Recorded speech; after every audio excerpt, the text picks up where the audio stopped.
Welcome to this weekend's edition of Viewer Levels. We're getting started a little bit later than expected, but nevertheless, we are going to get straight into the first submissions that we have in the queue from Yeetus and from Detroit Void. Meanwhile, Tactics 47, yes, it is past your bedtime. Do you go to bed? Let's start with Yeetus tells me any level, which is probably just going to be the second one here. Season 1, Episode 2. Hi, I'm Daisy. And comments on. Yes, it is another comic panel level. We'll turn on the comments as soon as we get in. One came in. Welcome.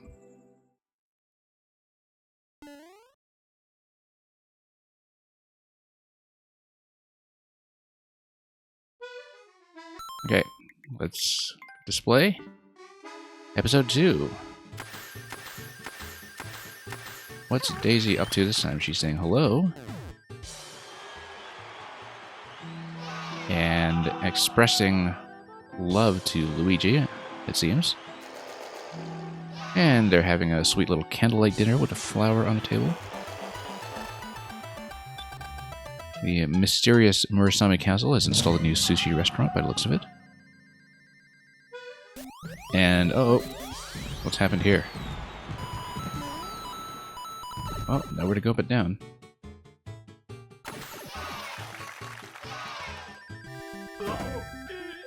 And, oh, wait, what does this say?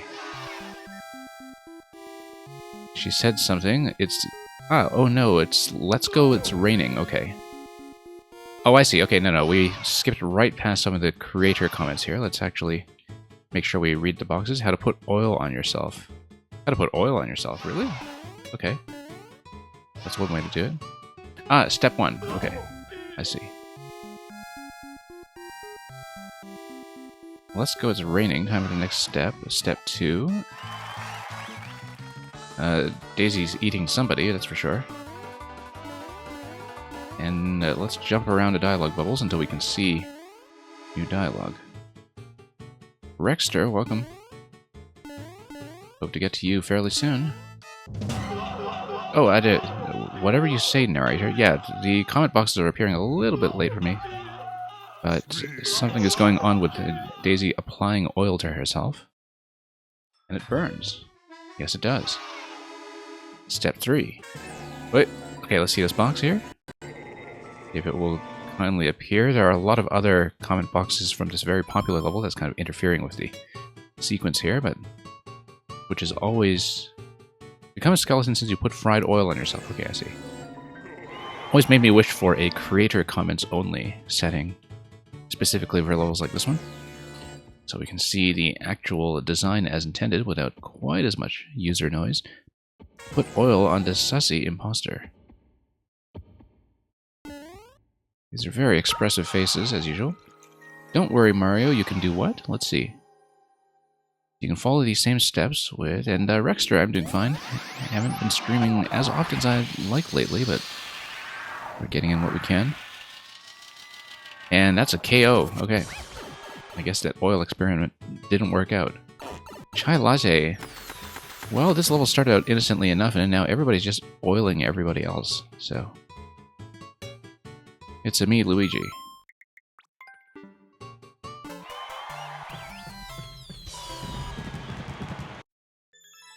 Alright, let's mark that as a win, and let's get on to the next one in the list. And thanks, Yeetus, for starting us off, as always.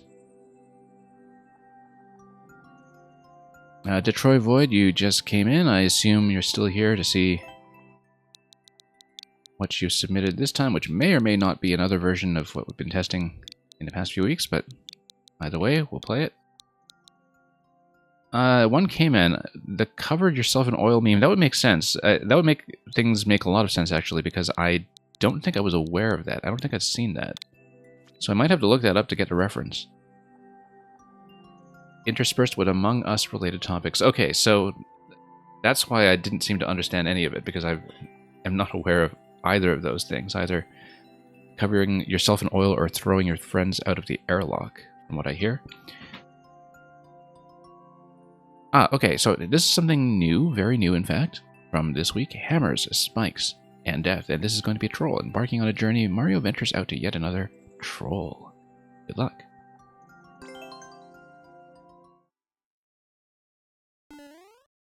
And yeah, Detroit Void, I hope the other creation is going well as well. I'm quite happy to play this one first.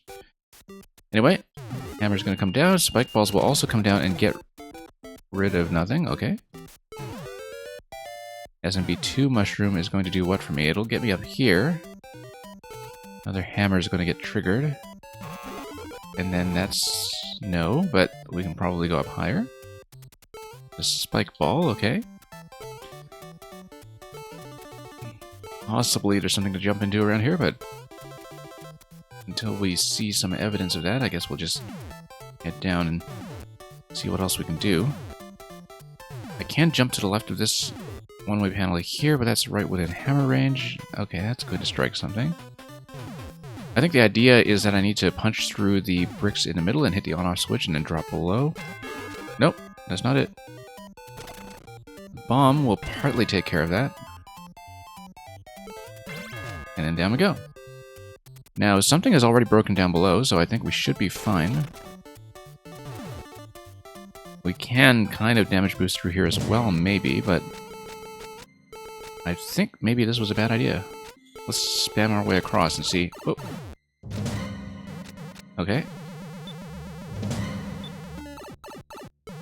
That's fine. Oh, no, that's not fine. That's okay, we're small. We can finally get across the bottom, I think. As long as we're very careful. Yeah, so we did just need to take some damage down below, and that probably would have solved things for me. No, I wouldn't say I'm a troll master, I just play my own way and tend to poke around and try things.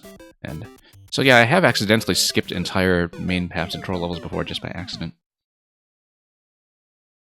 The basic gist, one command says, is like those old troll logic memes that since oil floats on water, you could fly in the rain if you cover yourself with oil. Okay. I guess that kind of makes sense. Okay, so that was the thing I was supposed to avoid. I was wondering about that. So yeah, because if you come up here and you don't get stun locked, then... oh, I see, because I was already tall, that's why I never hit this thing. Because if you hit this thing, then it breaks like that. Okay, I see. Now we'll just get right up to this guy then. Then that block is going to take care of itself. We'll definitely need to do a high jump up to the on-off switch and then head back down.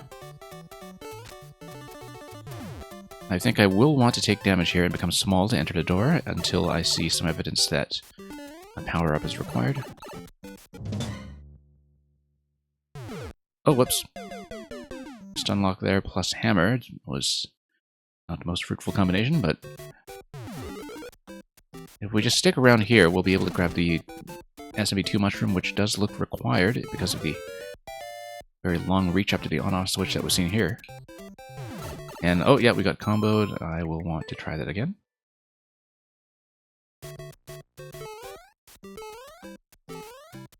One K-Man, I'm very glad we have you around to be an interpreter for such things. When I don't know what's going on. Whoop.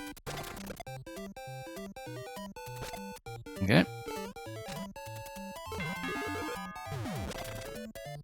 And this is a safe location, so no need to worry about that. That's okay. We will want to take a little bit of damage again. I feel like I should have gone through the other door. No, it will pop me right through here. Interesting interaction here. That I would not have expected that to work that way, given that the spike ball launches immediately. But yeah, I guess if these two doors are matched, if I entered this one, that wouldn't have done anything except get me into the path of the spikes. So here, I'll enter this one. What is my opinion and acceptance of troll levels in 7MMC? Well, I mean, 7MMC, it has its own focus that's much more oriented around being the state of the community in a way that's very different from the YMM anniversaries in the past. So, I mean, if... I don't quite know what kind of constraints there will be to make the included troll levels a little more beginner-friendly or generalist-friendly, I suppose, but I think there's much less of an expectation that everyone's going to play everything.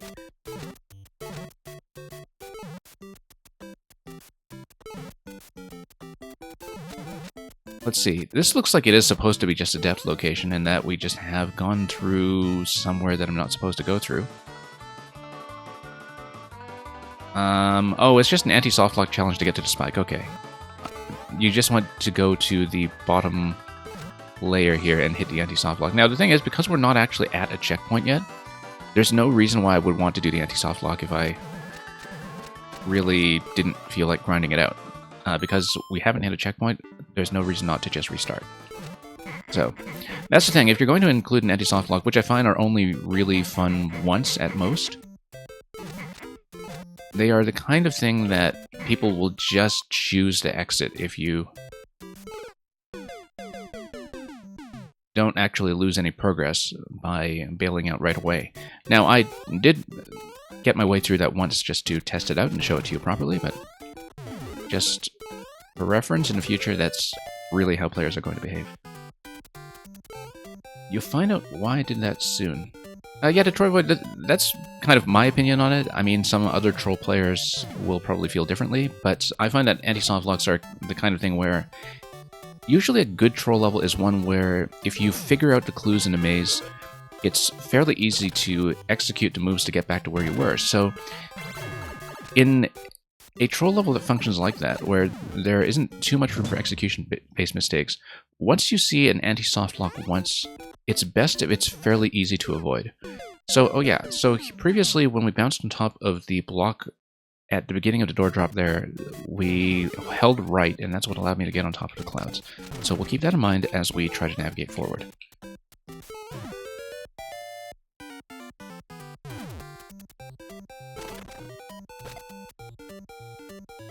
But yeah, Chai Tea Latte, to go back to your question, I'm definitely planning to feature plenty of the 7-year Mario Maker celebration, 7MMC, which is the kind of open community celebration that's being run this year, and which also released a beautifully animated trailer by Lecter Sandvik, who returns from animation duties from the YMM projects.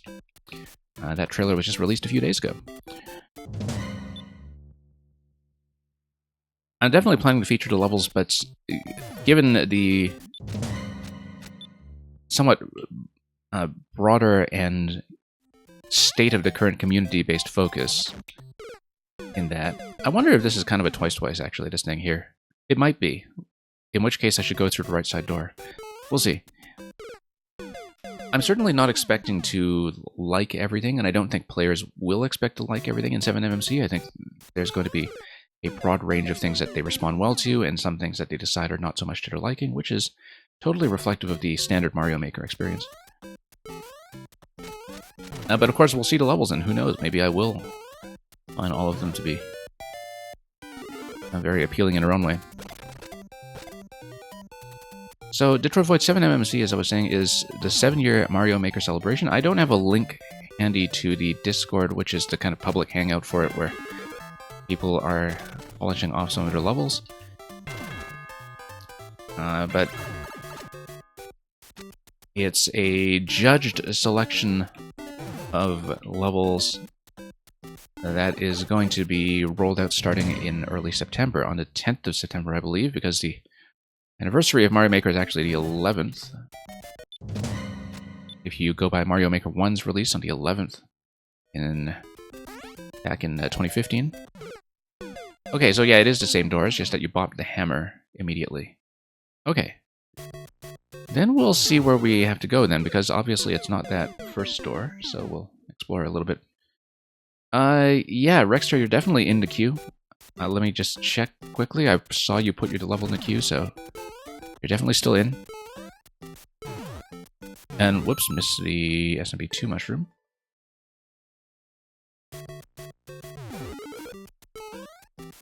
So there's something that we haven't really navigated through here yet. We'll have to figure out what that is. Whoops, I missed a mushroom because of the stun lock.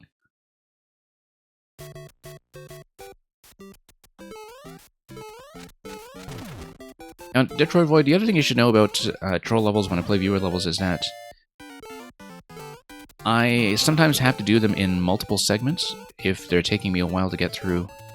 What I'll do is I'll progress through them for a bit, and because troll levels are often a bit of a knowledge check, I will sometimes go on to more of the queue and then come back to the troll to progress a little further.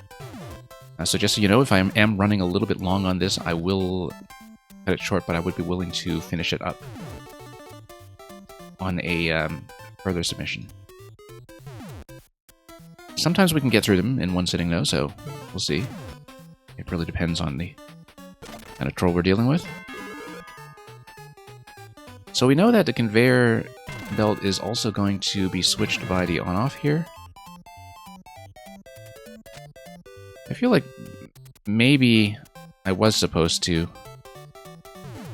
get through as a bigger Mario here, but I don't think I can, judging by what I'm seeing. I think I do have to be small. Given that the power-up doesn't seem like it's going to affect that later room anyway. Okay, there we go. Let's just run it. And we'll just run the hammer once again. We'll hold right. And then that bounces, and that's okay. That doesn't actually affect anything except the one-way panel that I walked past, so this is a death trap. You are supposed to go through that door. Now, if you are supposed to go through that door, that brings me back to where I was previously. Unless the thwomps over there are supposed to hit something. Okay, the thwomps hit the boos. Interesting. So the boos, I guess, are just going to enforce this death over here. They allow me to die in this location. Unless they're needed for something else much later. We'll figure that out. Let's get back to the SMB2 mushroom first. And let's get back to that door that seemed to lead to the anti-soft lock, but seems to be the only way out right now, from what I've seen so far. Unless... well, let's go back here first.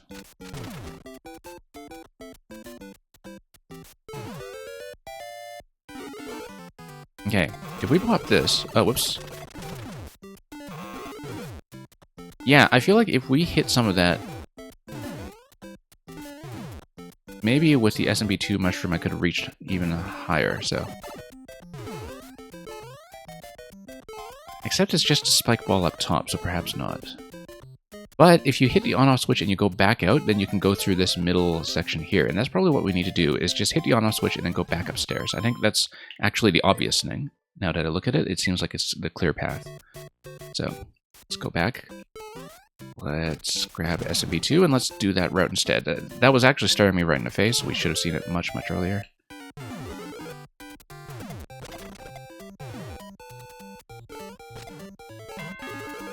And then we'll just do this again. Endure the stun lock. And then take this back upstairs. Now, let's see what this is all about. It says no. But then it's telling me to hit a block over there, okay. Let's see what this gives me then. Oops, looks like we'd need to be small. And then, okay, and that smashes that. I think if I was able to slide under the second one of those, or at least have invincibility frame still active when I hit the block, then I would have been able to survive the spike ball and then continue past that point. I would expect to be Small Mario at that point, but we'll go back and see.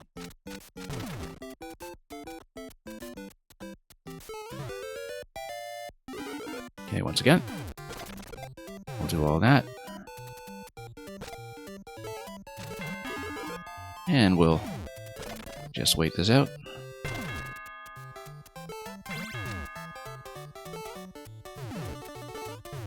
Okay. Now it says no, but I don't trust that, I think. I think we can definitely take damage and then hit this immediately. Back out. Come over here. Now, we don't want the Thwomp to launch the Boo, do we? Because that might get me into trouble. Except I don't know if that's really going to be avoidable. Unless we jump right over. Looks like the bomb is going to open up the pipe over there. This is all telling me no, which means I'm going to try it, like it says yes. Okay, and then that sticks me. Now, because we're not past checkpoint, once again, there's no reason why I shouldn't just restart. I'm not going to... Unless there's some kind of timed cutscene, we can wait for a moment to see if you do have something for me, but I do realize that if you're not past checkpoint, people have no reason not to just restart immediately. Looks like there's probably supposed to be some kind of E-switch hit or something. I mean, chai tea latte, usually when I see that, I sometimes wait a bit to see if maybe it's supposed to be some kind of like cutscene trigger that gives you a clue or something, but in this case, it's just a lock that's not behind a checkpoint, so, you know, you hit start over, no harm done. You have something for your next version, I see. Yeah, like I said, it doesn't really do much to place an anti-softlock challenge when there's no checkpoint to lose. Because if people are annoyed with them, they just will not play them. And they'll just exit out immediately. Because the point of an anti-softlock is to annoy somebody who is already past checkpoint. So, oh, let's slide under this again. Back. We'll skip the boo. For some reason. That's going to open up the pipe. I don't see why we shouldn't take it. I mean, we're not going to do the door, obviously. I just want to check up here to see what's going on. I feel like that's supposed to be an exit door at some point, if it's leading just to that face on the other side, but we'll find that out. Okay, here's a checkpoint. Looks like we do need to... Oh, this is probably just a mushroom check. Rushing you. And we have a P-switch that's... Yeah, if the swamp hits the brick, the muncher drops on the P-switch, so we don't want to go down there because that will be an instant P-switch activation. We can check this to see what it is. That's also going to be a P-switch, okay. And then it drops the other P-switch, but it also drops that pipe, which might actually have some potential here. Let's check this pipe first, just to see what it is. And an Electro Dude, welcome. Okay, that puts you in a softlock. I've done this one already, so I'm just going to start over. It doesn't take very long to go back to the checkpoint, so I'd rather just go back. So yeah, now I see why you have multiple pipes dumping you into the same anti-softlock segment, and in that respect it makes a little more sense now, because you are past checkpoint at that point. So, you know, we'll have to eventually try all of those green pipes anyway that we come across. There will be a certain pick-a pipe element to it. And so that's just going to be expected. Now, yeah, it's fine to have mushroom here. We don't actually need SMB2 or the next bit here. Need to take the hit immediately and back out. And we'll jump this. The boo doesn't really make a difference. Unless it's spawn blocking some other location or something. No, because it's not even a block that will be destroyed. It's just a block that gets activated. Okay, so we'll be careful with the P-switches.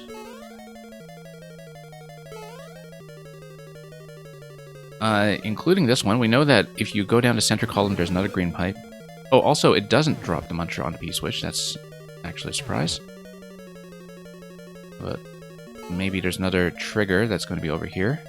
I do want to trigger the other P-switch then, and then try the other two pipes that are at the bottom. I would bet that this one over here just leads to death. But if we hit this one... Oh, no. I wanted to land on top of that pipe, which I could have done. I absolutely could have done it. And that's okay, we can just try it again quickly, as long as we don't get locked. And then... just... Whoops. Oh, it's a side thwomp, of course, we know that from experience. I don't know why I was treating it like a down thwomp, but that's okay, we can redo that quickly. We'll go over here, then slide underneath it like that. Now, would I want the P-switch to remain intact? Let's take a look. We might want it to expire. Oh, no, this just takes you through again. That's okay, 2 out of 3 pipes accounted for. We know there are 4 green pipes in that area, so we'll just go back and do it. Not a big deal.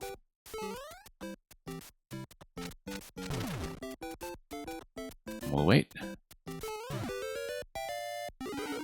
And then, whoops. Here we go. Oh, no. That's a mistake. First time I've made that mistake, in fact. Okay, we'll get out of the way. We'll grab SMP2 and then do the same sequence that we've seen a couple times already.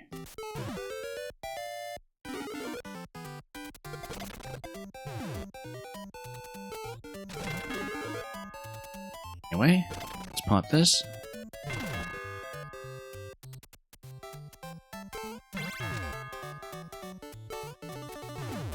And we'll go back. Pretty short route to checkpoint 1, so we'll just do it.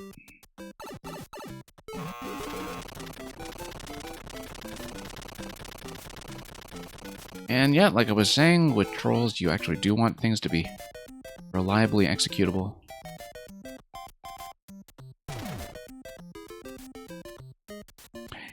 And yeah, one-way panel here, so you're not going to be able to go through this pipe a second time. So I think now that it's actually going to be the next green pipe over. I'll show you what I mean by that. I think it's going to be this pipe here, which we can get to once the P-switch has been activated.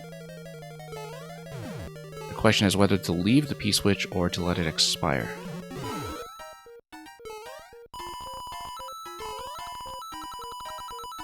Let's try it with the P-switch active first. If we die, we die. If it requires an expiry, it requires an expiry. There we go. It's quick. Thank you for that, Detroit Void. I think we showed off most of what you had to offer. I assume the pipe in the lower left corner below the checkpoint was also going to the anti-soft lock room, since there was one pipe link that was still unaccounted for. And that was cheese. Okay. It looked like it was a perfectly fine solution, to be honest. But if I skipped something, I skipped something. One K-Man, I believe you were next. One K-Man, you were just here. Just... Okay, yep. You are still here. Let's see what you have for me today. It's been a while since I've seen a submission from you, I think. Even though I've seen you pop on the stream from time to time. So let's see. This is an S, not a 5.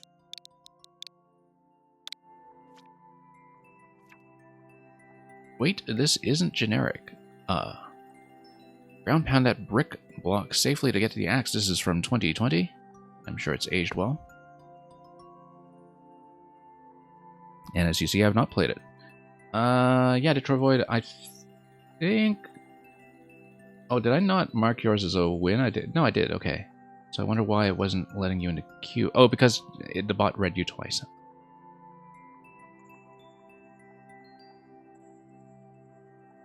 Okay. That's right. So Detroit Void, we'll go back to your profile later and we'll dial up the correct code if that's not the correct one.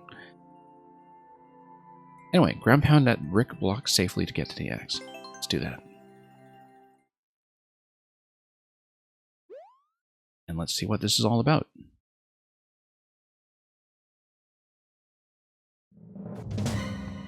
Okay, squirrel to the left. I have to remember this isn't necessarily troll logic now. Ground pound this thing. Interesting. Oh, I see. You need to get a power-up. And then the axe is probably buried right here. And you ground pound this, I bet you hit the axe once you break the block before you make contact with the lava. So the idea here is that eventually we want to pop out the red pipe and have access to the squirrel suit at the very end once we finish the loop. Which means that pretty much all of the action is going to take place in the subworld, and we have to go a little bit faster.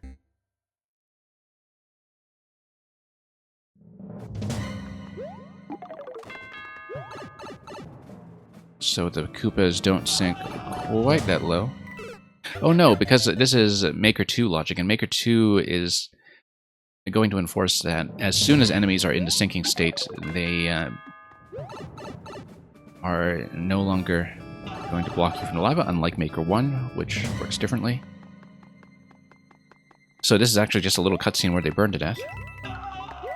Yeah, because in Maker 1, things can be halfway sinking and you can still jump on them.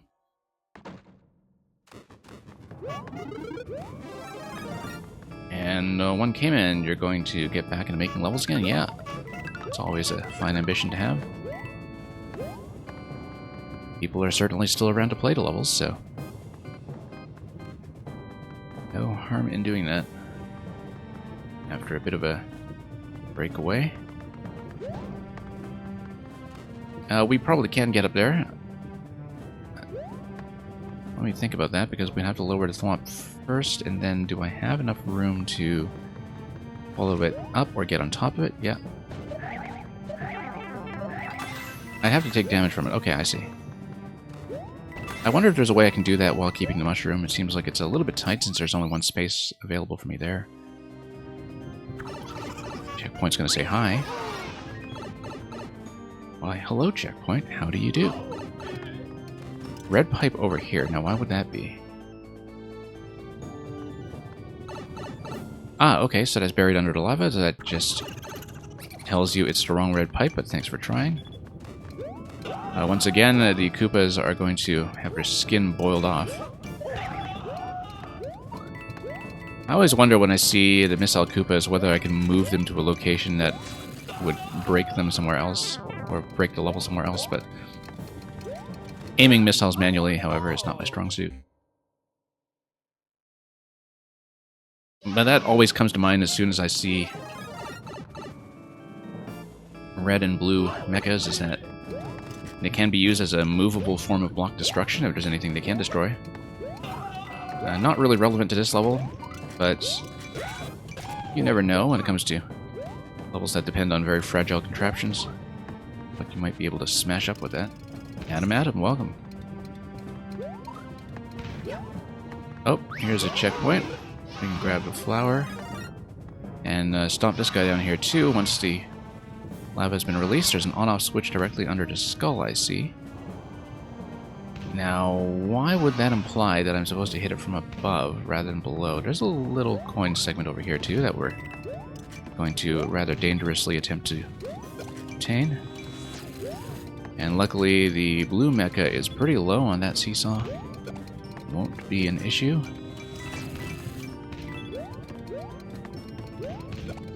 Whoa, that was an unexpected bounce. That's okay, we're at this checkpoint that's right here. It's just I lose access to the fire flower, if I'm not mistaken. And then that was a bit quick. Let's not do that. Gunning a bit aggressively for that bonus coin.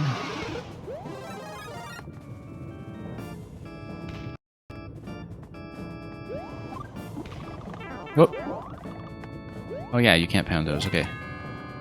Let's go here then. And Bowser's going to sink and give me a key. Okay, very nice of him. And he's just going to give me dry bones because there's no dry Bowser in this game, at least not yet.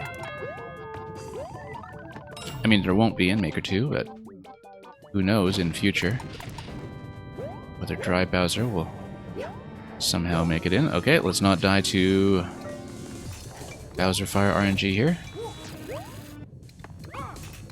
Whoops. I was hoping to just hit him with that as a thrown object, but made a bit of a misstep there. Yeah, doing things safely apparently is not my strong suit here. I'm just gonna ring that entry bell, and through we go.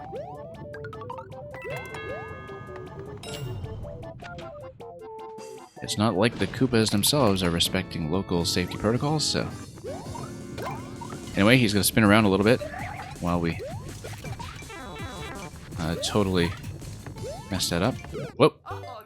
He did a little hop and I missed. Safety is our #1 concern. Some of the time. I think style is our #1 concern. Anyway, Adam, I'm looking forward to Cave Bouncer. It looks like it's coming up pretty soon in the list.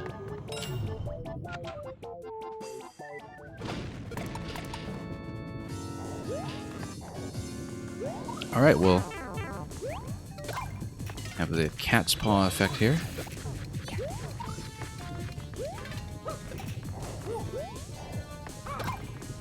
And we'll just smack him again.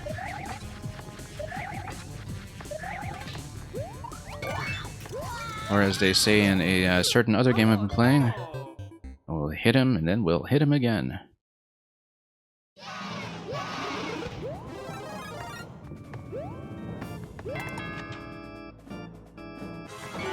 Okay, let's grab this key over here. You know what? We can always just stomp this from above. Don't need to fuss around that. And yeah, Electrodude gets that reference, as I would have expected. Oh! It's not even the lightning I'm dying to, it's Junior deciding to hop back and forth.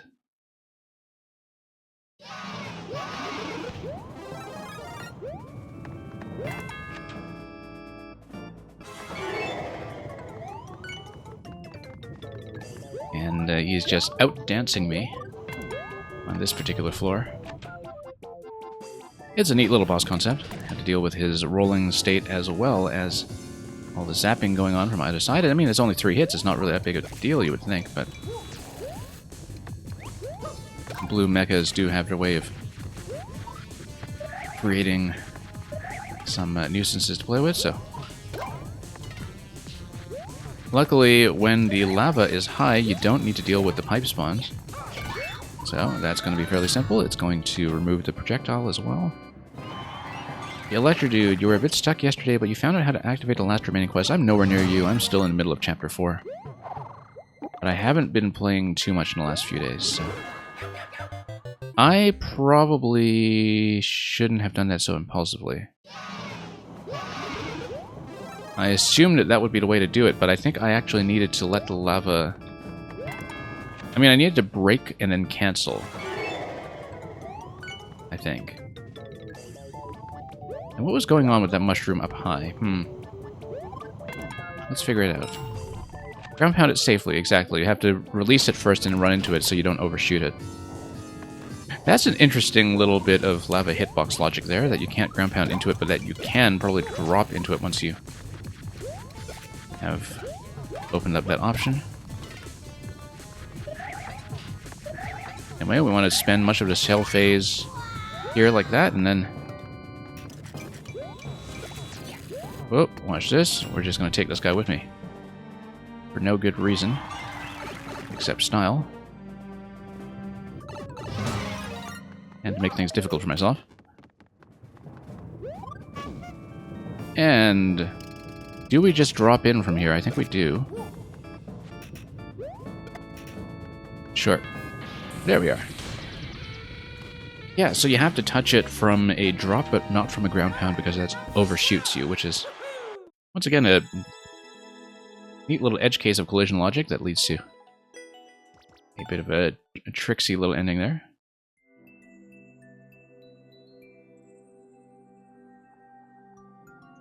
Anyway, we got it.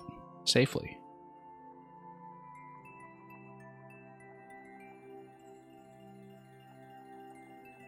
I believe it's Rexter next. Rexter, if you're still here, please check into the chat, and we'll dial up your level.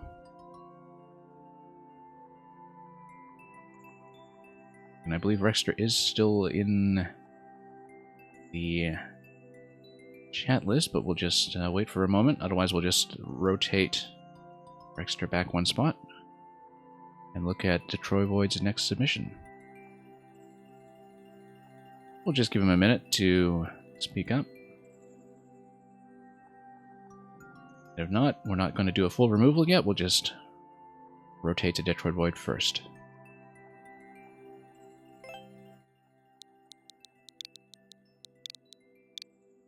Yeah, sometimes people are just AFK for a little bit. That's fine.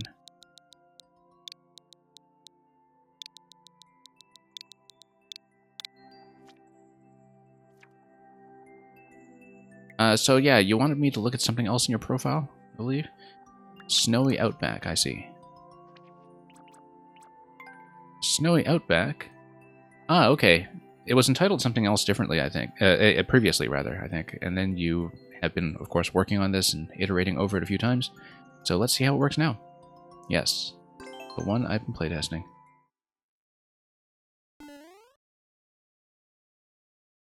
We've been seeing some pretty big changes with each version, so let's see how it is this time.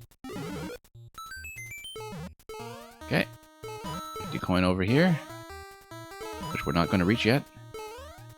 Yeah, so this is much nicer, by the way. This little bit here. No need to just put a death spike there if you time out with the P-switch. That's immediately a good change. And, whoops, we probably needed to lean a bit harder into that. Bit of a blind landing, but if you are just going to trust the level and make Banzai as far forward as you can, maybe that isn't too much of a problem. Double arrow does suggest something going on there.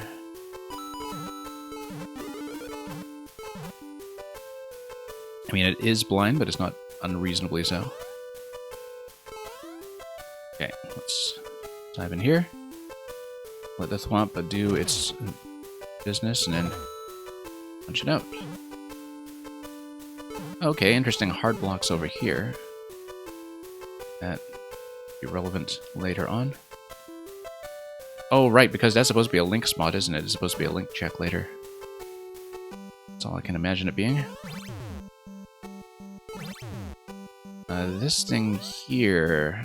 I don't really get this coin here, unless you come back here with a power-up.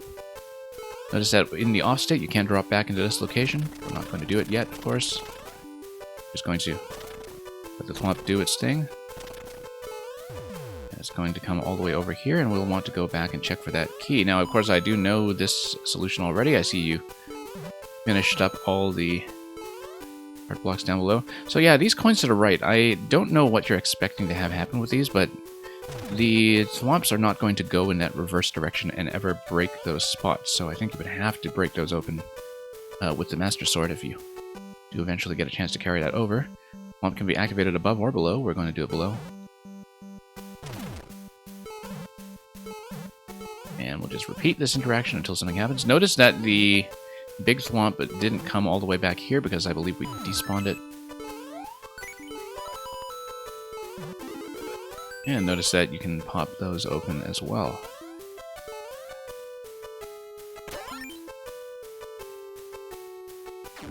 So this is the Master Sword check over here. And then we will grab the checkpoint. And yeah, you see that you took care of the issue previously with enforcing the on-off states as well. Definitely a good change. And then, let's see about the order. We came in through this door, we can check top or bottom. Let's go top first. Interesting slot over here with this block. I think that's a P block. That with the P-switch active, perhaps. That's spawn blocking something important. And again, 1-up seems to be here because that's going to be something that you can open up with the Master Sword if you so choose. We have the advantage of knowing that the Master Sword is coming. And we'll come back here in the off state just to see how things go. Got the checkpoint on either side. And Muncher's going to bump that, okay. Yeah, Vine prevents this block from being destroyed. That's the change we recommended last time. That's perfectly fine. Notice that I would want to grab a Shelmet, but to do that I would need to pop back here from this side and hope that it works once I... Oh, yep. Once the P-switch expires, then I can let the Shelmet drop on me. You can't do that the first time you come in, I don't think, but... second time will do just fine. Great. And then let's just check up here. Notice that, once again, if you come back, the P-switch will allow you to come up here. The other thing you should notice is that... yeah, no, that seems to be fine. Depending on how quickly you get up to that location after dropping the bomb with Link. Like, if you bomb this location, I don't think you can really get all the way over fast enough, but we'll test that later. Let's do the P-switch interaction one more time first. And we'll do the E up top. Notice that you have to be within range of the blaster for the Muncher to do its job. And and that's fine. That gets you out. So the idea is drop the bomb and try to get up here quickly enough as Link that you could do the state switch. But we'll think about that later when we actually obtain the Master Sword, which I believe is very soon. So you know what? We're going to try this out. We're going to mess around a little bit. Since we're right past the checkpoint recycling anyway, let's make sure we save the coins first. So we'll back out onto the other side before doing anything too fancy.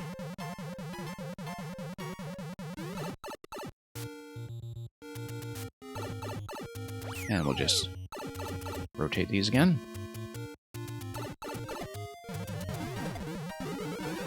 Alright, so the idea here is that I'm going to drop a bomb in this location and then attempt to get upstairs as fast as possible. That's not going to be fast enough.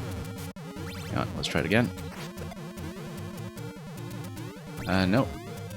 Yeah, not nearly fast enough. I think it is going to be out of reach to get above this block here, so you're probably safe. Although notice that I've locked myself into this side now, unless I go back through here. But you go back through here, that's fine. We can just maneuver through here again and hope that the state switch is appropriate. Notice that I can no longer go through this swamp here because the power switch is inaccessible unless I bomb this location first, which requires me to have the Master Sword. And also requires me to obstruct the thwomp past this point. I could also damage boost it, but I don't want to.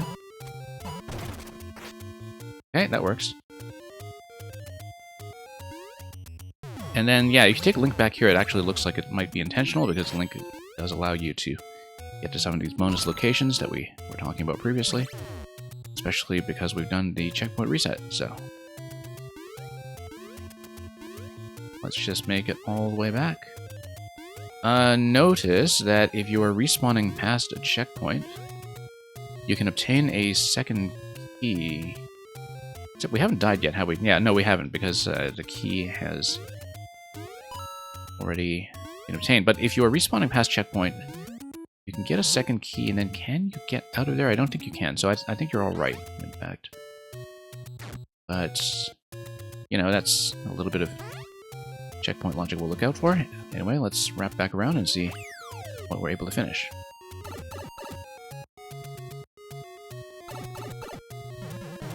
Yeah, we'll grab this once again. And this requires the off state to make any further progress. Whoops. Lost the helmet. That's okay, we'll just do this the standard way. If there's anything I feel like testing with helmet, we'll just go back for it. Not a big deal.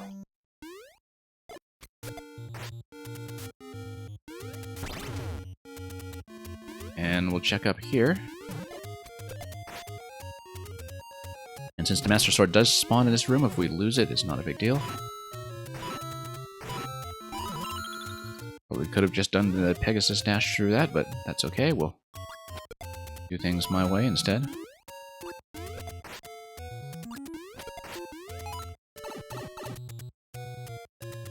And then we should... Now notice that you have no access to the checkpoint area at this point unless you do another state switch, which is a potential problem because you can't really save the coins at this point. You kind of have to rush your way to the ending. And if you've done the coins out of order, that's a bit of an issue. Okay, no. No, it's not an issue. Never mind. You just loop back here. And then we need to figure out how to go back to that other room, which... let's figure it out. Yeah, here we are.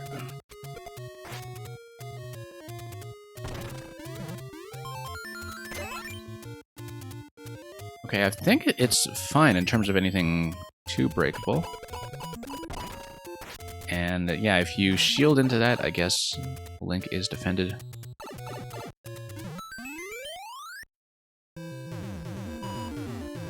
So yeah, the only thing to check would be the key logic, I guess, of dying at checkpoint and then going back to obtain the second key, but I don't know if you'd be able to get out with that key anyway, so I don't think you can, because you can't really reverse through the Bonsai Bill segment, so I think you're okay.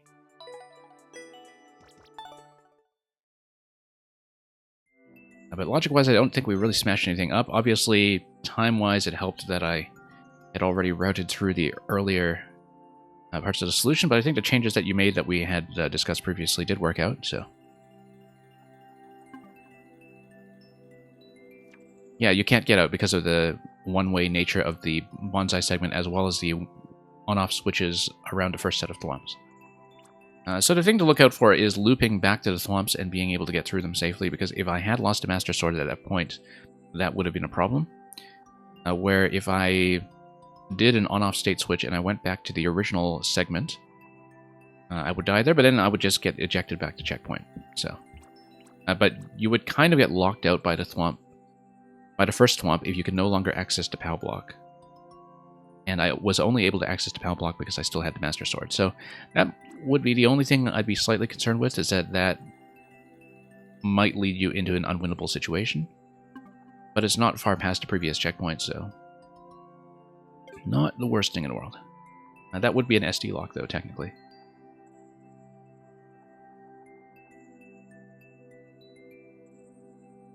Okay, Rexter, this is going to be the second and final call for now. We have a pretty short queue right now, so if people have more levels to send me, you're quite welcome to throw them in.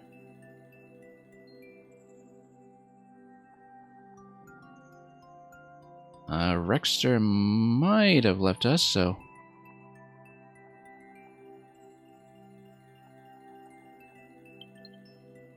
Adam.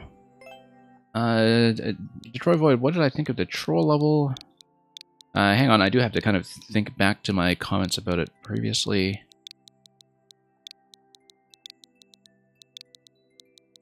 Yeah, it's kind of a... I mean, I don't know what you originally intended with the segment after checkpoint, because you told me that my solution was not the original intended solution, so it's a little difficult for me to gauge that, but hopefully that was a useful playtest for you to work with in terms of getting a sense of how I would read it. But here's Cave Bouncer from Up and Adam. Hold Y plus B, so this time we're not just jumping at the ice block, I see. Very new level. Short and sweet. Let's do it. Oh, Rexter, you're here. Okay, sorry about that. Rexter, sorry about that, Adam. Rexter is here. Let's do Rexter's first. I totally missed your message. That's okay, your code is still in. The bot's going to report the wrong level, but we'll do Rexter and then Adam. Yeah, sorry about that. We saw you. Just seemed like you were AFK, and I did check for you twice. So, Rexter, if you have a particular preference for what you want to see, whether it's your newest one or another one that you want tested, do let me know. If you have one that you're particularly proud of, or if you prefer to start with the latest creation. If you don't have a preference, I'll just pick the newest one.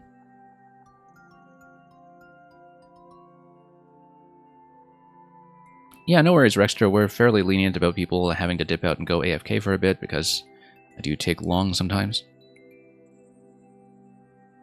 If you don't have a preference, we'll surf. This Levio makes it feel like you're surfing. Now, let's see. Oh, do a new beginning? Yeah, okay, that's fine. This is... I'm always a little late on reading your chat messages. Yeah, we can do that too. Oh, I see. It's a wave surf thing. We'll just do this one quickly, and then we'll do a new beginning. How about that? Because this looks like it's going to be a quick one. We've seen a lot of different variations on the blue wave mechanic since Maker 1. It's always a fun one to do. Yeah, this was really popular in both Maker games, and we've seen a couple of different levels, some hard, some easy, that make use of it. It's always fun to watch. But we'll go back to a new beginning and do that, since this was a very quick one.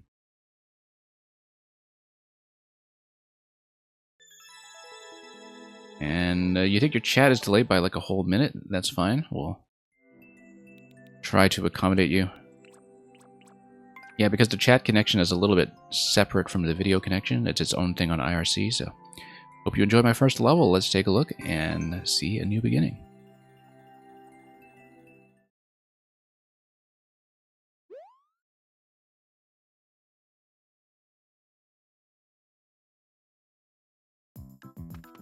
And it's going to be something that looks reasonably traditional.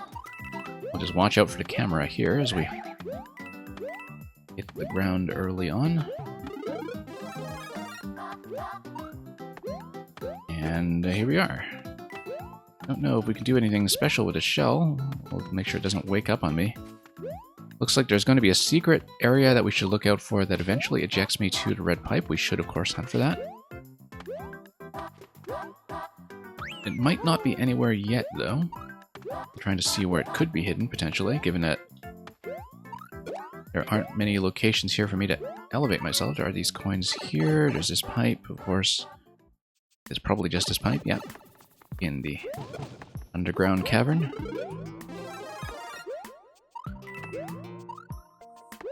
Okay. Here we go. Should probably not let the shell wake up too soon. Oh, yeah, it's gonna wake up. Let's just drop it to keep the flower. And forward we go. Yeah, pretty reasonably spaced, I think. Glad we took the time to see the subworld area as well. After this, check the popular list. Okay, well, I want to get Adam Adams level first, if that's okay.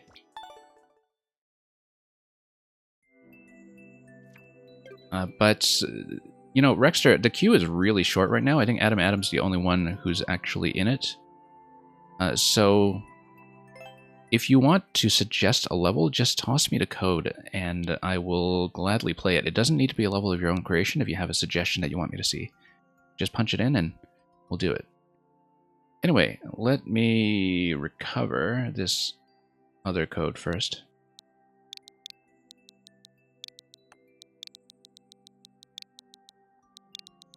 Yeah, we're having a pretty small session here today, so... Detroit Void, have I played your speedrun? I don't recall.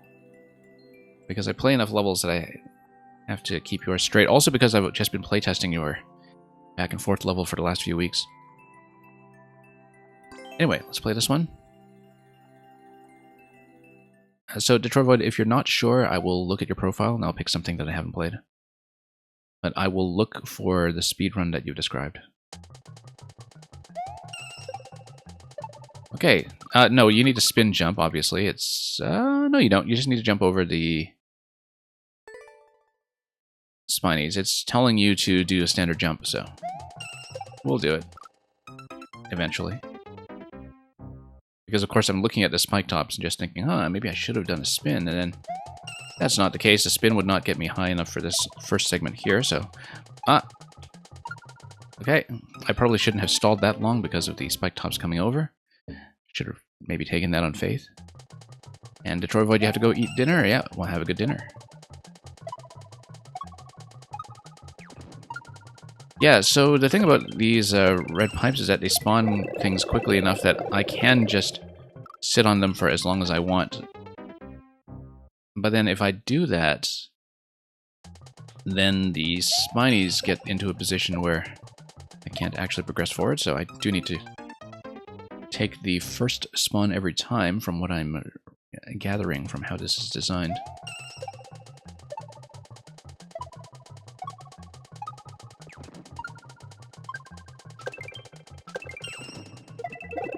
You know what? I want to check that pipe.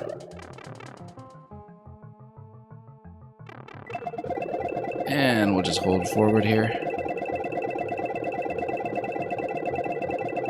That is oddly satisfying.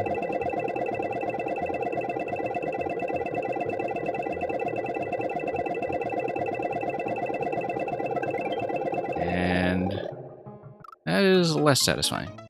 But that's okay, we've seen it. And it even has the courtesy to give you enough blocks to give you a 1-up by the time you reach the end, so... Net loss of 0.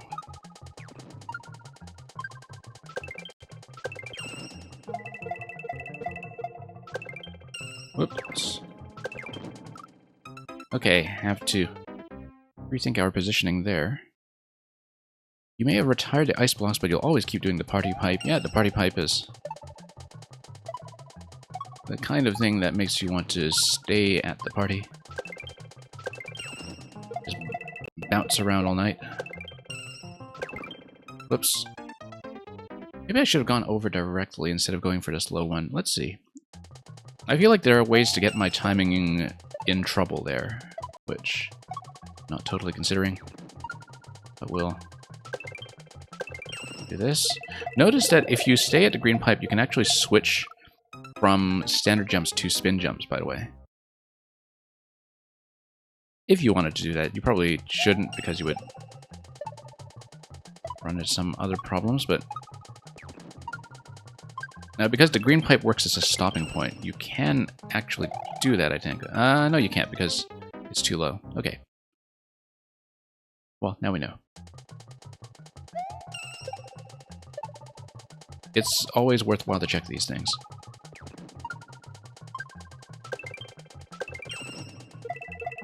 Where'd we go?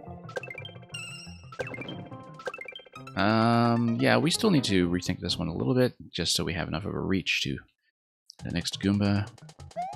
We'll go back there and we'll try that in a couple of different ways until we find a method that feels comfortable.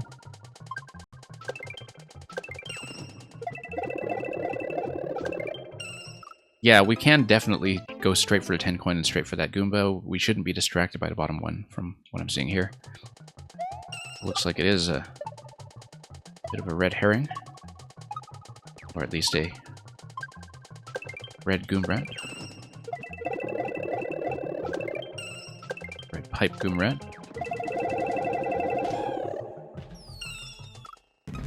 And 10 coin actually was approximately giving me the correct diagonal there. I just played that a bit timidly. The second one is just backup. Okay, I see. Yeah, I wasn't quite sure what that backup timing would be. But as you can see, the spike patterns do occasionally give you a bit of a diagonal. I'm thinking about their spawning reliability, of course, given that... I mean, some jumps the player is going to have to do pretty much in just one way without much variation, so I don't think the camera spawning is really that breakable when it comes to the, whoops, spike patterns, but let's hold into that and let's just figure out a route that feels smooth. No, because it does look like the spike tops are spawned in such a way that they give you a comfortable diagonal to fall down, but if you're kind of backing up from time to time, who knows? Yeah, so you do kind of need to take that one on trust, and that one on trust as well. Sometimes I am adjusting backwards in the jump, and that's getting me into a fair bit of trouble.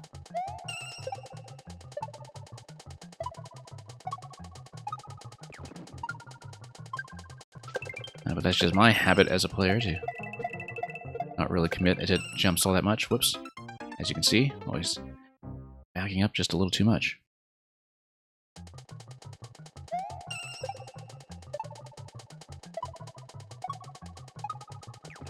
Anyway, up we go.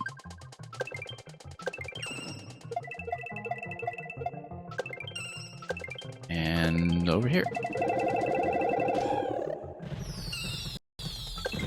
Yeah, it's kind of hard to see that diagonal because the landing is way off camera at the bottom, and so even if I'm off-center on that Goomba and landing a bit to the left of it, I'm not quite getting enough distance to get to the next landing point after that, so... The 10 coin is a real trust me moment there, where I guess maybe you're expected to hold right into that diagonal and hope for the best. You are definitely supposed to hold right into that diagonal and hope for the best. Here... I should probably be doing the same. And the saw timings are going to line up with that nicely, so...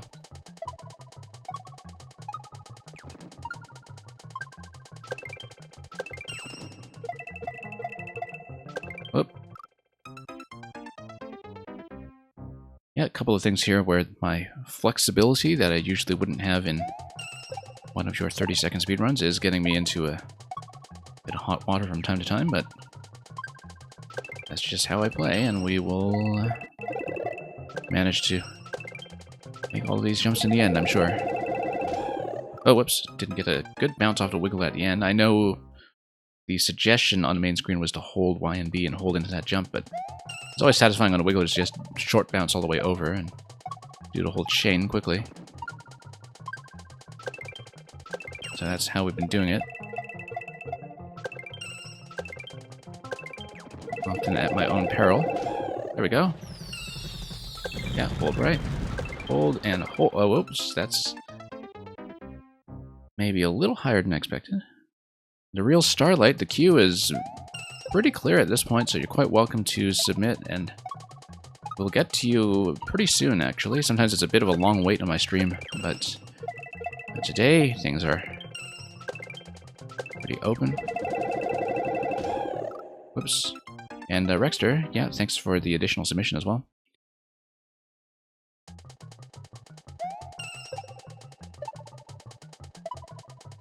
Yeah, there are definitely some things that work better when you have a more controlled idea of what the player's movements are going to be, as in a speedrun context. I mean, whoops. I mean, this level is still pretty reasonable. I'm occasionally just missing easy things, but there are moments like the blind drop where you're expected to understand that the 10 coin is a hold right into the bottom Goomba, where it does feel like I was supposed to assume that was the case, and I didn't really think I was given enough information to do that. But, again, that's the kind of thing where you see it once and it sorts itself out.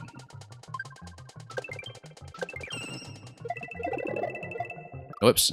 I'm just missing the last wiggler here. Hey, Guess Cook, welcome. Green Heroes as well. Glad to see you here. It's been quite some time since we played a new Green Heroes level, so good to have you back for more.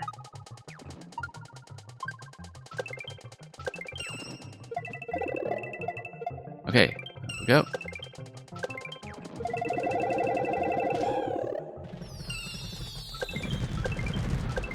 And then up. And up. And that's the goal. Thank you for that, Adam. Now, I understand Detroit Void is next in queue, but that he said he had to take off for a quick meal. He's currently in the AFK list, so I'll probably just bump him back one spot if he's not going to check in. And thank you once again, Adam, for that one. Yeah, Detroit Void, I think, said he was going to step out, so we will actually just rotate him back one spot for now. And go on to Rexter's latest submission. I know Rexter is a little behind in the chat, but he just spoke up a minute ago, so we will punch that in, and you are, of course, here. Yeah, I'll be sure to put a little bit of extra time to check into the chat, just in case.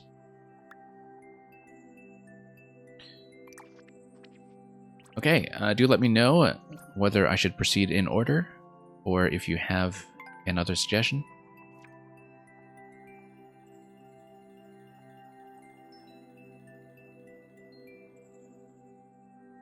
And thank you to Real Starlight for your submission as well. Rexter, you can do the world. Okay. 5 levels in the world. Does that mean that it just covers what you have already? But that's fine. We'll just play it.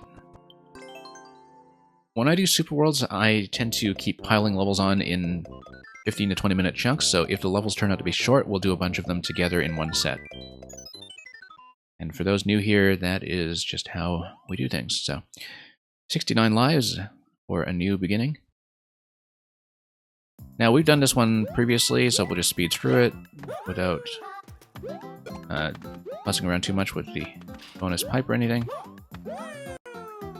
Or checkpoint. Not exactly going for speed record here. Whoa, let's make sure I don't run into issues with the camera snapping back and forth while I'm also going on a horizontal platform.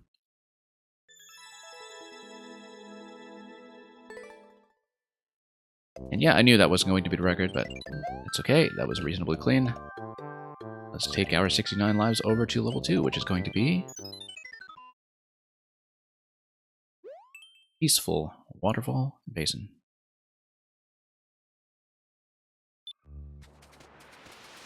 And that looks like it's supposed to be a waterfall.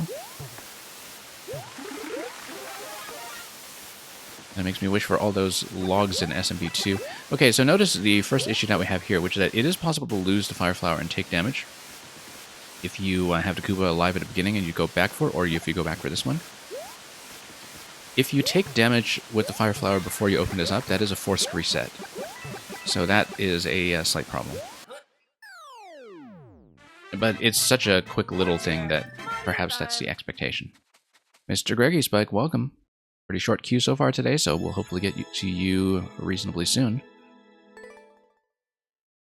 Let's take a look at the next one. Yeah, that waterfall was kind of one big lock, but I guess maybe the expectation would be that you just clear it immediately or restart into it. The wave we've done already. We probably should have activated more of that, but that's okay. We'll take it. This will be enough to work with. And then, whoops. Greggy Spike, you have a Sonic-inspired level. Good to hear. Looking forward to it. Ah, yes, with the speed runs on the multiple routes and such, yes. Because I remember, Greggy Spike, that we didn't quite approach the record on the previous one that you'd sent me.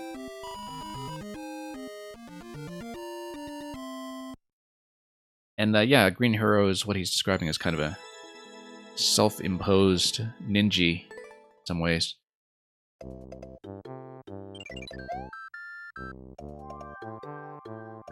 Yeah, good old blue wave. And let's just wrap this up. We should be able to just finish this. It's just 5 levels, 1 world. Unless there's a big surprise of difficulty coming, we will probably clear this in a very short order.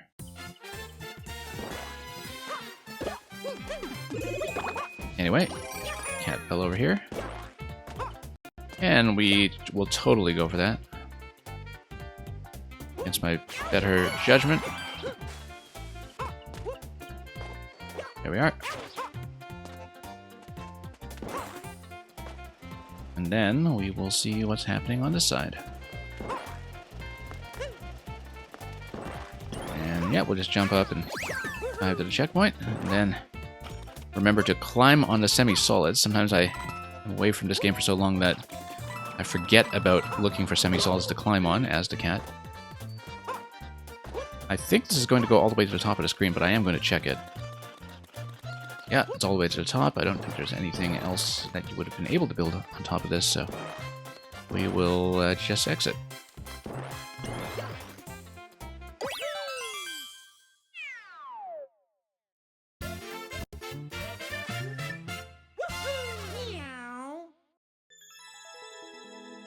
And yeah, fun little bit with the 30 coin up top. We'll keep going and we'll finish this up.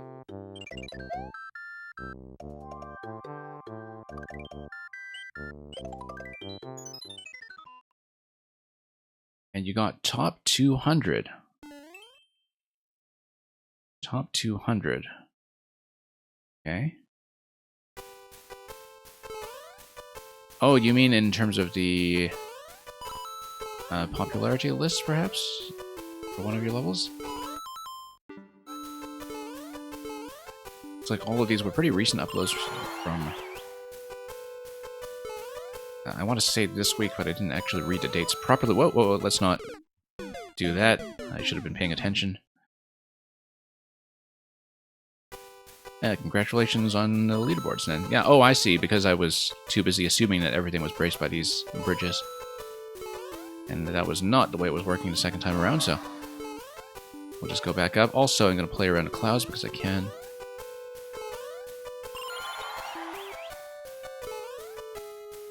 Whoops. Trivial death here, whoops. I guess, Cook, I'm pretty sure you can tab forward, right? I don't know, because I actually never checked the popularity list. Because I just never play from it, so...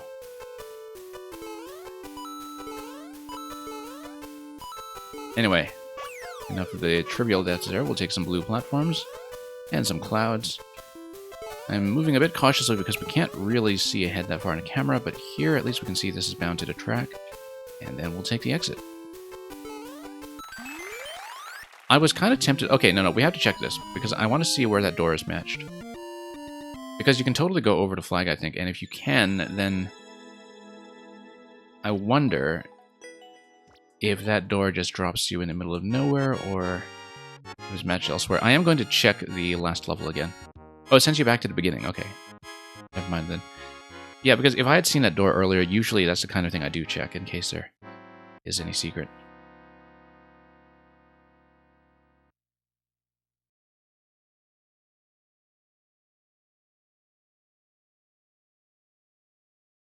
Anyway, let's mark that as a win. Thank you for that, Rexter.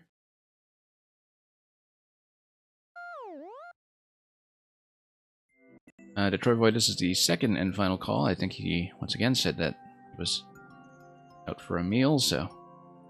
Next on the list is going to be Green Heroes.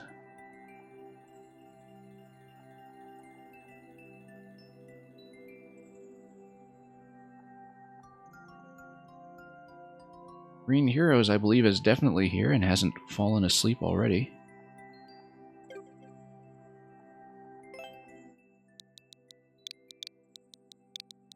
That's okay. Nice to get to Green Heroes nice and early today, instead of making you wait hours and hours. We've just been speeding through the submissions today. God Gamers Ascends, 3YMM2. Ascends at highest point in the building and confront your bro. Oh snap. Alright, let's do it. 10-minute record. Looks like we're going to have a lengthy music track here that's going to loop back and forth. Oh, is this the one you were telling me about? That was your longest and densest music level to date. Is this the one that we had been looking forward to?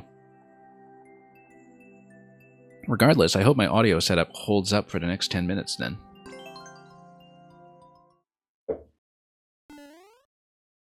But we haven't had issues with it today so far as I know, so let's jam.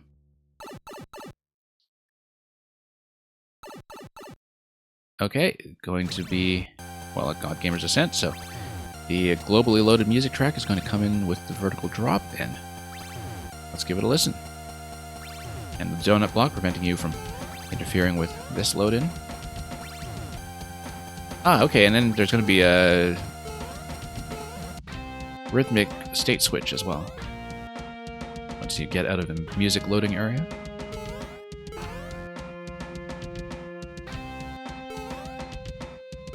And up we go.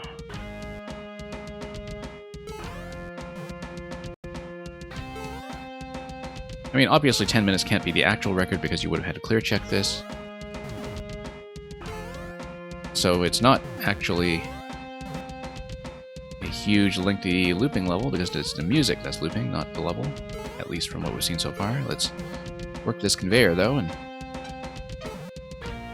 not assume too much about the ascent until we've done it. It's kind of a getting over it style of obstacle, as I see.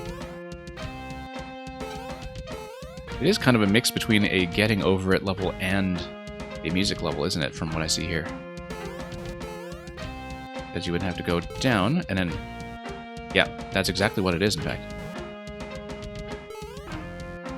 That is exactly what it is, and I can see where that... whoops. Time is coming from, then.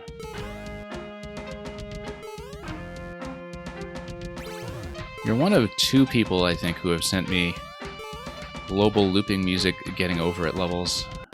I believe Tempest Funk has been doing that lately as well, from time to time.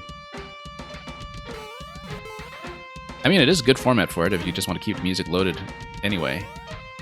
If you're going to do a getting over it level anyway, and having all this open space for it, may as well have something to listen to in the meantime. Whoops, down we go. Yeah, still not quite getting the height right, even though the P block is marking that pretty clearly.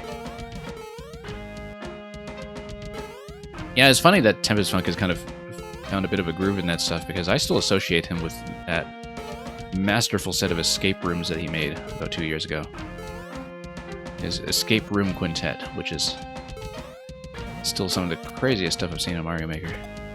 I don't think I've actually finished one of his getting over it levels, although he sent them to me to try out a few times. Anyway, we are supposed to loop over here and jump over there as soon as the hammers have finished their work. I think I am supposed to use a note block, or at least use full momentum, perhaps. Green Heroes also knows him for escape rooms. Yeah, exactly. Now, what is this here? Is this the note block or is it a twister? Let's see here, because I'm clearly not getting enough a swing off the claw, and I wonder if I need that forward momentum from the first bounce. I think I do. We'll have to do that wrap around a little bit better. I don't know if the note blocks can make contact there. I think I'm jumping a little early off of the claw. Yeah, that's it. I have to swing the claw a little further up first. And you can do that as long as you have momentum. Nice, I like that obstacle, actually. It's one of those where the execution's not too bad once you figure it out. Oh, uh-oh, we're getting pushed. Should have seen that coming. And that. Okay, that's fine. Not too bad. Hammers are maybe not as bad as they look. But we need more momentum here going into the swing. Yeah, this is actually a neat idea, even though I'm not executing it well. Particularly because it's low risk as well. It's easy to retry, and it's appropriate that this obstacle is easy to retry, because otherwise there would be problems. Nice way to get the hammers out of the way as well, by the way, where you're using the hammer as an instrument, but you're also neutralizing the hammers using the spike ball and twister that's also being used as an instrument, I see. So, I quite like that the hammers are not actually in your way. Okay. This is going to be a series of bounces over here. We'll bounce to the left towards the note block, I'm pretty sure. And that's good, because we'll have the vine. And that's going to save my progress up to this location. And we'll grab checkpoint 1. And Lord Cell, welcome. You're missing a digit in your code, so do check that.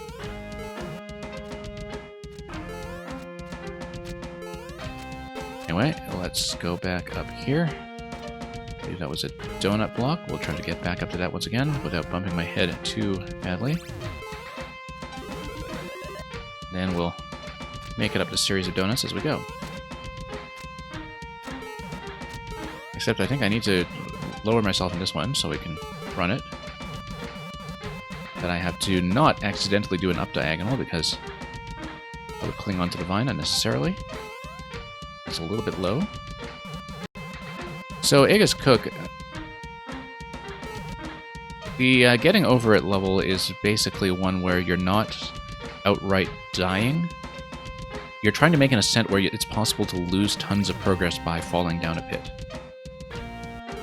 So the risk is that you're losing tons of progress whenever you fail something. Not that you're actually going to take damage. So yeah, verticality, but verticality with gentle resets. Like non-lethal resets, basically. Oops, no, let's do this one again. We'll activate both donut blocks and try to run past them. I don't know if I should activate both of them simultaneously. I think maybe it's better to have them staggered, but no, we'll run them both. Oh, too slow. That's going to be a hard call there. I feel like I do kind of want to activate one first, but I don't think it'll let me. And I don't want to accidentally hit this block from below, do I? I feel like it's possible to hit that note block from below, and then that would create a problem. If you're able to jump on top of the note block, I think you're definitely able to hit it from below, but then it would spawn a vine. No, it might not spawn anything, actually. I feel like it doesn't spawn a vine. If it were dependent on a vine, that would actually be a problem if you spawned it upwards instead. So I think you can just always make the top of the note block. We'll see about that. And yeah, it looks like Green Heroes are pretty gentle about this level relative to some of the other getting over it concepts we've seen before from certain makers that we may or may not have already named. Okay, I've got 30 seconds left and I'm just past checkpoint, so I feel like we're going to not make it too far here. Previously I felt like I needed this rightward momentum and then a momentum switch over here. That's how we'll do that eventually. This attempt will likely be a loss because I don't think the checkpoint's going to be that friendly to me.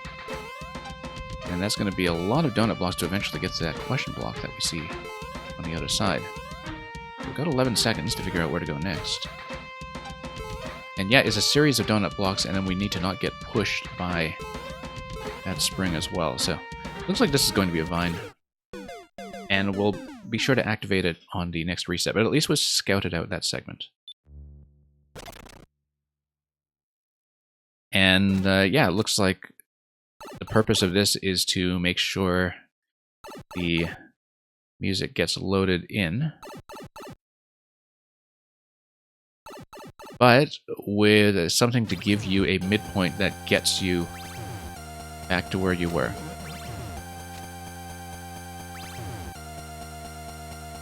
Or maybe not. Unless it... Yeah, no, it does create a passage, I think. Yep, by giving you these vines spawning automatically to give you midway progress. I quite like that. I've seen vertical levels like this with global looping music before that just open up a halfway entrance for you. I'm sure Green Heroes has seen a lot of those as well, being a music specialist. But having the activated vines and the activated platform here as the way to load in the music while getting you up to the midway gate is a pretty neat idea. I'm definitely supportive of that.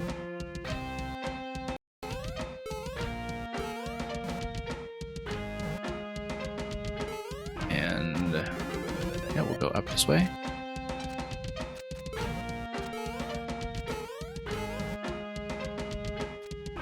Oops. No.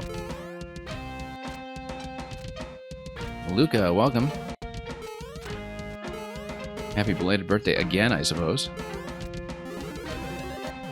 Remember what I said earlier about hitting the block with a vine from under it? Yeah, so that block did not have a vine, did it? Or am I talking about a different vine? Let's see. Let's see.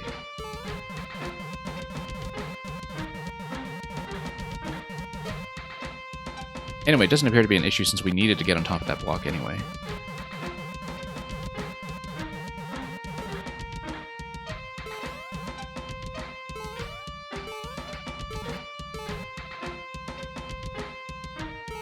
Okay, there we go. We want rightward momentum, and then we want a momentum switch over here. And then we don't need momentum here. But we do want to... Whoops. Not make that mistake.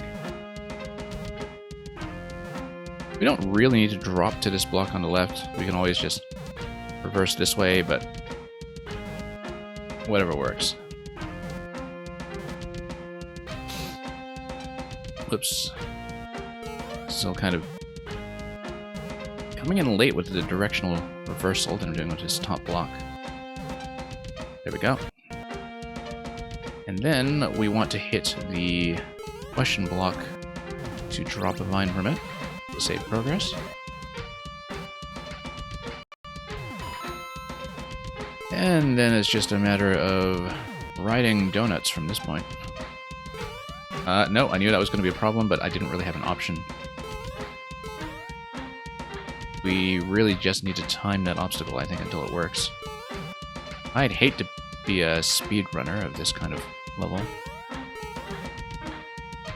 And I'd imagine the clear check was a bit of a challenge in its own right. We need a much better timing there. I don't have much control over my timing with that, unless, of course, we just jump some of the donut blocks early on before we start dropping them. Or, for that matter, jump this one before we start dropping it.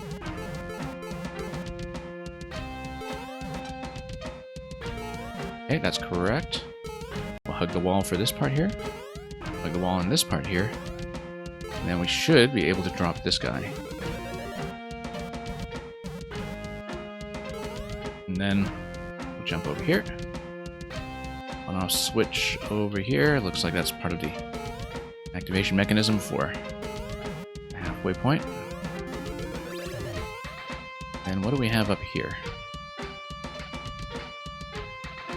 And, Aegis Cook, if you're asking me if I'm making for project, I don't think I'll finish something in time. I would have loved to.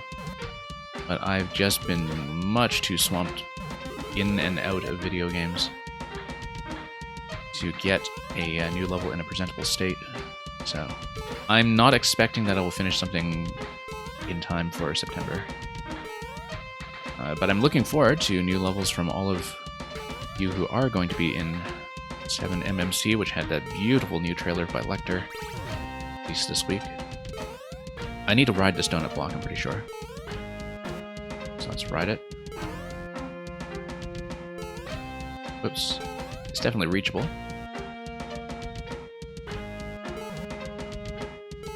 Oops.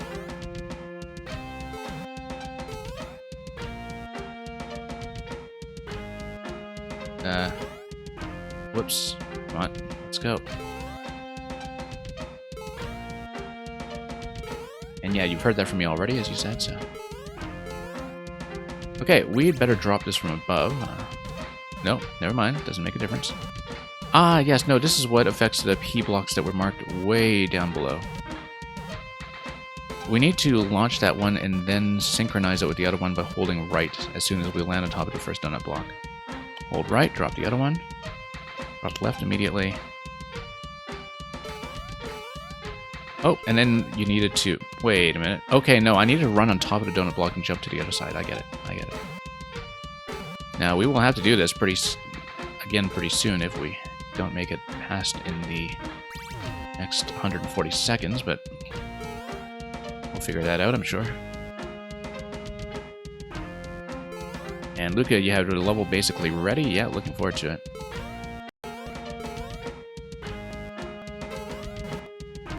Okay, let's synchronize these once again. Go straight down. Nope, coming in a little low. 110 seconds to work this out. Plus whatever else is between me and whatever comes next. I mean... Whoops. Checkpoint-wise, I guess that first flag was offset across the semi-solid. I'm just thinking, with levels like this, is there going to be a checkpoint 2? Who knows? Might not be. Whoops. Because it would have to be in the main world. And then you'd have to... You don't have that much more flexibility with the state switching loading back into this zone, I think, but we'll see. Maybe there is going to be more of a climb, but we'll just try to make it out of this area first without bumping my head constantly. Also, music is dead. Yep, thanks for letting me know. That means we've been fumbling around this for too long. Let's fix it up. Very necessary for a global music level.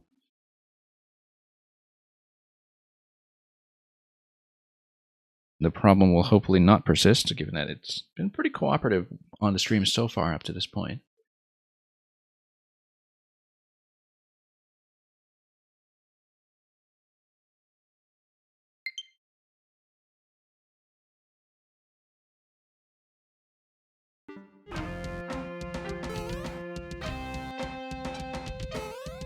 And yeah, Luca and Mang level coming for the project. Looking forward to that for sure.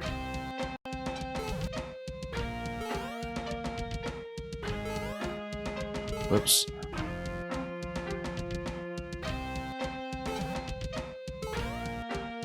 Nope.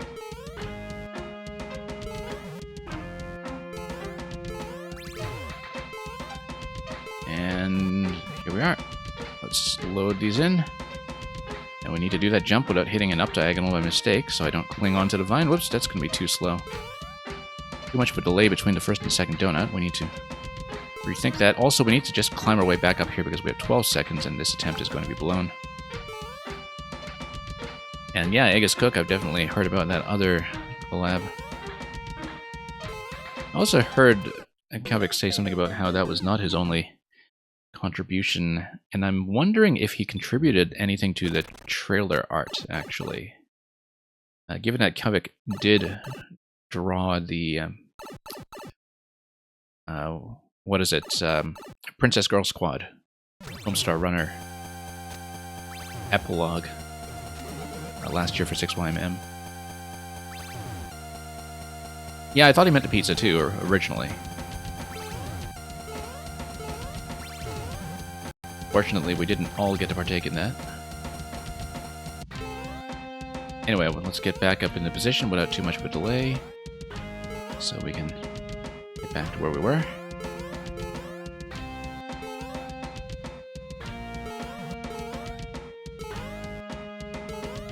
And, oh yeah, we just want to go straight up. And why don't we just climb it instead of dunking it? Why did I dunk it last time? I could have just climbed it. Whoops. Yeah, that's what you were trying to tell me earlier, Green Heroes, about hitting the block from below. Like, why don't I just use it going the other way? That would make too much sense. And look at that trampoline get loaded in position.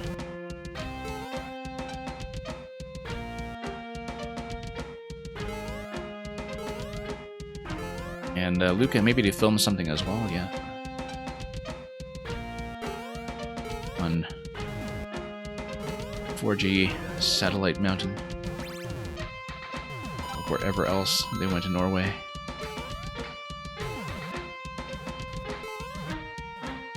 Okay. Oh, whoops. That was nearly correct. Just ducking out of that to get out of the way, except I make it a run.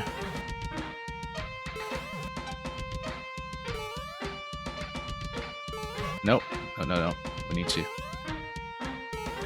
time this properly instead of just running straight into it.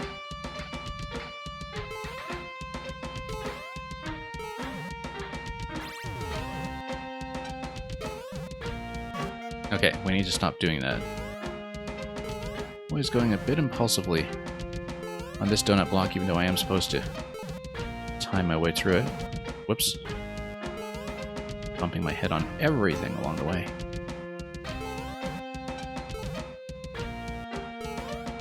Nope, slipping back and forth.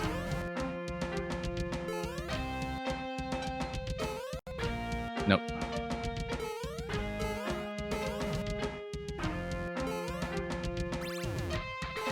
Yeah, potential for spaghetti on this level is very, very high, as you can see. Okay, there we go. Let's dunk it.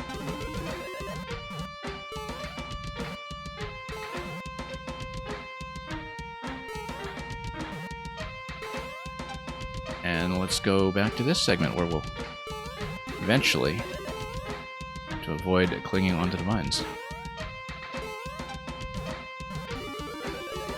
Up we go. Oops.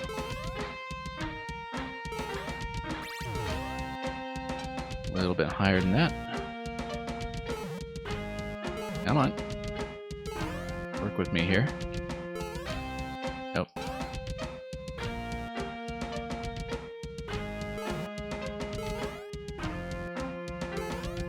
Okay, there we go.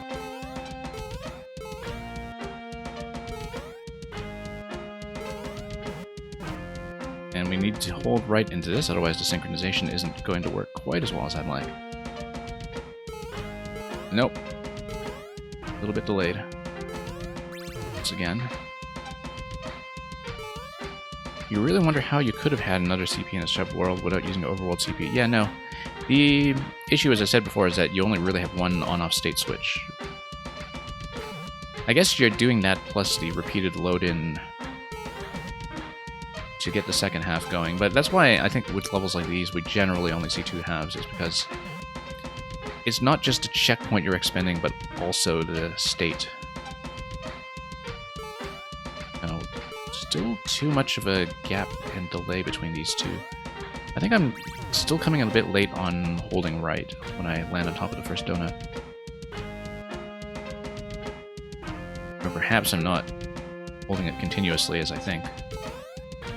And we'll have to fix that up. Because I feel like I'm definitely supposed to fall into the first donut rather than using vines. Hence the P-block markers down below. You could maybe die with a saved coin from CP2, yeah, I suppose. But again, when the point is to do the global load-in, yeah, I guess But if you had maybe a key door do some kind of block break, like where you just pop into a key door once, do a block break, and then go back to the load-in, and have some kind of midpoint that would be accessible to the player, then maybe that works, but I don't know if I'm describing that coherently. No, let's do this again.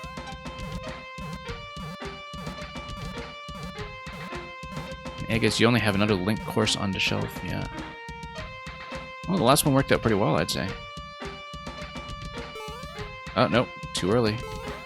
That time, the blocks were in position, but I was not, and we're down to 140 seconds again, like last time. This is going to be a tricky bit here.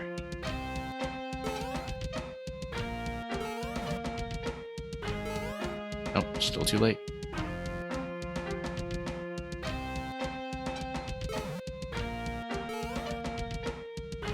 And Aegis Cookier, you've heard Pink Tops is doing a Link course. Good to see that Pink Tops is potentially coming back. I think he's been on break for some time from making. Unless he's been cooking up something really spectacular. I know some people have been MIA because they've been working on new Super Worlds and the like, but in some cases people are also just sitting on some unfinished material.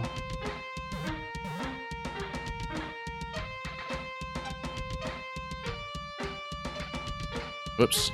Nope, slipped off once again. Oh. Fourth corner, welcome. There's block breaking for the first midpoint that triggers one of the vines, I see. Yeah, because I was looking at the way that you loop back into the second music load and trying to pick out what was... Whoops. Nope, well, we do need to stay on that. Hang on. We've got 50 seconds on this attempt. We're in a bit of a rough spot here.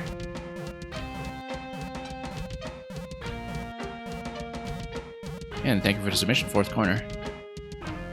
We had been moving pretty quickly through the queue today until this level, obviously, but we were kind of overdue for one that was maybe on the trickier side like this. It's mostly just been this last jump. 30 seconds to go. I don't know if we'll even have a clean attempt on it. So yeah, the stream's been going well. We blasted through tons of content earlier. Was slowed down a little bit, mostly because I've been stuck on this one, but we're getting reasonably close, I think. Whoops, nope, 15 seconds. Yeah, we're not making it. If I had all good levels this stream, you're about to ruin it. I wouldn't say we're sitting on all good levels today. Some were clearly in early stages of development or from newer makers, but sometimes we have a really good run. Green Heroes, yeah, we'll try to give this a proper attempt. I'm getting close. Let's not spend too much time on the initial load-in then. Also, I noticed that... Oh, I've got a major connection problem. I think my connection just dipped like crazy, but let me know if I'm still up and running. I think I am, but we had something stall on the network just now, so... That's okay, that was just a global music load-in. I don't think we lost anything in terms of footage. It was actually critical. And we've captured the music load-in a couple times, so... Yeah, it skipped a bit, but it's back. Yeah, it seems like it was just a momentary disruption, not something persistent. Speaking of which, for my regulars here, this is probably... Oh, we didn't need to do this. We've already loaded in the other side. Okay. Yeah, I'm going to be off my summer schedule starting next week, and so we'll be back to slightly earlier start times. By slightly, I mean maybe an hour or two earlier than what I've been doing in the past few weeks. But we'll hopefully also be streaming more frequently and on a better network, because the internet in my current location has not been great, which is part of why I haven't been streaming as much lately. Well, I mean, no, that's not the main reason I haven't been streaming as much lately. I've also been spending too much time playing Xenoblade off stream, and also just busy with other things, but we'll hopefully have a more regular stream going again, and with an earlier start time to get more levels in the queue. Whoops. And that would be starting next week, by the looks of it. I definitely want to get on a fuller schedule again before the 7 MMC levels start coming out in September, because they're going to be released right next to Splatoon 3 as well, which I will want to stream at least a campaign for that, if not also a bit of the multiplayer. And so, game-wise, September is going to be really busy. I want to record as much of that as I can. Whoop. There we go. No, there we don't. Wasn't there a separate vine I was supposed to spawn at this point? I don't know. 340 seconds. I'm losing tons of time already. Come on. Let's concentrate here.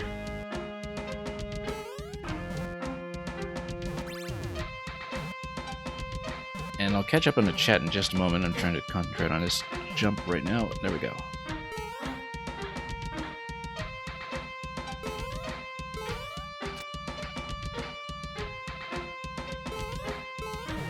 Oh, you're talking about Maker 1 for 3DS, yeah. Which was apparently Mang's origin story, actually. Mang is one of the few makers I know who actually did start with the 3DS game. Like, among people who were really sticking with it as serious makers. Whoops. I'm still down here. That's not good. Oh, hang on. Okay, Green Heroes, we'll see how many more attempts I can do on this before I need to continue on the queue, because the queue is beginning to fill out a bit, so... Well. And the fourth corner, you also started with 3DS. Interesting. Yeah, because Green Heroes' queue is filling out a bit, and so because the attempts on this tend to be so long, we'll see if I can make this final obstacle this time. Whoops. Oh yeah, no, that's fine. That's correct. That is definitely correct, in fact. Because I'm starting to slip a little bit on the early stuff, as you can see. But we're almost back to the trouble spot. And we'll try to make it.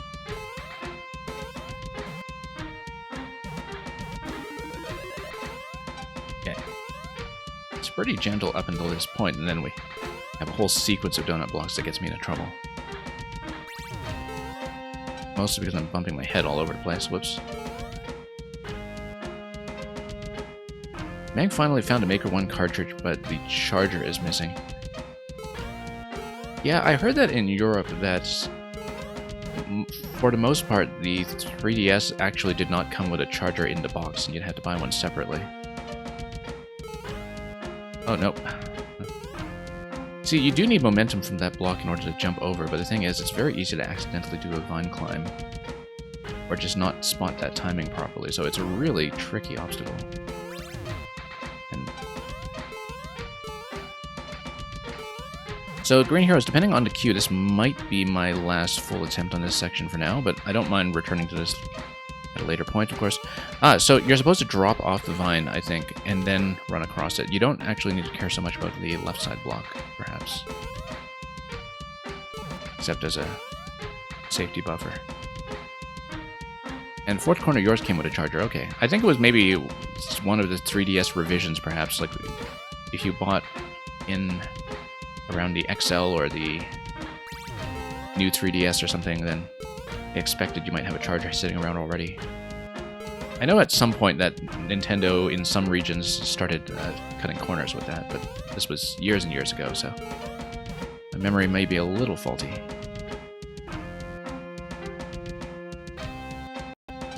Nope. Oh, total miss. I was hoping to get on the vine and then run across. Aegis Cook, I absolutely use a D-pad. I use a D-pad exclusively. I don't even have a stick on my current controller because it is the Super Nintendo controller.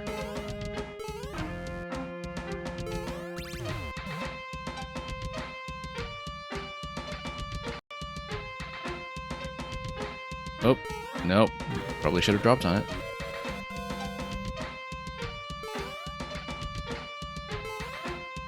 Yeah, you're supposed to drop on the left block and run over to the right block, for sure. But just don't have that timing worked out yet.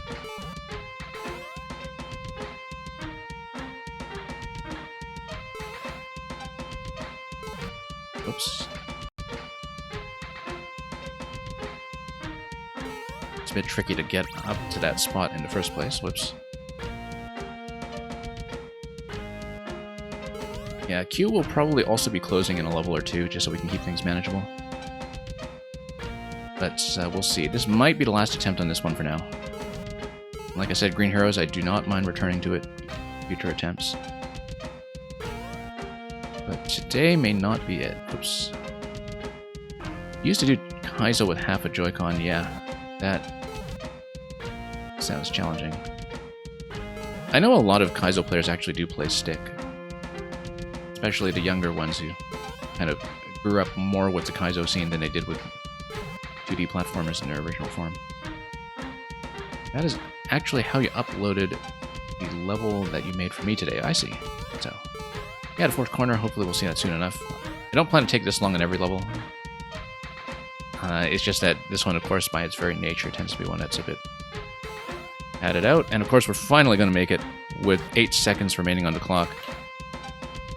Only to fail here. 2 seconds. Well, that was progress. That was progress. You know what? We made it over that obstacle at the very last moment. This will be my last attempt, okay? This will definitely be my last attempt. But if I had not made that jump, I would have bailed out of this level right there. But because I actually did make it, I feel like I owe it to this level as well as to you folks, my viewers, to demonstrate that given a few extra seconds, like an extra 30 seconds, we might actually have been able to do it. So, let's not waste too much time getting back up to where we were. We had that issue with the previous attempt where I was just spending too long on some of the early stuff before we raised the platform properly. Whoops. Come on. Like I was saying. Always have to remember that your vine cling direction matters a great deal in SMP1. Whoops. There we go. Come on. Come on. And Red Knight, welcome. This is not developing enough momentum. There we go. Yeah, this was the issue I ran into earlier, just spending too long in this segment. When it's not that big a deal.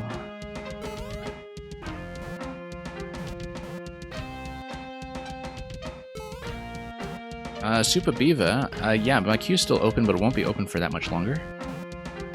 And it might be a bit of a wait at this point because our queue was very short earlier, but it has filled out a bit. So you're welcome to submit. It might be a little while before I get to you. But I am planning to stream for a while after queue closing. For anybody new here, I usually try to complete the whole queue whenever I can. Sometimes there are emergencies that call me away early, but if I'm able to run every level in the queue after I close, I will do so.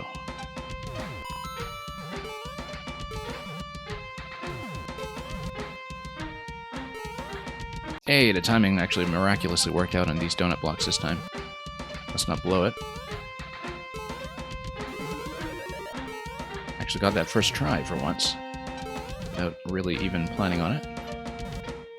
So we're going to get back up here with a lot more time to spare. This takes a little bit of practice, perhaps. And then we'll move on up.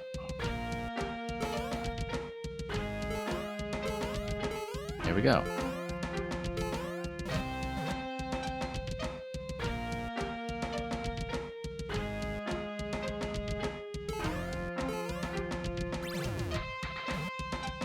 And hey, we actually made progress once again.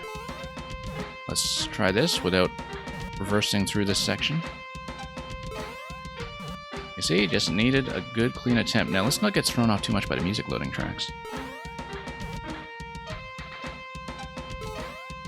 And fourth corner, you're going to wait for feedback on your level, and then you're going to head out. Yeah, that's fine. That's totally expected, especially with my stream times being as crazy as they are. Let's not die to this conveyor. I don't know where I'm supposed to go with this. Oh, okay. Blue pipe. That's fine. Now we know. That looks like it's the exit. And yeah, we definitely needed the extra time that we didn't have on the previous attempt. We got here with about 300 seconds this time, though, so that actually worked out quite well. So I want full momentum off that conveyor, and I want to hold right into it. Full momentum, and off the edge we go. There we go. Luca is going to redeem skip the queue. Yeah, we'll honor that. Oh.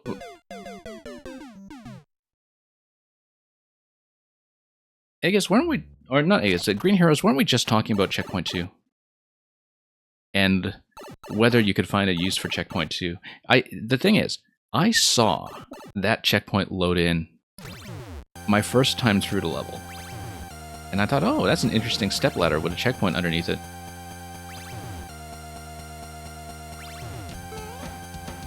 I'm the first one to die there. Yeah, well...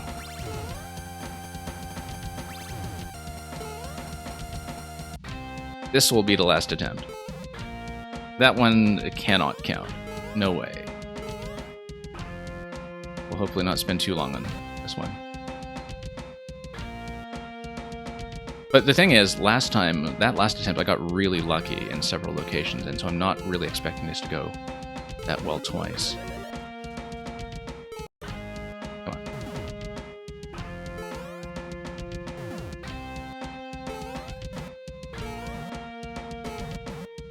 Because in a couple of places, things went much better than usual, and so it really did look like the run. And Toadette will be active on the next attempt, next to the request from fourth corner, who now has a nice number of points remaining. Oh, come on. Let's not do that.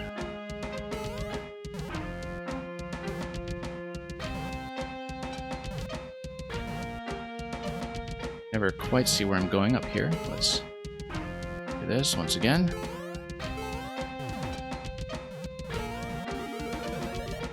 Save some progress.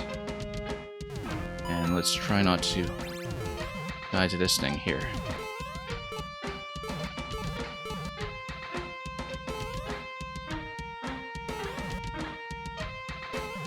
Nope. Nope. Okay, we're not going to do as well on time this time around, that later segment, but... yeah, kind of choking now.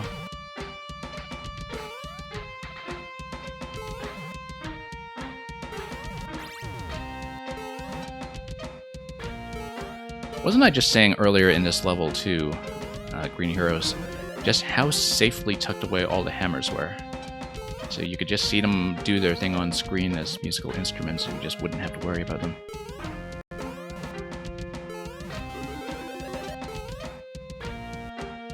So between that and not really expecting a second checkpoint, that could have gone better.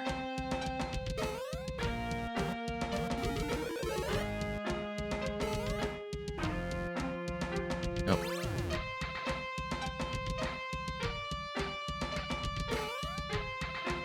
Down we go. But yeah, I think Q will probably be closing at the end of this level, so if people have any last submissions... And we'll honor the skipped queue from Luca first, and then we'll get to the rest of the queue after that. Probably should have checked for subs as well. So it'll be Luca, I'll check for subs, which I don't think we have today, but we'll check that so I'm not assuming anything about who's still actively given queue privileges. Nope. And then, but we'll get through everybody if we can for sure, so. Especially after we beat this thing.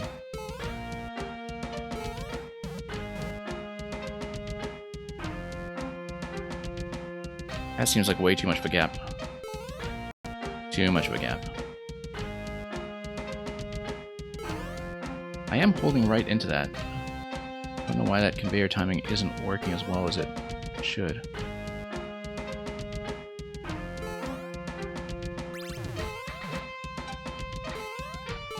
Yeah, is it possible to die on this level without timing running out? Yeah, we demonstrated that in style.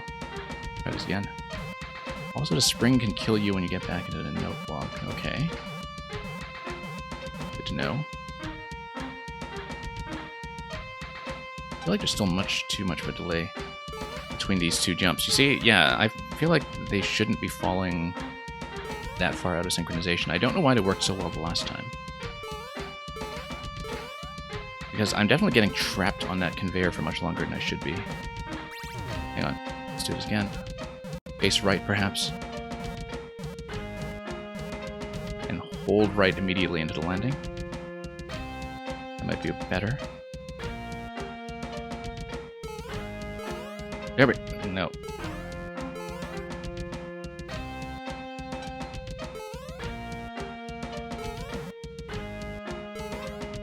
Come on.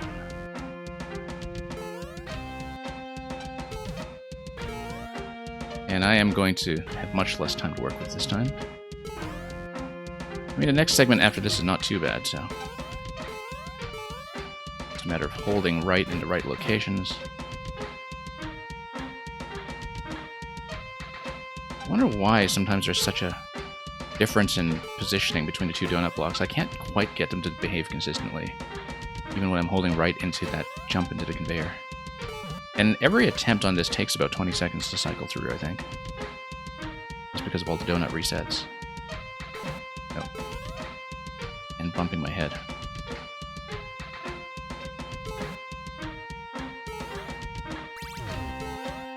Come on.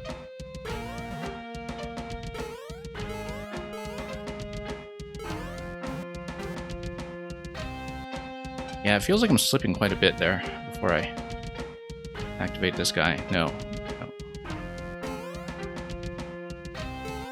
That's just never quite working out right. There's too much variance in how I land on the first donut block on the left, I think.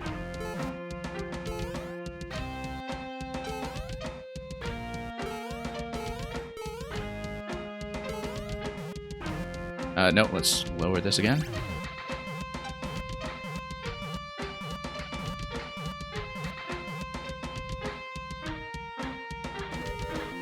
Okay, down we go, immediately. No! Oh, that was an accidental vine cling. Got a little excited with the D-pad there. Because the timing was actually correct. And then the vine got in the way.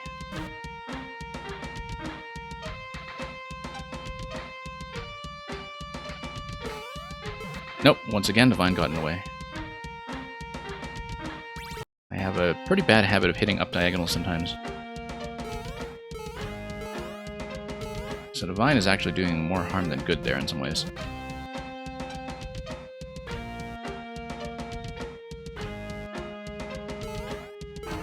There we go. 50 seconds, let's do it.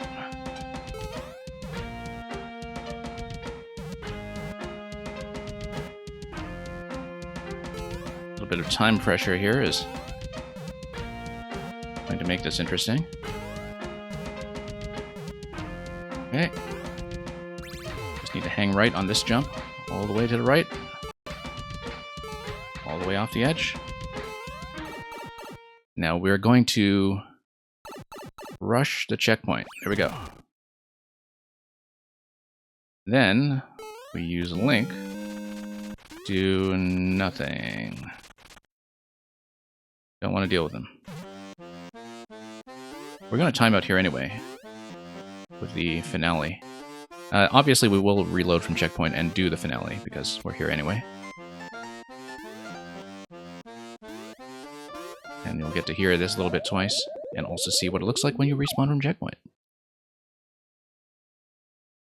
But hey, we got over it, and we'll get to see Toadette briefly before she links up once again.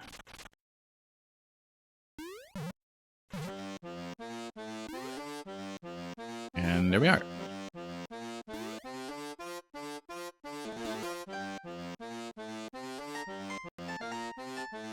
Anyway, this feels much more relaxed. And yeah, always nice to... Whoops. Have a brisk shift in beats per minute here.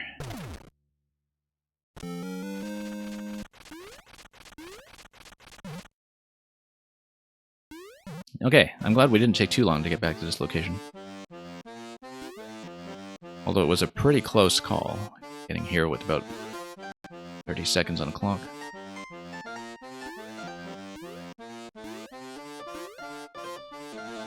Okay, let's get under it. And auto scroll is going to push me a little. Custom scroll, I should say. Nice use of the main world custom scroll in a genre of level where usually the main world isn't going to be too relevant. And you even have a little bit of light platforming here, but nothing with the kind of margins that we see in the previous section, so...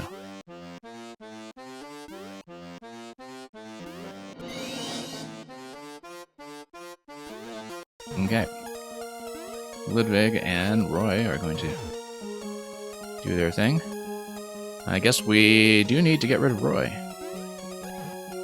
And, whoop, uh-oh. Let's watch those projectiles as well. So this is extremely elaborate. Not only as a vertical ascent, but also a boss fight at the very end.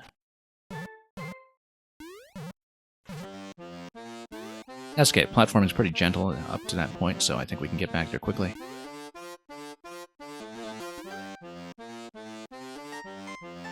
Looks like the network is starting to choke on me a little bit again, so hopefully that's not killing too much of the video. That's okay, it just means we get some use out of this additional attempt I'm putting in. Whoops, off screen. Missed too many jumps there in the auto scroll segment.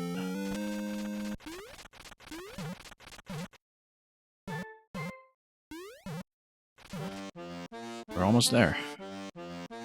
Almost.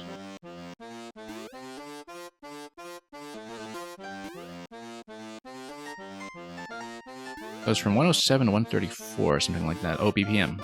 Yeah.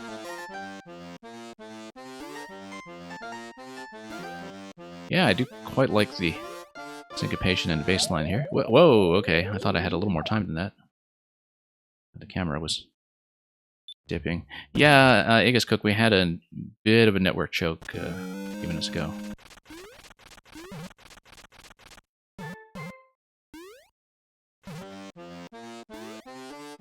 Yeah, I'd love to make a global music level at some point, but there's a lot to kind of read through and prepare. Even if you are using some of the generation tools, like the ones that Uncaught Cursor recently built. A lot of stuff to sort out.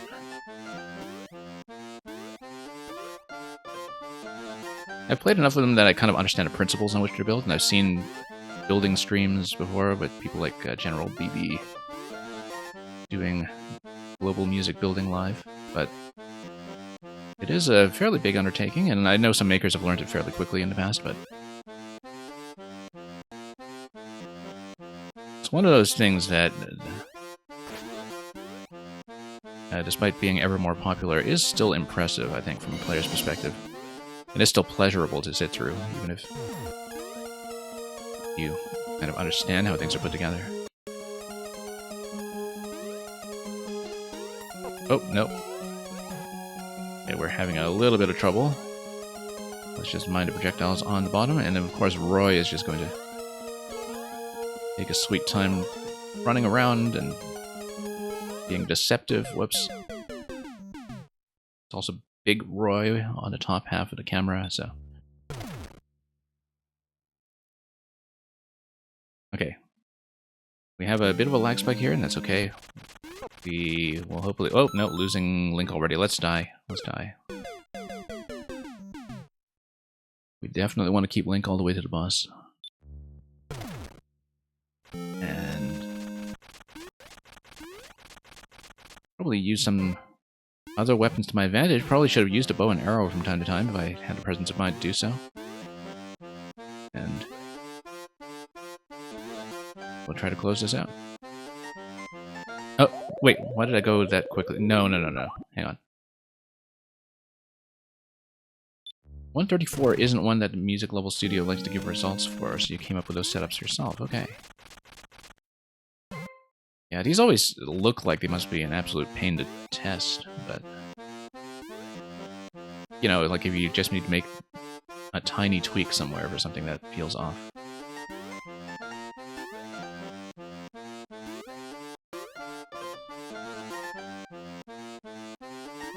Yeah, so we might be seeing a little bit of video stuttering right now, but hopefully that clears up by the time I get to any critical portion of the level. I still am a little bit late on that camera dip every time.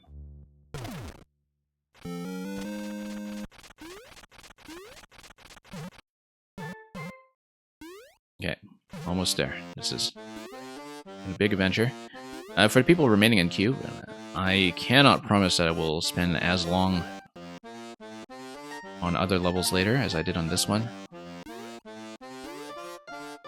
We usually only have time for so many massive epics in the queue, but we got through a lot of stuff really quickly earlier in the stream, so I guess that makes up for it somehow, in some small way.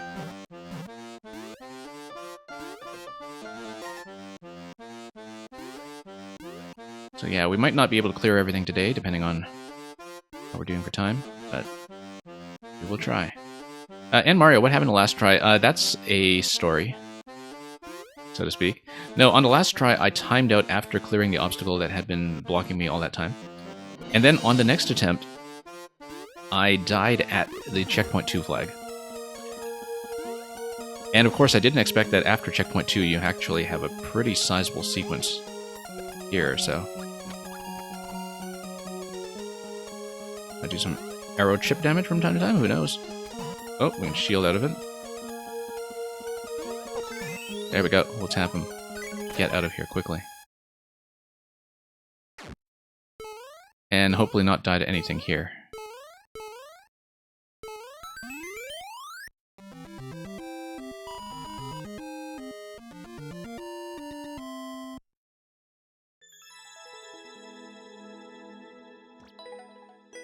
Anyway, that took some time, but we got it. Thank you for the patience of everybody who's been waiting in queue. Like I said, this is last call. I will dial up Lucca's level because of the queue skip privilege, and then I will close the queue. So if there are any final submissions, please get them in now, and I will accelerate Lucca up the queue in the meantime to get that point reward redeemed. So this is the skip to queue point reward, for those of you wondering, in queue.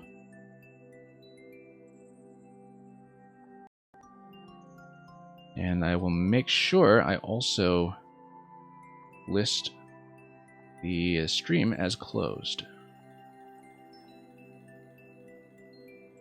And we'll punch that in.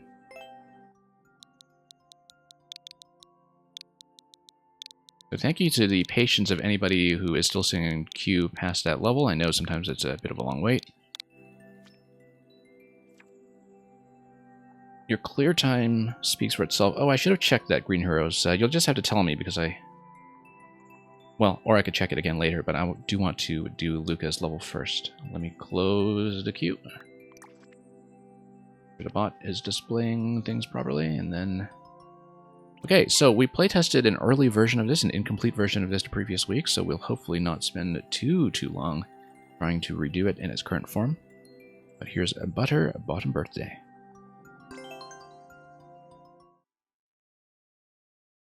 And yeah, hopefully some of the frame drops clear up. I do realize that network's been a little bit choppy in the last 5 to 10 minutes.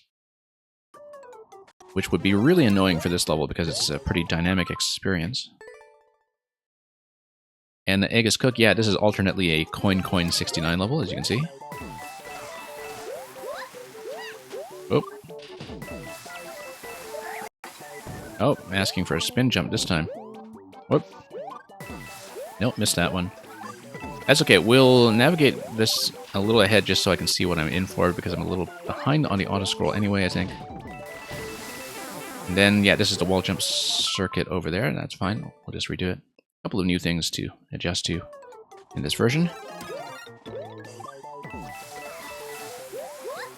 And, yeah, Eli Hughes, we just closed the queue a minute ago, because I do want to make sure I get through everybody who's still in. Okay, did we have a disconnection?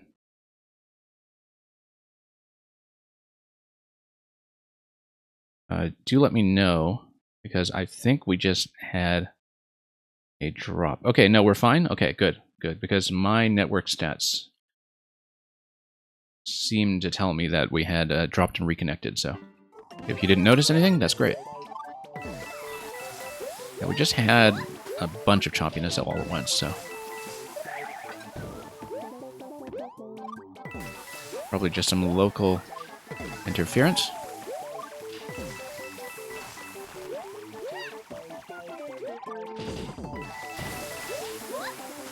And then down on a slope. And then up here. Oh, missed the first one. That's unfortunate. Oh, there's a key. Okay. And I totally got distracted by that. We'll have to get the key quicker next time.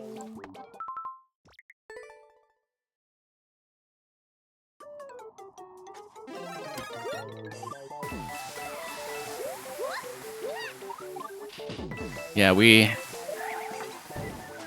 yeah, I'll see if I can get some of these network issues sorted out here, because I think we had something happen with my network here that I haven't quite identified. It's definitely chopping like crazy, so give me one moment. I'm going to try something to adjust my network here, and hopefully it's not going to disconnect the stream completely. If it does, do expect me back in just a moment. Yeah, it is skipping like crazy.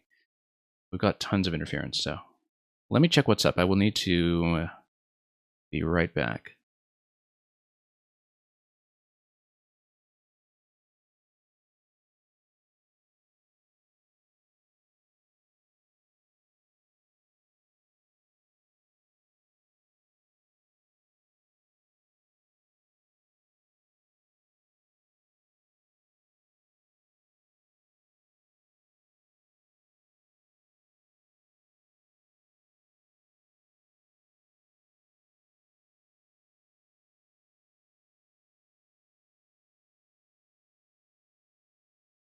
Okay, we're going to try this one fix. Hopefully I have not fully disconnected here.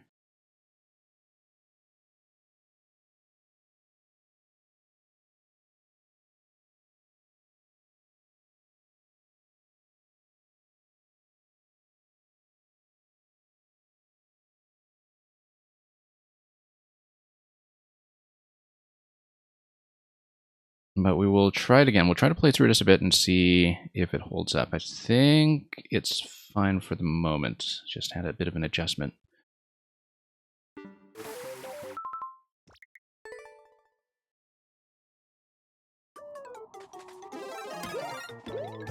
But we are going to resume this for the time being, and I'll just keep an eye on my network stats to see if things are still rough.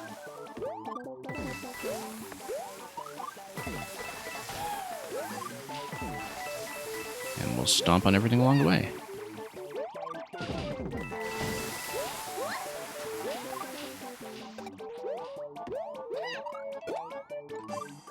We will, of course, try to go for that key later.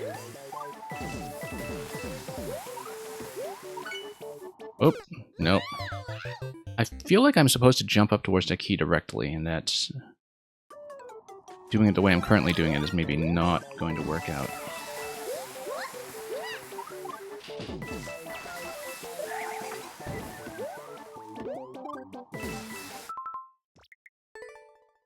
Yeah, I feel like after the 5 coins that are on the wings, I need to jump up towards the key directly, but... because I don't think I have enough time to jump back towards the key and still make the next segment after that, but we'll see. And good to know that Green Heroes, you're reporting that it's fine. It looks like it's cleared up on this end as well. I made a quick change to my network over here, hopefully without disconnecting anybody. Or my stream in its entirety.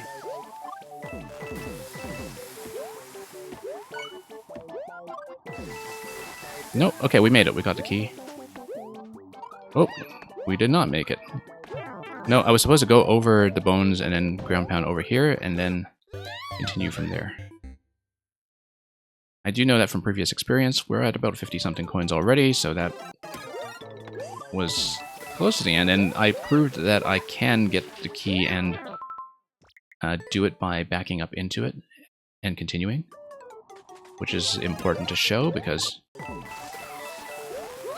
that was the thing I was very uncertain about. I did not want to do a wall slide there. I wanted to ground pound immediately.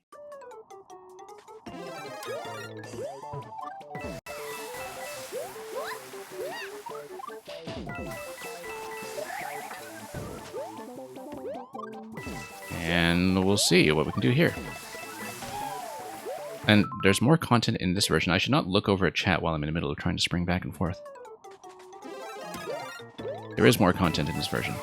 I see that already with the key, which tells me that maybe there's a bit of extra content coming that we need to unlock our way towards. And a couple of the obstacles have changed as well.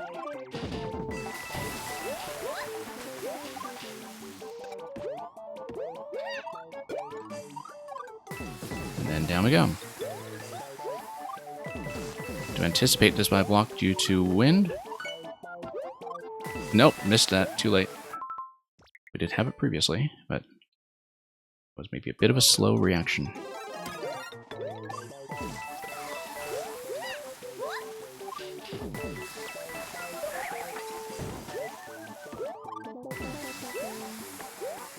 Nope.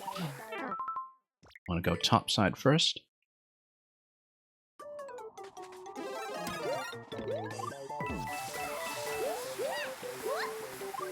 And down we go.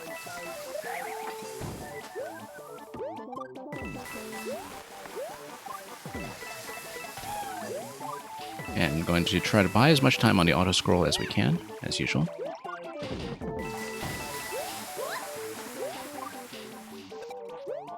Whoop.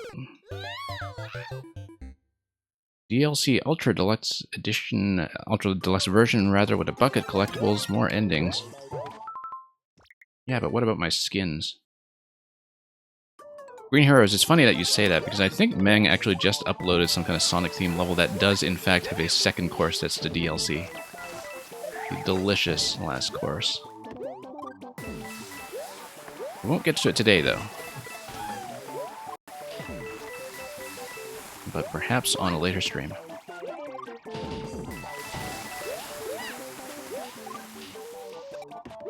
And Meng's not here today anyway, so no big loss. As far as Q is concerned... Whoop, nope. No, you only have room for really one jump. I had to get that key on the first jump back. I'm finding it unlikely to jump towards it directly. I feel like I'm behind a little bit already, just not doing the first ground pound. And yeah, it's good for Meng to get some sleep from time to time. That is valuable.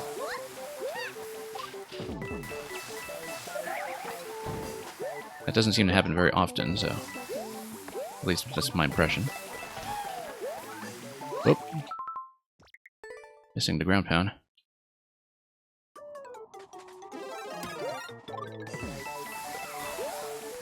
I think after that getting over at level just before this one, I have to recover my memory of how to actually go down again instead of just up all the time.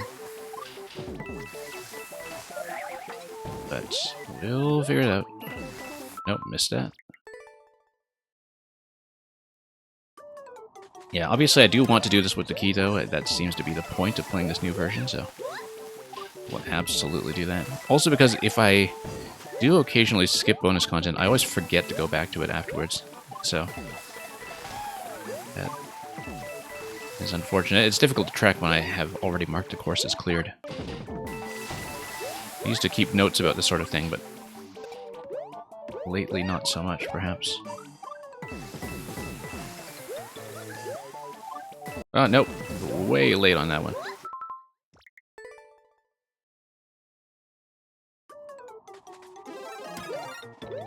And yeah, Luca, you don't have a normal sleeping schedule. I absolutely empathize with that.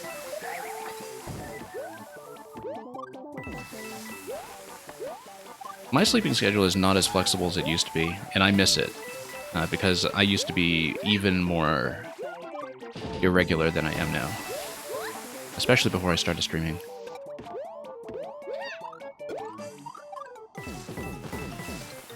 I used to have a lot more flexibility over when I would be awake, and missed those days very, very much. 52 coins. Did I miss one? I'm not exactly sure. We'll have to find out.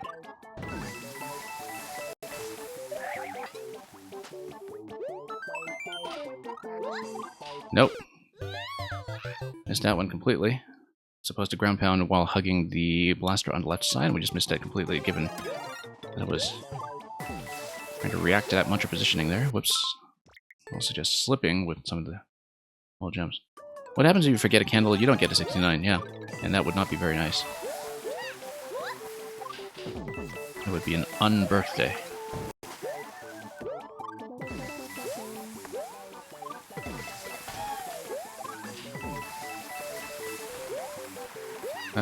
Whoops.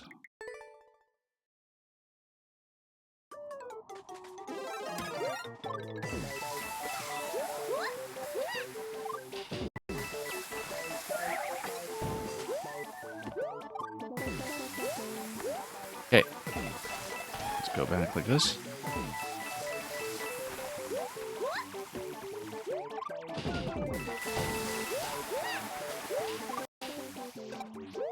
Anyway, let's go back. Some of these extra trolls probably aren't worth the time they're taking me. Oh, no. I thought I could jump directly, but the ceiling got in my way that time, so. Roby Angel, I'm doing alright. Good to see you again. Are there also B and C sides? Well, Green Heroes, there certainly should be.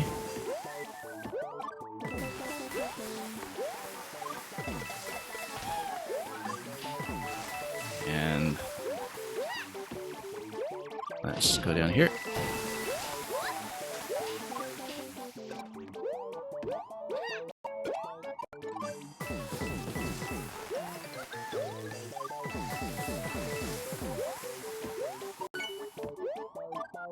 Okay, we definitely got them all that time. 52, yeah. That's correct.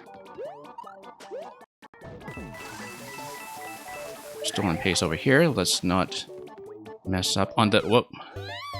How did I just miss to jump on... Oh, because the wind pushed me off. Okay. Anyway, 52 is correct up to that point, though. We should be sitting on 52 out of 69 by the time we reach the blaster. Yeah, I see you redesigned that to kind of enforce the spin jump as well, so you'd not be wall jumping up the way I did in the previous version. We lost a little bit of time here with some of my jumps, but we'll need to clean that up. My button reaction time is not as great as it should be right now. I'm reacting to the wind poorly, that's the issue. I'm not compensating for the wind as much as I should be. Have I ever heard of CG5? I don't think so. I don't believe I know what that is. Green Heroes, given that there's no checkpoint, it's definitely a Golden Strawberry run. I mean, I've definitely seen tributes to Celeste that use the key as the Golden Strawberry. I remember, in fact, that Death to Spies had a Celeste music level that worked that way. And coins as the red strawberries, obviously. Yeah, a number of Celeste tribute levels have used that scheme of having to preserve the key from the start of the level and past checkpoints, but checkpoints will not be relevant here, so I'll just grab that and go. I did get all red strawberries when I originally played Celeste, but I didn't get anywhere near a true 100% of the game.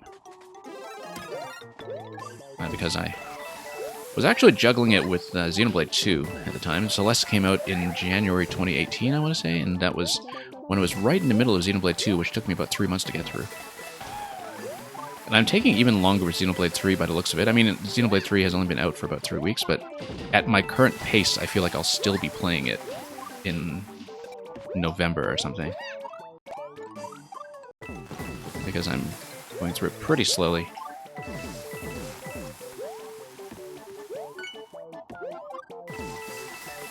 Good, got that. Oh, too much of a wall slide there. I don't like that. That's okay, we recovered.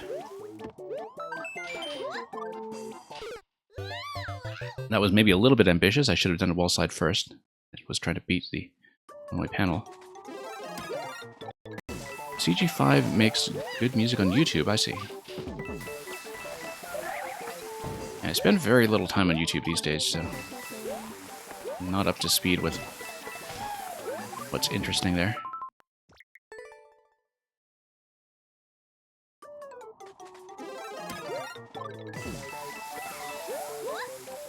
Anyway, I'm told by several people that I should do YouTube content on the side at some point, especially because my streaming schedule is more and more restrictive. I should just pre-record some things, but I haven't quite decided what form that would take. And of course, YouTube is even harder to break into in terms of viewership than Twitch is. Whoops. Once again, just not compensating for the wind properly.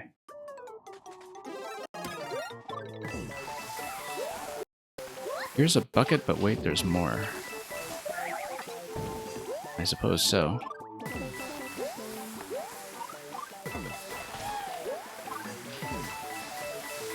Okay, let's move on up and continue.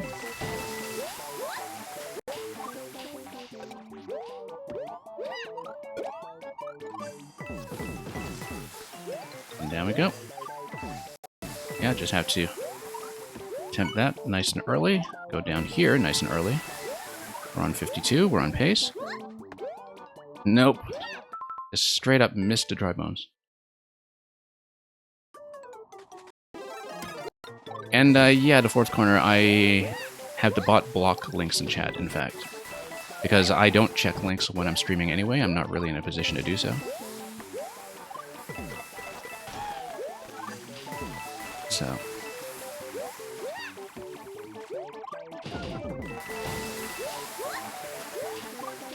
We'll just try that once again. And we'll try to work this out. Now, just so people have fair warning, like I said, I usually try to get through the whole queue.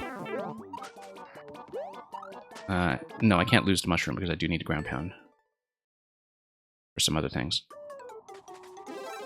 But today may actually be one of those emergency abort days, just so you know, that I do have something that may have come up. And I know that's unusually short, but we'll try to make it happen, and it's possible that I might be able to come back in a bit if I do have to leave. And if that is the case, then I will definitely hold the queue as is and make sure we continue. But we may have a couple of issues today. Not just the network trouble I was having earlier as well. Just give me one moment. So, and let's start over.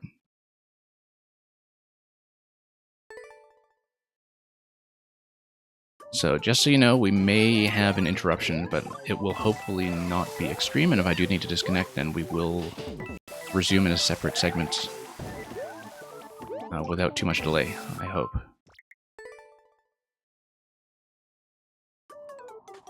But hopefully not without completing the birthday celebration here first.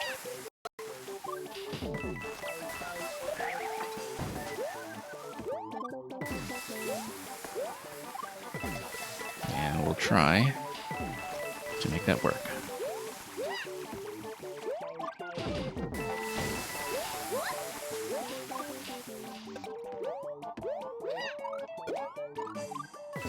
Anyway, in the meantime, we'll try to grab that key once again.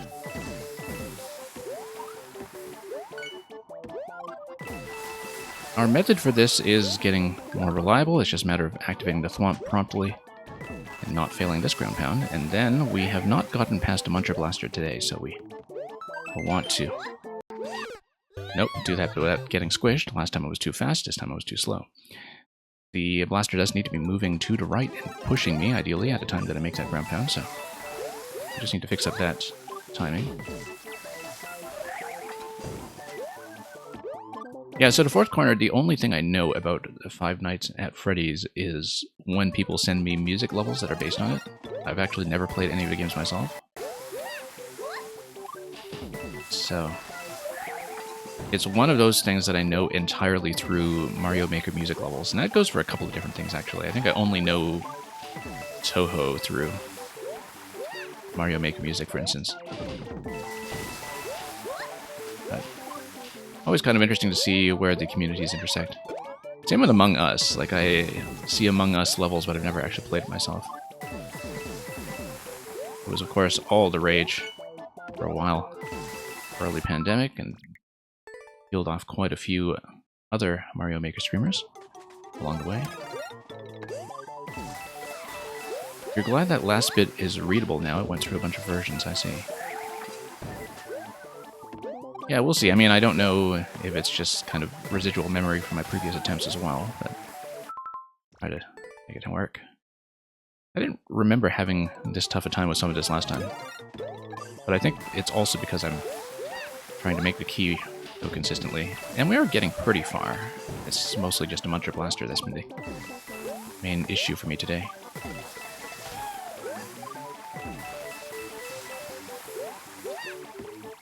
And then we will try to make that work out.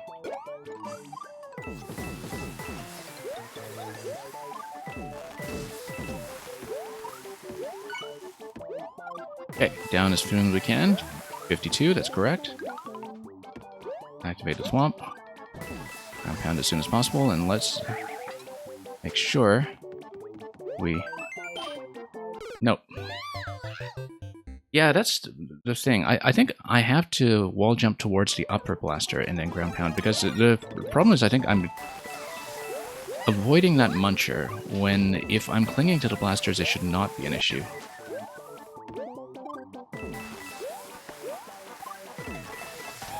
Because I'm kind of wary of wall jumping into the muncher, I think, and because of that, my wall jump timing is just completely off.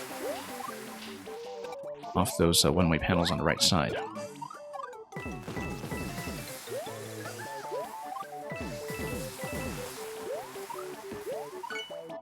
Oh, no. Yeah, the muncher doesn't hit me with two blasters there, and I know that. Intuitively, I think I try to avoid it, though, and that's the issue, because I never consider when the upper blaster is going to drop. When I should just take that as a nice, safe wall jump, especially when I'm tall. Because I'm always going to be braced by the blaster on either side.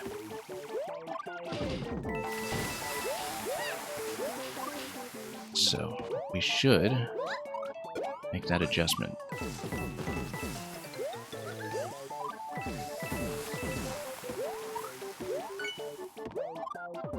Anyway, down we go. Down that guy goes.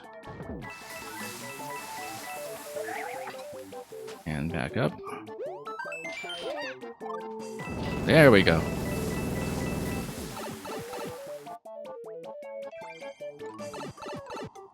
Okay, 6969. We have a moon. Why do we have a moon?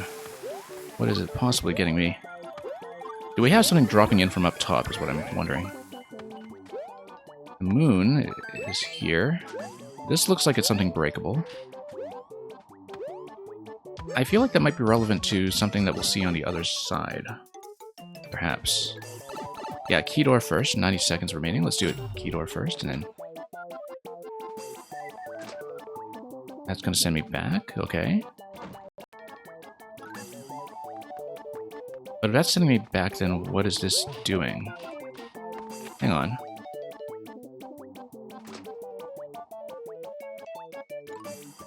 Wait. So there's the red pipe that's at the very start. Is that just telling you that you can enter that red pipe at the beginning? Yeah, so you just restart the level and then enter the red pipe, right? Is that my understanding? For you, the gameplay is delayed. Okay. You mean relative to the sound? Yeah, we'll try to fix that up. Luca, I hope I didn't actually miss that, and that was actually just a knowledge check to tell you about the red pipe at the beginning. Ah, I see. So it is an alternate level here. Okay, so you can actually start over, which is how this clear condition level is broken up into 2 parts. Okay, interesting. Very creative way of doing it. I, however, missed. Let's try to get the synchronization fixed up first, okay? Just give me 1 moment.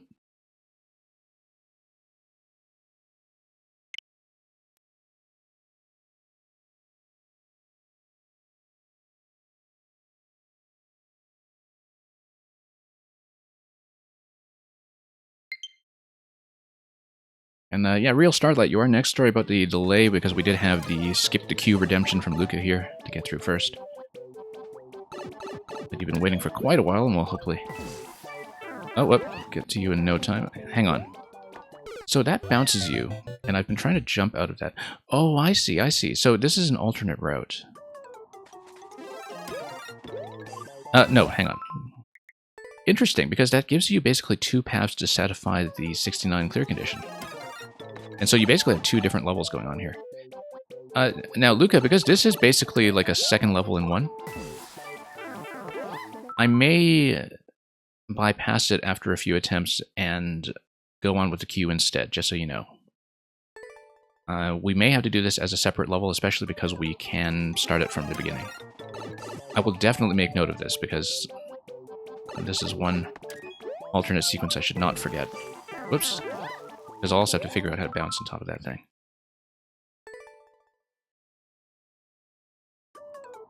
But we'll see how much of a bonus it is and how much effort it actually takes me to go through it in the 170 seconds that we're given.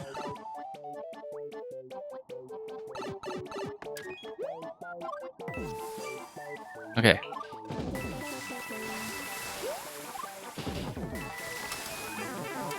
Yeah, so you're supposed to jump out of that, and then a thwomp does some kind of projection upwards, 22 out of 69.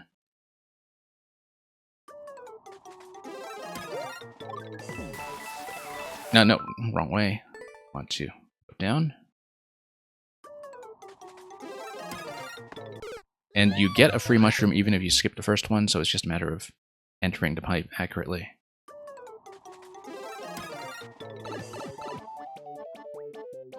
So yes, quite a lot more content.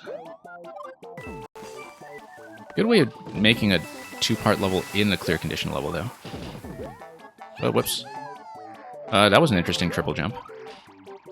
Although not what I wanted.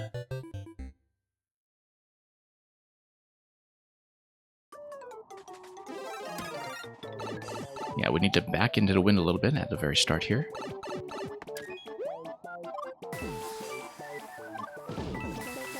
And then take this immediately.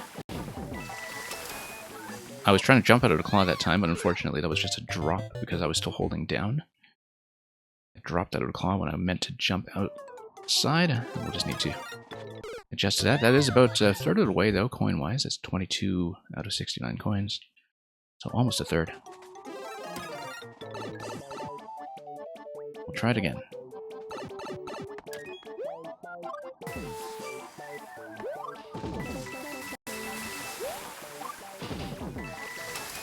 Nope. Yeah, once again, you do need to kind of release and not be holding down. And Red Knight, yes, this level is fantastic. This entire secret section was not here the last time I playtested, I think. I didn't actually check to know that for sure, but I believe it was not developed yet. Oh, whoops, no. Yeah, you're supposed to swing off the claw and then jump on top of the note block, and then the thwomp pushes you again. Being fast auto-scroll, the bonus is way shorter, yeah. So if you're going for a speedrun strategy, that would be the way to do it. If you want a record time, that is the path. And you do get a free mushroom there, so no problem with skipping. Nope, you do need to hit the jump pretty accurately on the note block.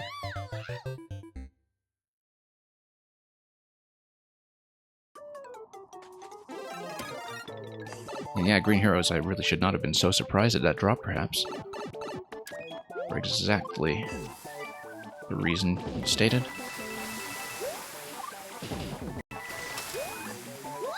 Uh-oh. Nope, not quite. Didn't look like a series of wall jumps, though, even though you do have those springs on the left side. Maybe you do need to spring off the left side, instead of jumping over directly. Couldn't quite tell. Oh.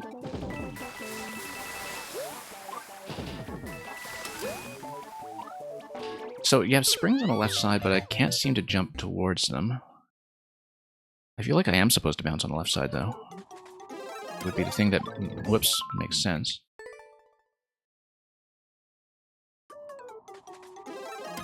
And yeah, the fourth corner, we see a lot of people testing early versions on this stream with the intention of re-uploading. There are some levels where that is necessary to make sure things actually work out. But there have been some levels that we've seen week after week here, as they undergo sometimes some big changes.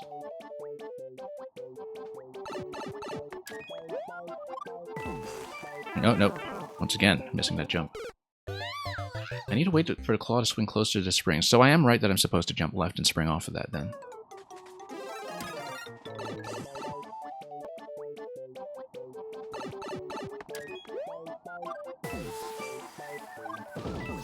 Okay, there we go. That's smooth.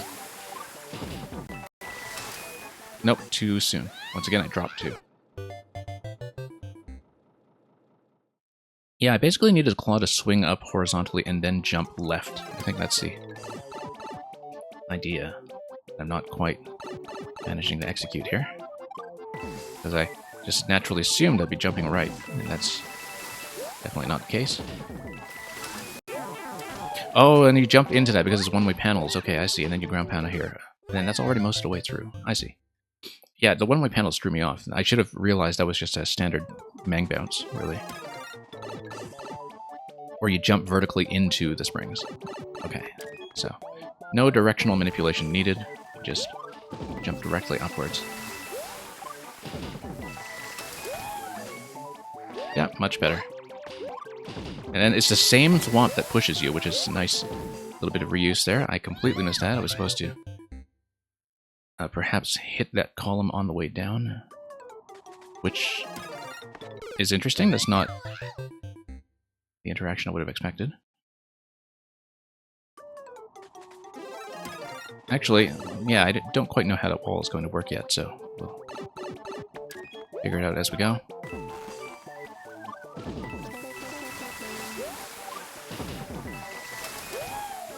Nope, too late, I think.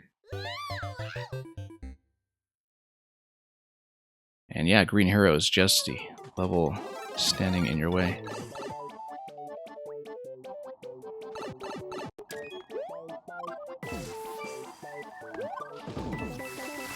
In its alpha form.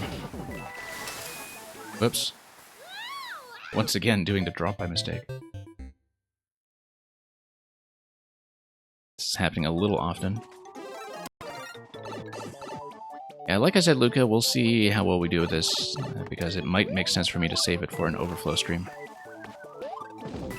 This segment here, it's short, but also still enough of an undertaking. Oh, look, I skipped a spring and I still made it. And then I was too late here. Okay. So maybe I do need that little burst of speed from the side.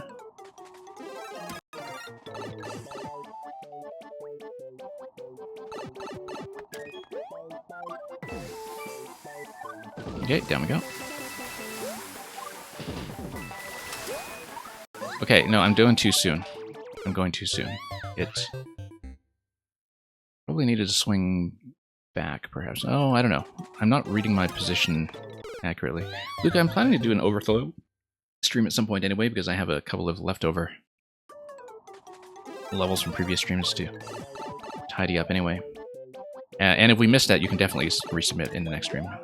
But we'll give it a few more tries. I do want to clean up this trampoline at least, even if we don't get much further than that. Nope. I keep dropping instinctively, and that is an issue here. And don't forget to check to clear time on your level. Yes, we'll do that, for sure. There's also thick bonus section I didn't play. Oh yes, Luca, you do need to remind me of some of this. So, I have it in a notepad somewhere, I think. This is unfinished business, but sometimes I can't keep track of which levels that applies to. Okay. Keep missing the entrance too, which is maybe not great.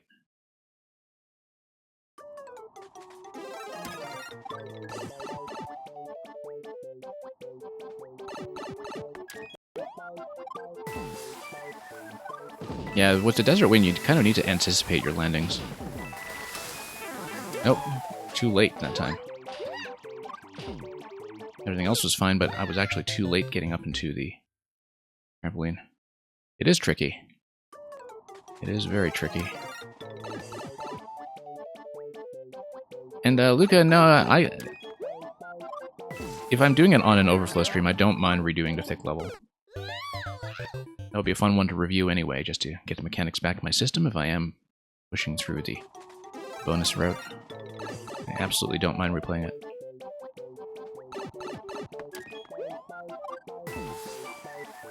Okay, bounce. Nope. Yeah, so the timing is not the issue. The fact that I'm dropping is the issue. And I've been doing that to myself repeatedly. I do want to do that obstacle cleanly at least once, and then we'll probably bail after that.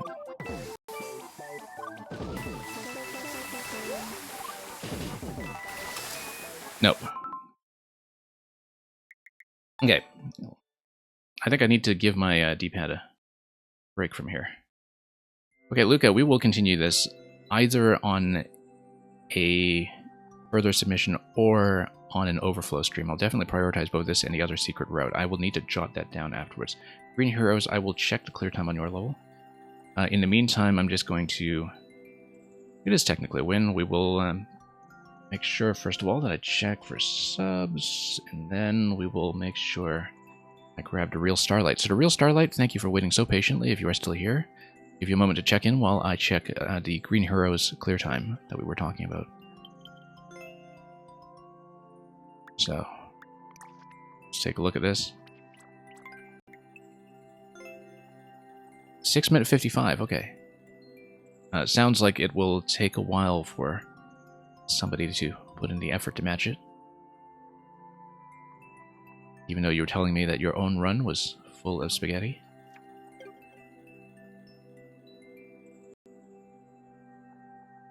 I think the Real Starlight is still here, but do check in the chat, please. Otherwise, we will bump you back one spot and go to Mr. Greggy Spike. Like I said, today I may have to keep things a little shorter from here because there may be something calling my attention, but Mr. Greggy Spike, I know you wanted to do the Sonic style level if you're still here. Real Starlight, yeah, Real Starlight, you're here. We'll do yours first. Great. Thanks for waiting patiently. We'll do yours now.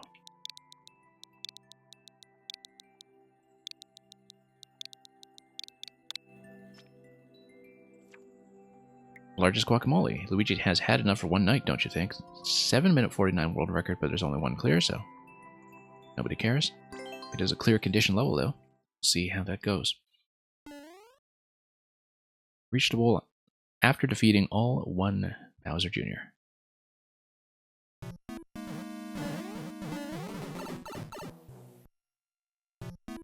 Feel free to use the viewer if needed. Nah, oh, you mean the level viewer? No, probably not. If I can't figure it out innately, we'll probably not figure it out. We'll take our time to route this. It is 10 coins, so I guess we do need to find an ideal route through it. Looks like we would need a way to take damage or come back out of this, unless... Ooh, that looks like a pretty ugly jump to make unless I can take damage. I can also perhaps drop the POW on top here. I don't think I can make 5 tiles with a jump though, can I? Well, I can, but I'd need to be very careful with it. and not hold the POW on my way up. Oh, whoops, no. I was trying to drop it here.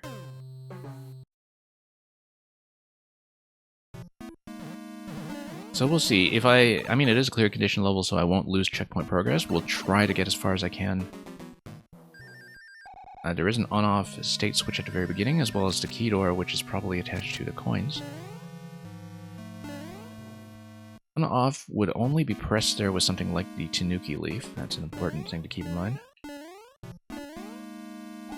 POW block is only usable once. That's also important to keep in mind if we want to keep it available. Nothing that I can take with me here. That looks like it's not a relevant pipe. Oh, that's interesting. Yeah, if there's very much that cannot be done without the level viewer, then we probably will not clear it, but we'll try to explore it for a few attempts and see what I can do. Yeah, once again, I don't know if I can stay as long as I usually would. I think I want a power up in that spot, or maybe just drop the POW directly there and jump out of it from there, except I still don't think I can really clear that, so we'll see. We'll check that door eventually, of course, but not just yet. A lot of invisible stuff going on here. I think what I want to do is I actually want to drop the POW from up here. That does not grab me the coin, okay. And I would not be able to get out of there anyway, so. That looks like a power-up spot for sure. And we need to defeat Junior at some point in this, so let's forget about the POW for now until we find a place to use it. There was a side thwomp here that will do what? Let's see. It's going to come all the way over, and it is going to smash the on-off switch. So it's possible for the thwomp to smash the on-off switch and then open up this to send me back to the beginning, which doesn't seem too relevant. However, look at this pipe here. Standing on the POW might be able to get me up above, except the POW is only usable once. I will check that anyway, because I am curious. We'll lose access to the POW because of the nature of that block. But it's important to know which pipes can, in fact, be entered. And it looks like this one cannot. Alright, that's fine. We will go on. Also, notice that the POW is able to stop the thwomp if needed, if we don't want it to activate anything. And we can also just go on before that becomes relevant. One coin here. Don't know if there's maybe a block underneath here. No, there isn't.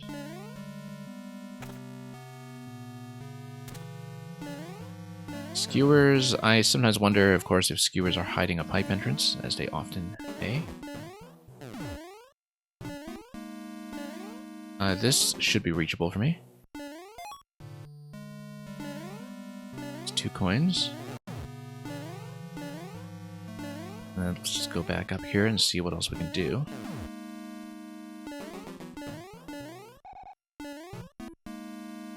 Okay, that's another type that may be interesting, but let's check for power-ups. Okay, Mushroom is great, because we will need to take damage at some point, I think. Also, that coin is reachable directly. We just need to jump off the donut block afterwards. So that's 3 coins sorted out. That's not too bad then, if all of that is already accounted for. Let's try to check that top pipe. But if we can take damage with the mushroom, then we're able to handle the coin that was tucked away by the spikes that we saw later on. We drop this donut a little bit. We may be able to go up, except it'll be a little tricky. I feel like... Yeah, let's ditch the POW for a moment so I can do the running jump, perhaps. Maybe. Oh, no. That's okay, this is still an exploration run. We have a couple of coins accounted for already.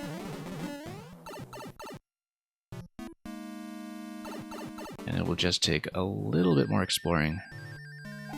Get a better sense of what else we're in for.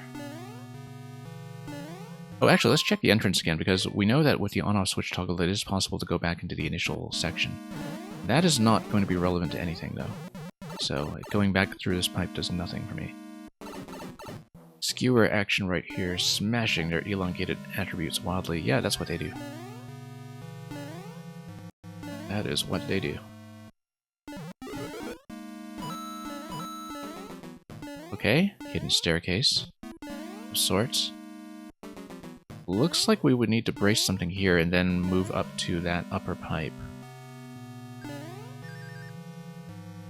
Perhaps there's something invisible going on here. Feel like there must be.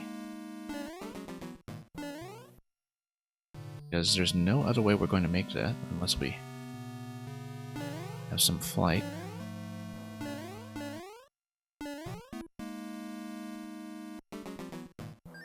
That's okay. So this one is going to be damage boost off the mushroom if we can do it. And I think you still need to make time to defeat Junior at the end, so... Also, this pipe, did we check it? Nope. It's nothing. We'd lose the POW anyway, were that the case. Also, if we are able to keep the POW to the end, we can just defeat Junior with it instantly. Well, let's check some pipes.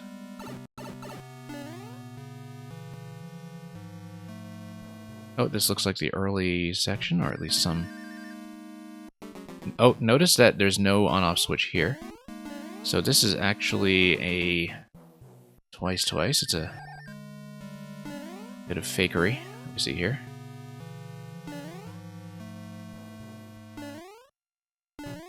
Meant to make you think that you've reversed into the level, but you have not. Also, this is just a drop. Okay.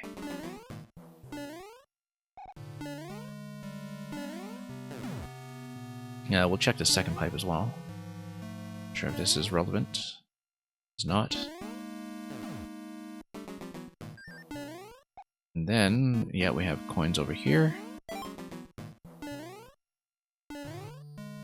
And, Roby, yeah, we'll see if we can get to that. Because, like I said, I'm a little uncertain about getting through the queue today anyway, even though I usually do. And we have some people who have been waiting here for quite some time, so I do want to make sure we get through that. If I don't get to you today, we'll definitely try to make up for that at some point, especially if it's a short level.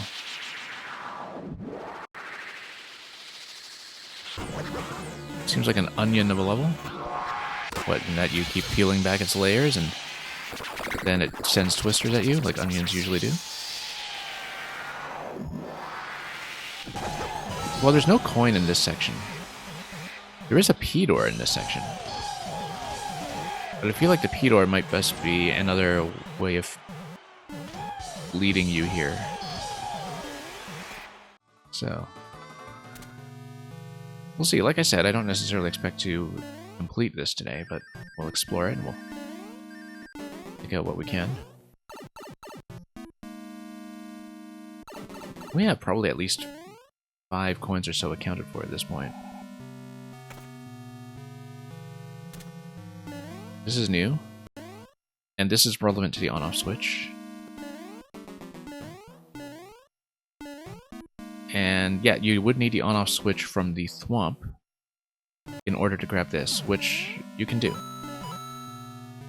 That's just at the very beginning, so not actually concerned. Yeah, this is the fake half.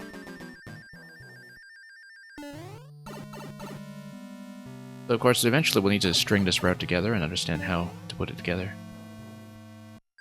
But if you lead the thwomp over it, we'll hit the switch. I don't know if we'll need the on-off for anything else, but we'll find that out.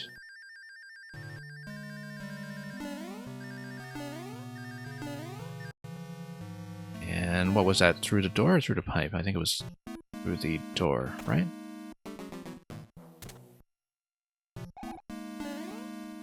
And yeah, if you folks want to peek at the level viewer, you can do so. But I will try to clear it without, because we don't clear levels that way. Oh, P-switch, okay. So this is where you switch from the POW to the P-switch. Now, the P-switch was relevant to the P-door that we saw earlier. Since this is just a research attempt anyway, let's just drop the POW and let's see if that P-door is anything. We'll need to find it first, let's see. Yeah, this pipe just looped back.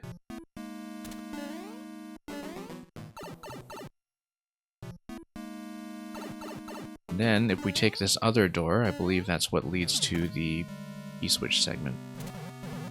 We're going to go over to the other side first and drop in before we activate the P-switch, so we are not going to be locked up by all these P-blocks along the way.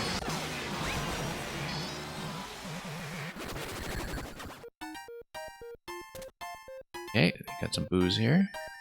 This is a one-way drop with a P-switch. Now, this is an issue, that we have nothing to use here, except... oh, we can just go up.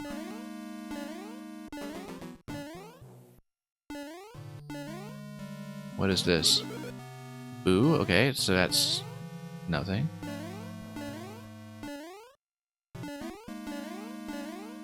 This looks like it's the drop down below that we saw earlier, so let's not mess with it. Key... oh, it's just a straight up key. It's not even... I mean, the coins aren't necessarily required, right? You don't actually know for a fact that you need the coins. It might just be one massive diversion. Especially because we don't see a way to get out of here, do we? Am I just trapped? I am just trapped. So we are locked in. Thwomp. Rather, it's locked in here with me. Okay, so this is just a straight up lock.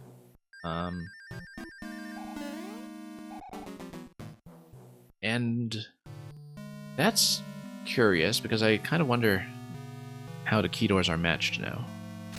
But you know at least that the P-switch will be matched here unless you want to go down a lower route, which will take us back to where we were before, perhaps. Let's start over and route this. Yeah, so even with the level viewer clear was up on about 7 minutes, so that's maybe a bit of a concern. Alright, let's not take the POW this time because I want to explore the P-switch route first. And that will... oh yeah, no, I wanted to activate the on-off switch and then explore the P-switch route first.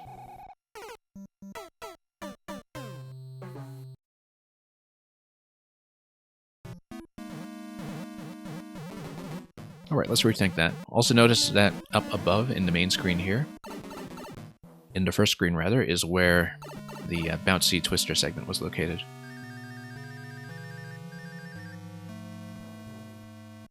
Also notice that if you have a mushroom and you can take a damage boost, you can enter the original pipe. If not in this half, then certainly in the other half, if you wanted to for some reason.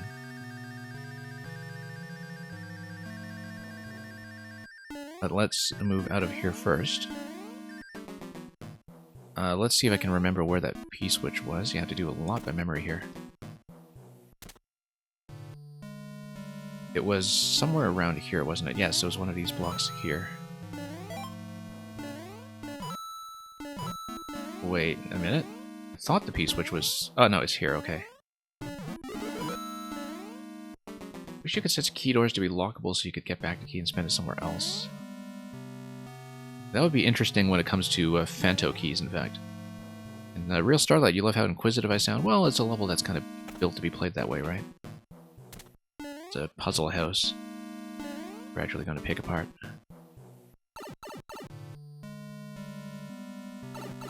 Anyway, we're going to do the Peace Door route again to take that coin that's up above. We'll need to avoid the one-way panel trap in order to do that. Again, going to hold the P-switch all the way to the end of this section here. And it's not really that big a deal.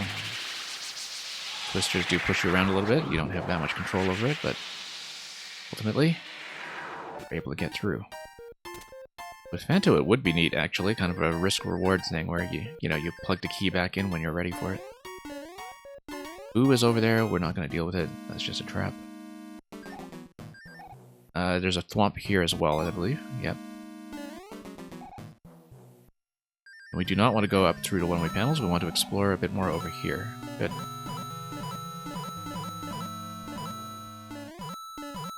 Okay. We just need to find the pathway here, then.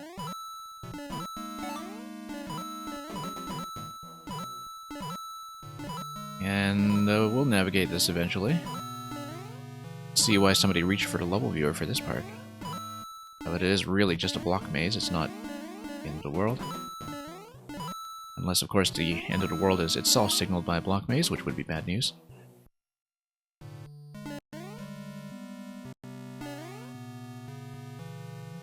Okay, so the thing I'm still wondering about is those yellow pipes, because I don't know where they'll be linked.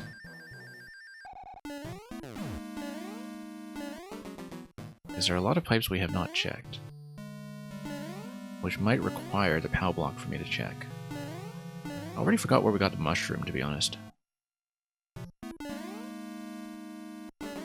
But the mushroom would allow me to reach the pipes, which is useful, because then we can do that without the use of the POW blocks. Also, we dropped in here using a P-switch. We need to get out using pipe, I think. So 4 coins accounted for so far. Not doing too badly. 5 coins.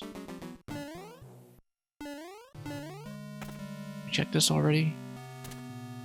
Ah yes, skewer section. This is where a bunch of stuff falls into place.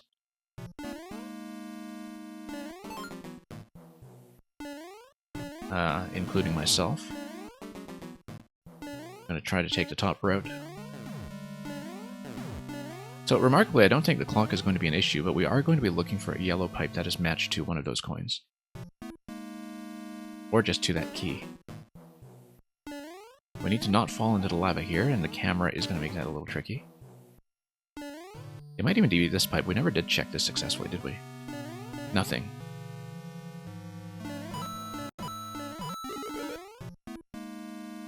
Notice these white tiles down below here. I wonder if they were boos? Were they? No, didn't look good. They might be clouds. I couldn't quite tell what they were. Oh, no, it's a skull platform. Okay. I was kind of wondering if you could dump something here in this location to grab it. Whoa, whoa, that was close. Let's back. Okay, 3 more coins. We know that there's 1 coin on the other side of the yellow pipe. We know that there were also the coins... was the coin by the spike. So that's 2 out of 3 accounted for, and I'm trying to remember where the third one would be. We haven't actually found a use for the POW yet, which is interesting, but we'll go back and we'll try to match that up. As if I remember, this pipe was matched.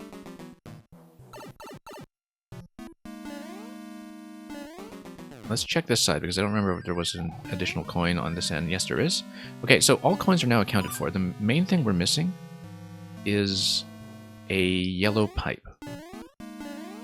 I have not tested in the skewers yet, but I want to test the visible pipes first, because honestly, judging by this level, I don't know if this is a level that would use the pipe and skewer trick. Judging by...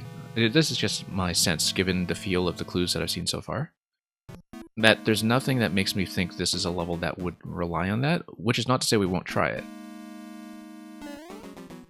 But it's something I will check late, I think, because there are so many other pipes to check first that we haven't gone up or down through. Like, we haven't checked a lot of potential up pipe entrances, or... And the thing is, yeah, like I said, yellow pipe is literally the only thing we're missing. There was also the top left corner that you saw earlier in the first section. That seemed to be the main pipe that we have not seen, is top left corner in the opening area, in that area that we couldn't reach. Let me show you what I'm talking about.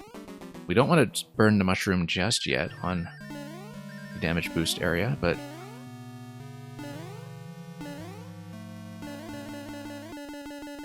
we haven't explored this section either, have we? That might be relevant. Or not. It's okay.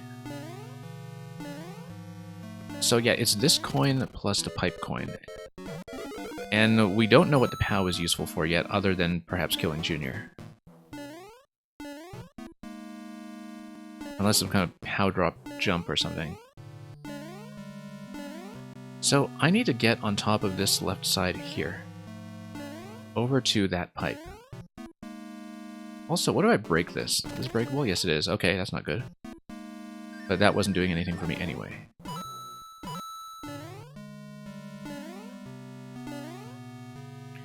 Imagine the possibilities if there were way more doors. Oh, yes. Both good and ill. Well, we know how to get 9 coins, basically. We don't know how to get coin number 10. And I don't know what I have not checked yet. There were pipes here. I mean, there definitely is the top left pipe in this area, but without something like the Tanuki leaf, I don't know where I'm even going to approach that. And so it might be that we need to find a leaf, because that's the only thing I can think of at this point, given that there weren't any blocks that were going to get me up there. Unless it's supposed to be some kind of stacking mechanism.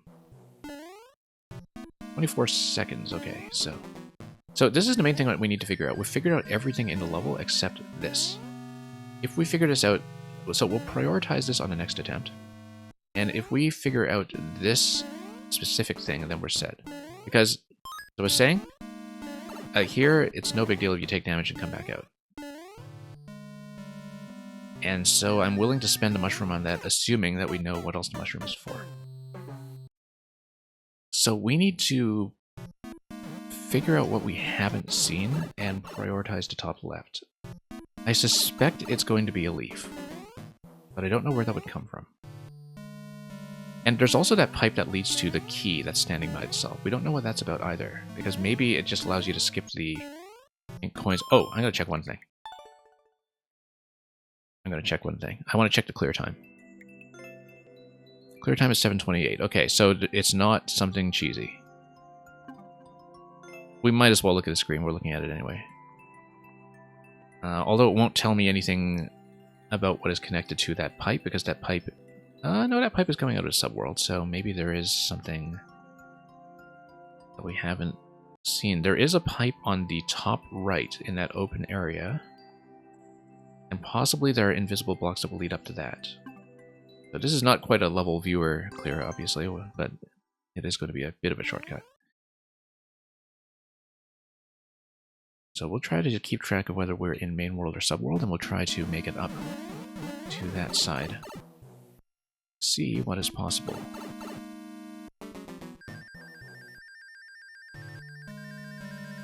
And yeah, we'll just prioritize that, and then we'll route everything else. I feel like I have more than enough time to work with. Oh yes, no, it was the P-door route that was getting me up top earlier, so we need to do the P-door route, and we'll do that. But yeah, 500 seconds is actually more than enough if we can find an expeditious route to that pipe that we saw. So.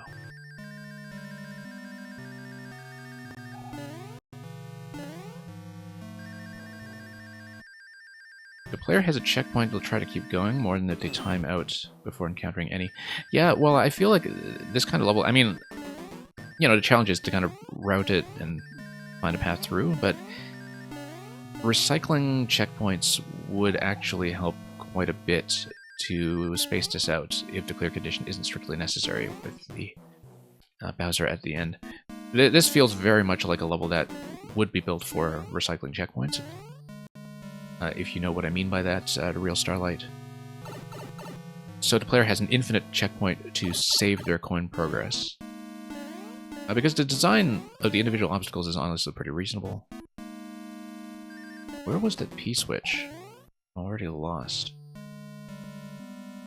Went through the door. Oh yes, that's right. It's not this door. This door goes to the... What's it? I think it's this door here. Let me check. Yeah, the clear condition tells you that there is going to be a Bowser at the end, but... Okay, we're going to forego the coin here because I just want to find the pipe. That's all we care about right now.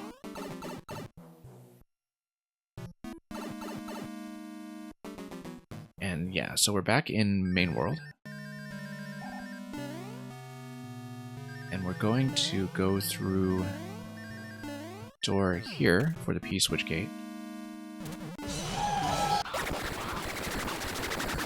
That's alright. I find it pretty rare to see, you know, big puzzle mazes like this one that are not trolls. And it's kind of nice to have one anyway, even though it is going to be a challenge for people to clear if they don't like resets. But I'm okay with that, so... So, I don't know what the relevance of that boo to the left is. Also, we don't know, once we get all 10 coins, whether we should spend a key over here, past the one-way panels, or at the beginning. Because it's entirely possible that the key is meant to be spent here. Okay, so, we know all about this. We used it for the coins earlier because we didn't know that there was also a pipe on the top left. So, there are 2 coins here. We'll skip those for now because we don't care. Oh, this is bad. This is not great. Looks like you probably just drew a block of coins here, and didn't account for that possibility. Good thing I wasn't too deep into the level.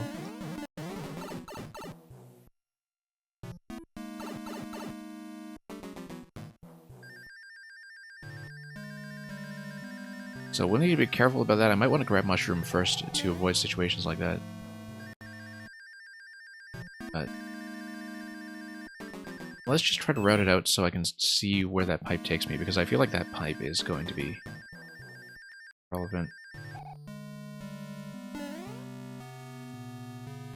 You don't know how I can think this is an innocent level after going through the crazy room. Oh, if you mean the bouncy room, I've seen a lot worse. A lot worse. So, I'm not easily fazed by things like that.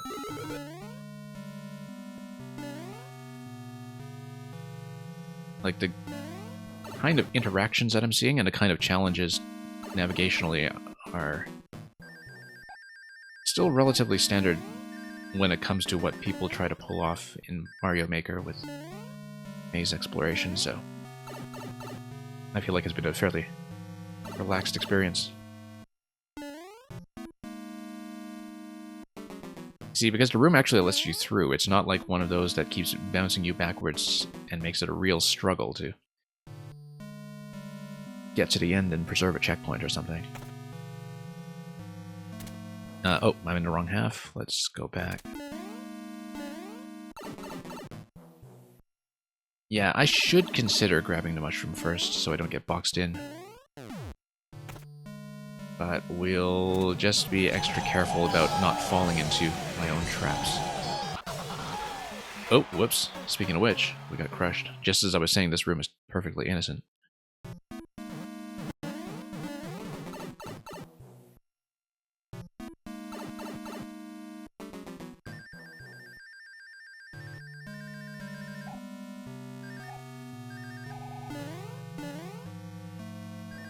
Okay, let's do the thwomp.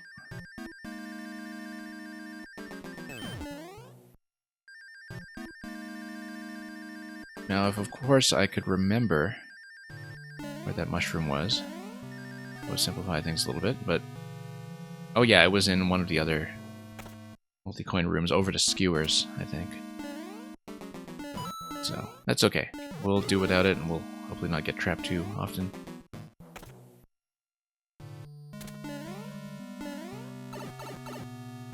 I'm getting a sense of how things are laid out, and the fact that I've mapped out 9 out of 10 coins is helpful.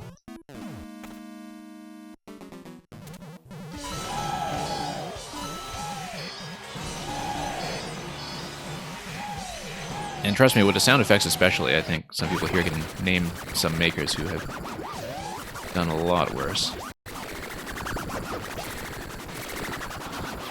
Now, honestly, not too concerned about it. We are getting a little bit trapped from time to time, but the crush death was the only unfortunate thing. For the most part, I'm finding it not too difficult to make it through this.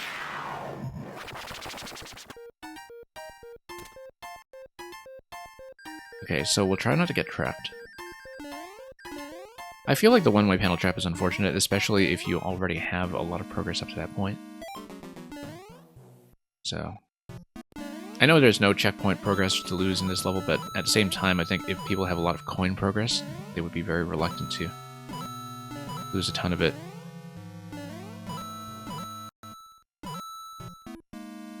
Be really careful here. Ooh, no. I'm gonna die. Or not. Or not. Okay.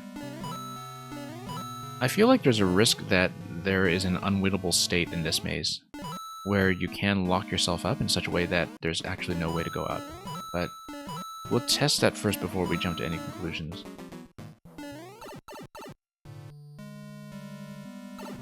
Oh, look at all those naked pipes up top, and the fact that you have to fall into the snake block here to proceed forward. So there is something here.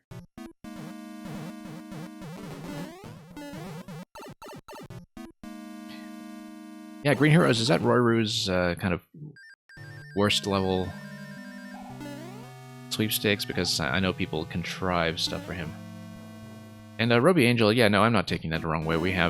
We hear that compliment a lot on the stream, and I'm grateful for it every time. Since you folks don't get to see me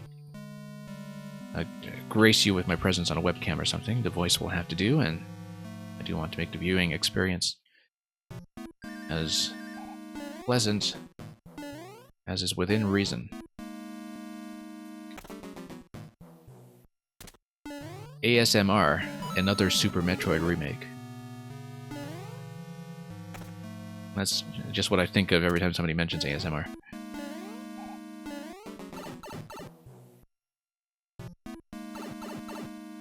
Honestly, the acronym, or abbreviation, I guess, ASMR, makes the thing it describes look more suspicious and hokey than it would otherwise. Because I know it's supposed to be like auto-sensory meridian something or whatever, but it just makes it look like something junky. If you're just gonna, you know, crinkle paper in your mic, just call it crinkling paper in a mic, right? It's not a big deal. Chewing food or whatever it is they do.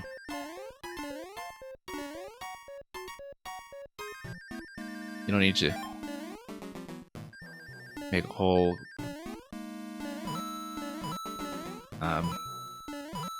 scammy sounding thing out of it, but okay. Okay, I kind of remember that was sealed earlier, so let's go back here.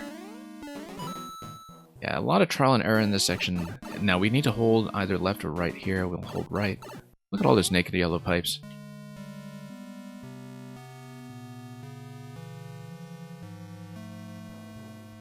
We'll ride this out. I feel like it's not going to last long enough to take me somewhere interesting. But we'll try it. It'll be like Roy's Castle all over again. Just like old times. Be a shame to die here, of course. Oh, look at that block that we can just sit on. I hope. There's nothing here. Okay.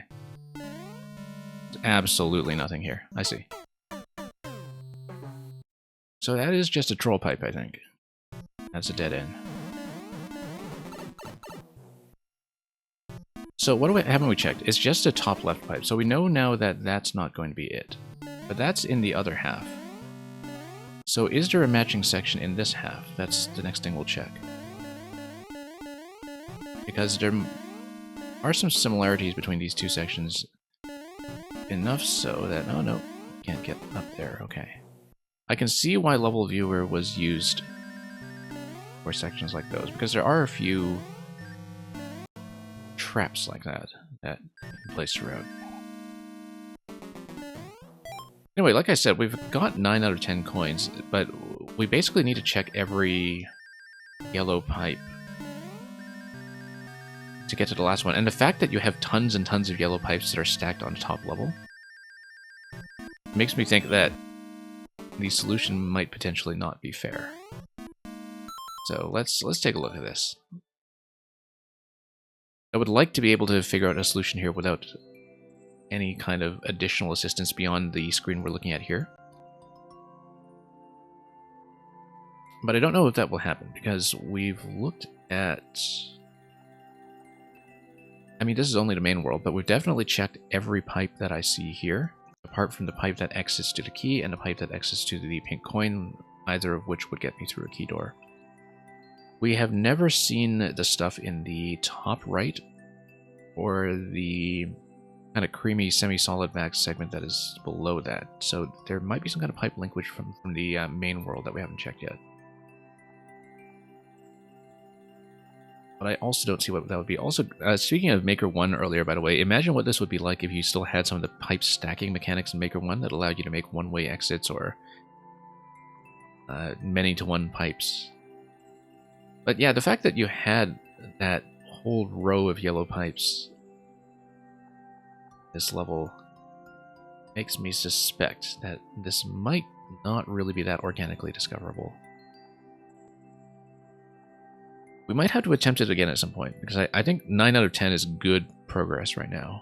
And a real Starlight, I think we're going to tuck this one away for the time being.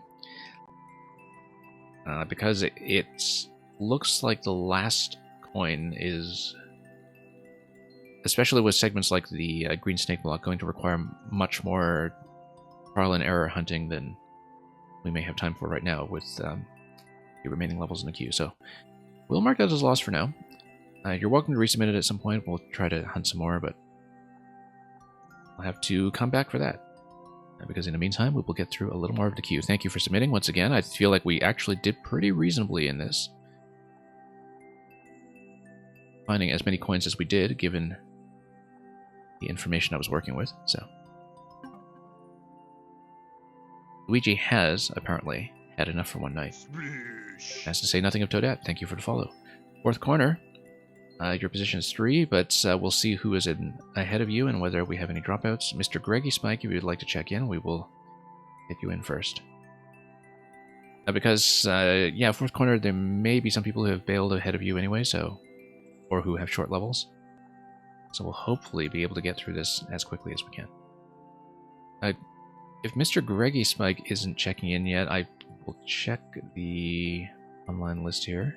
I believe Mr. Greggy Spike is still at least lurking, so we'll give him a chance for an AFK check. I believe Detroit Void has left. Mr. Greggy Spike is here anyway. Okay, great. So we'll switch back to Greggy Spike. Great. And Greggy Spike, like I said with your previous Sonic level, I don't know if I'll grind away at it long enough to get a world record, but we'll definitely try to squeeze our initial time and not just run straight through.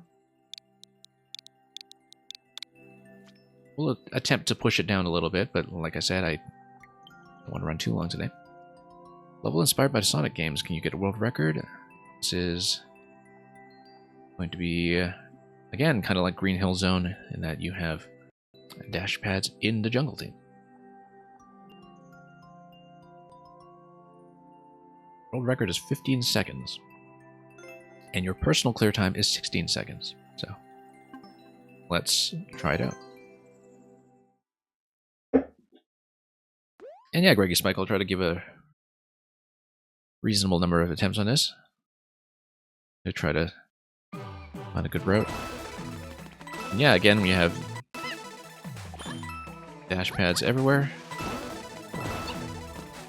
and lots of winding paths that are stacked on top of each other in true Sonic fashion. Cat Bell in this section. Okay, we don't want to cling to that.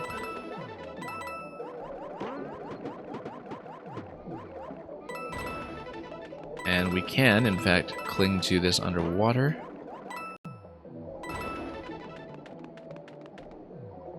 Although, we'll want to do a little better than that, perhaps. Then we can cling up here. This will probably not be a speed route. But we'll pick the kitty up and see what we can do. Lots of rings here that we're not just going to drop as soon as we take damage, because we'll drop something more valuable instead. I feel like that's not going to be the speed route, given how long it takes to swim. We'll grab the clear, and we'll try a different path. We'll try a couple of different paths, and then we'll continue with the levels after that. It looks quite nice in terms of spacing. Also, the choice of routes available here, so we'll... Yeah, it looks like there are a couple of opportunities here to bounce on top of bees if you want to continue upwards. So let's say we do 2 dash panels and then... almost hit that guy from below. I feel like that was maybe the idea here. Whoops, didn't want to do that. Felt like a long jump would have done it over those crates.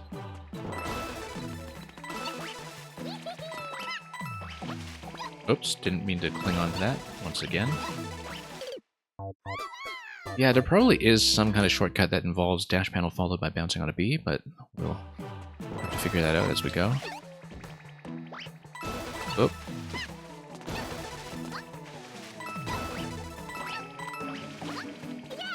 Always reminds me of how I've been putting off metal runs in Tropical Freeze all this time.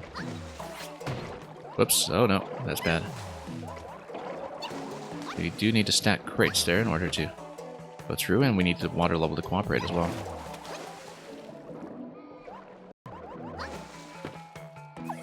Pick up. We probably didn't need to enter that, given that main world is going to be fine, but... yeah, we're unlikely to see this level very exhaustively. I feel like this is supposed to be a sequence of long jumps, but that's okay, we'll just keep that in mind for some later point. So there definitely is a low path that gets you in pretty quickly. You know, that massive drop from the top path into the water actually does kind of feel like Green Hill Zone, doesn't it? In terms of the waterfall segments and so on. Not that I remember Sonic 1 very well. I did play a fair bit of Mania a few years ago, but classic Sonic is way in the back of my memory for me. Not that I ever knew it very well to begin with. Okay. Now let's see here. Try a couple of different runs. Yeah, I can see this is a very well-liked level. Oh yeah, there's a top path there that you can definitely go over. Especially if you had a P-switch, but... let's see about that. You need to have a fair bit of precision to do some of this stuff reliably. Nope, don't want to run straight into it.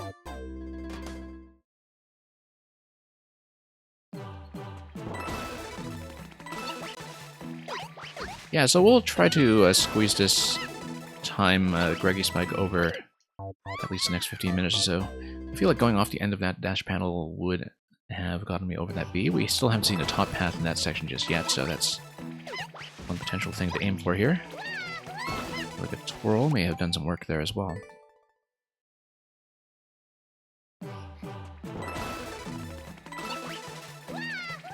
Yeah, twirl actually misses that B. Let's not rely on that too much. Mainly, though, I want to see if I can do the top path here. May or may not be optimal. We definitely don't want to get trapped in the lower path in this first section, because then you do need to do the back and forth down below and into the subworld in the next section. Whoops. Again, let's launch a little bit later. At the very end of this panel. Maybe not that far. If I jump on a third booster, yeah, we'll see. I'm trying to puzzle this out as I go myself and finding my own little ways through it. Yeah, just back into that slightly and then... oh, whoops.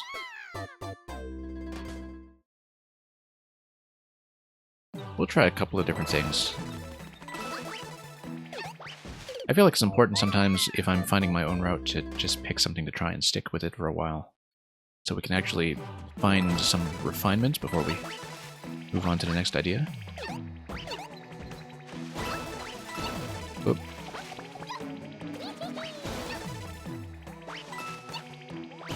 Oop, no. Okay, so that got me up top, but we need to land a bit more accurately to do a bounce sequence up there. Maybe dropping down to the crates is the right idea. Ooh, that's kind of a nice bounce.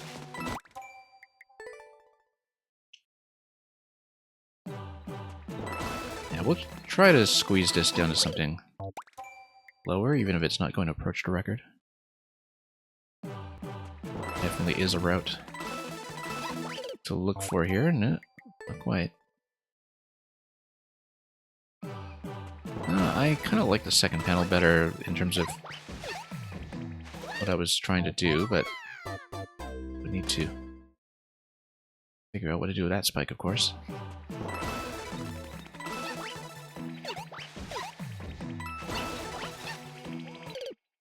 Yeah, no, I should have just skipped over panel 2 there. A short jump.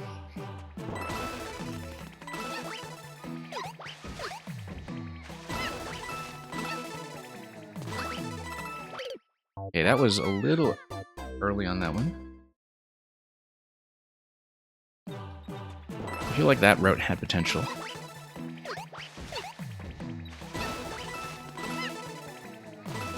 No, except you do have to go a little early on that panel to not hit that B. That's the issue.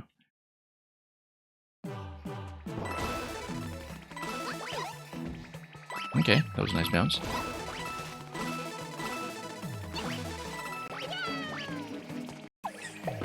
Oh, whoops, no. Ran straight into that guy. Yeah, I feel like doing a big diagonal drop through defense leading down to the lower pipe might actually be right.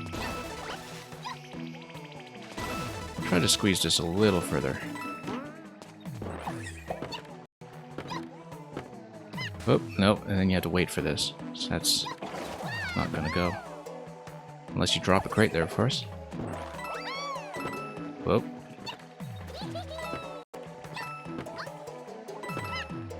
That's not great, but we'll take it, and then that's near the end, so definitely squeezed the time a little bit here.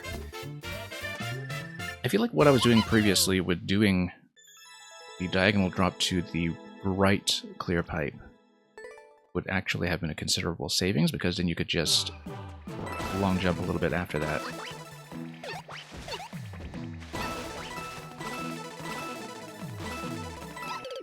Nope.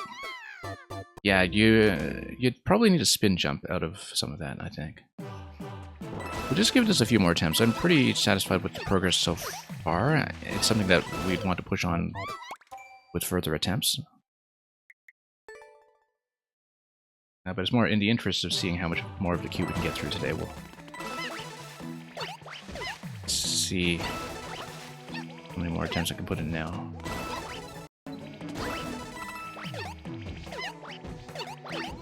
Hey, look, top path for once. Oh, missed that. This is still going to be a pretty big gain, so 24 seconds. Let's say we're going to be satisfied with that one for the time being, Greggy Spike. Usually I try to put in a little more time on it, but running a little late today. You're welcome to resubmit that at some point, by the way, if you want me to squeeze that further. I feel like there is more exploration to be done with it. A lot more optimization to do even with my current approach.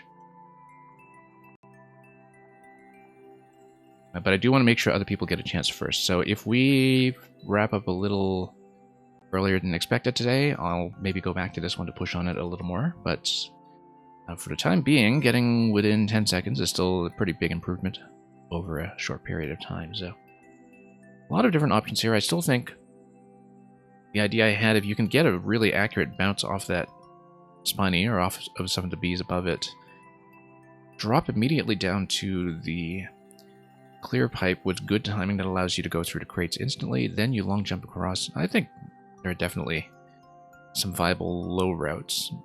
Although the top route would still give you access to a lot more dash panels, so perhaps the top route is still going to be optimal in the long run.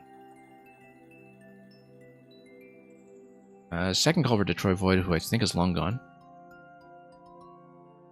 So we'll probably just eject them, and then we'll get onto something new by Adam, I believe, who is here.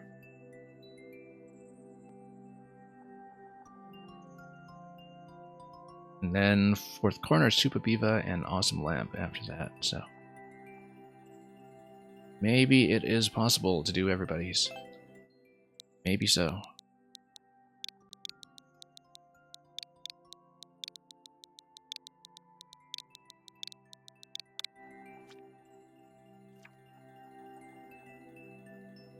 Super Ghost Spinner, 30 seconds, and this is going to be one of those classic ice block experiences.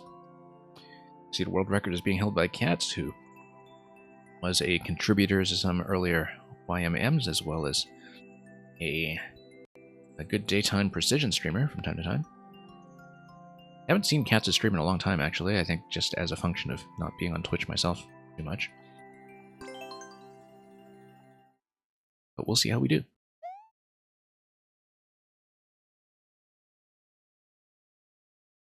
Did say spin, right? Yeah. Let's just hold spin everywhere.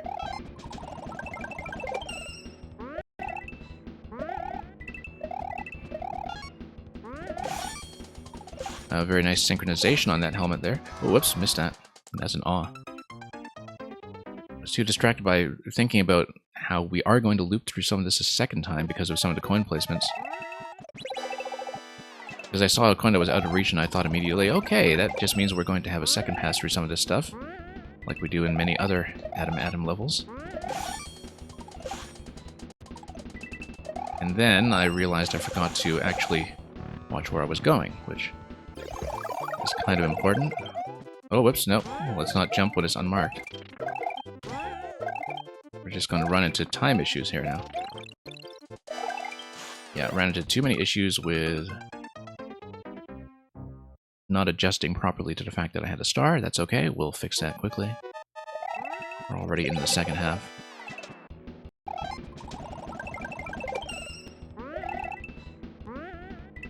In my experience, the times here is going to be pretty tightly constrained, but everything lines up to work pretty precisely. Whoops. Say as I rash out along the diagonal somehow. Probably with a jump that was slightly premature.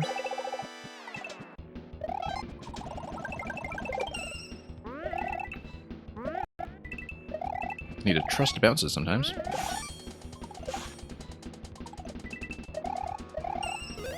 Oh no, yeah, we jumped a little early in that section. That's the issue I'm running into. I should have had a clean bounce off of the dry bones. Instead, we made contact a little bit on the side. We should be able to clean that up.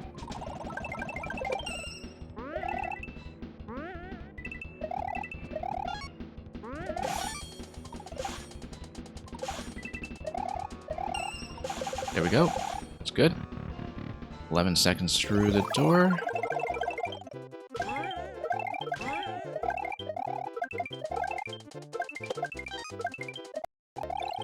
There's a lot of trusty ice block going on here as we get into the door with 1 second remaining.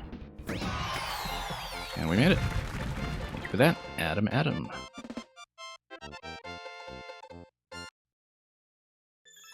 But yeah, it's always interesting to see these second halves that you made in these where you pick up the star, because the challenge actually comes from maintaining your focus visually when the star is taking you through exploding enemies everywhere and also taking you forward at a faster speed than you expect. Also, I see that we still didn't match the Cats this time here. Oh well, that's okay.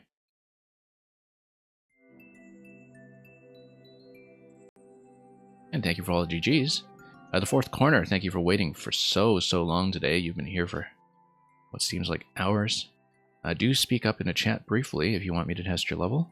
I do see you in the chat list at least, so if you're AFK, we will accommodate you. Can I play Dealing with the Dead? Yes, I can. And we will see how well we deal with the dead.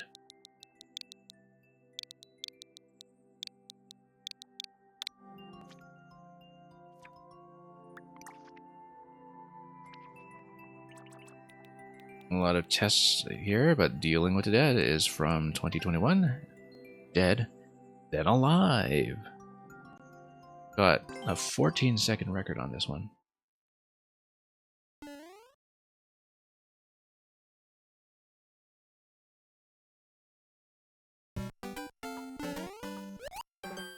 Okay, no, I was supposed to drop into that without picking it up. I always have to remember to take the run button off when I drop into these. Then mole, that's going to be a shell pickup and probably a shell jump on the left. That takes me up to the left side panel. Yeah, so release the run button, I said. Part of why I didn't think about that initially was because I didn't see the spike block that was resting on top of. You know, it obviously had to rest on something. No, I need to do the pickup facing right and then shell jump facing left. Not too difficult. We are dealing with the dead. Nope, totally missed it.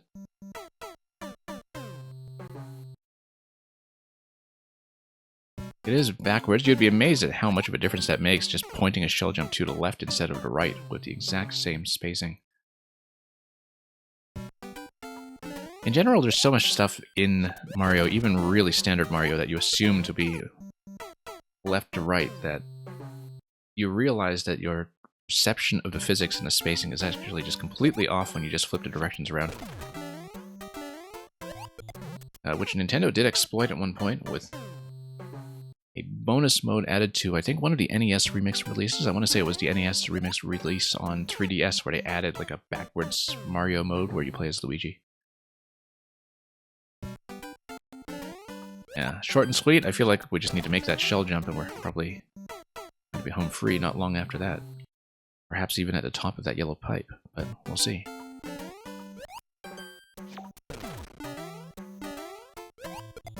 Nope, we're firing it out a little too far.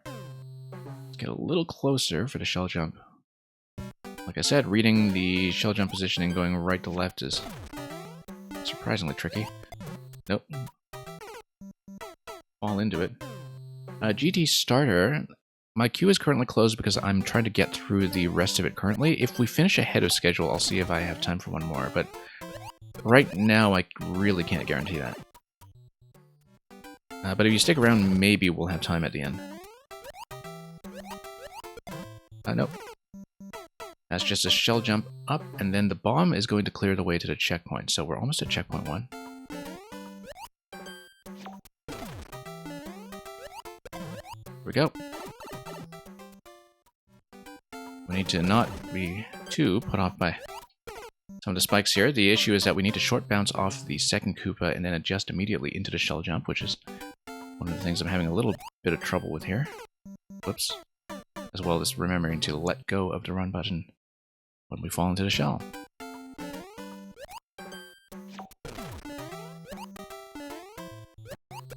Nope, too late. Actually, too early that time. We'll see if we can fix that up.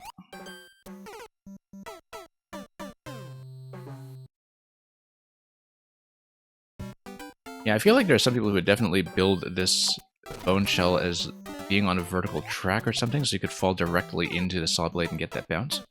Because right now, of course, the bounce on the blade is just completely optional. Short and sweat, exactly. I guess...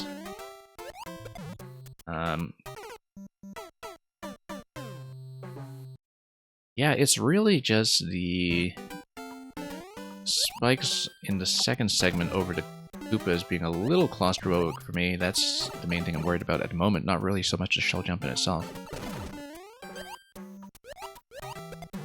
Nope, just missed that. That was pretty close, actually. And that would have gotten me to checkpoint 1 before too long. 13-second world record on this, so I kind of wonder what's going on with that. Because with the checkpoint 1 in the middle, I wonder if there's anything here that is a skip or speed technique I haven't considered yet.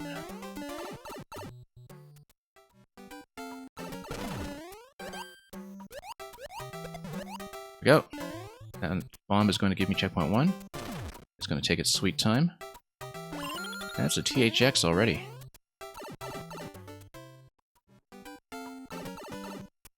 And then that's okay, you got a checkpoint right before the final shell, and that's actually perfectly fair.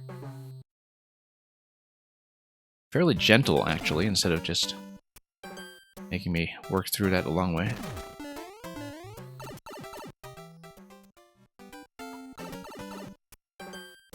You made the checkpoint optional? Yeah, exactly, because as a speedrunner, you would want to go over it. If you're going for a record, you would just blast right over it. And I like that approach, actually. I always kind of like it when, you know, with people doing speed times, they don't want the checkpoint anyway, right? If you're grinding for speed time, you want to start from the beginning. And it makes sense that you would have to sacrifice time to give yourself a bit of a safety buffer, so it's perfectly fine.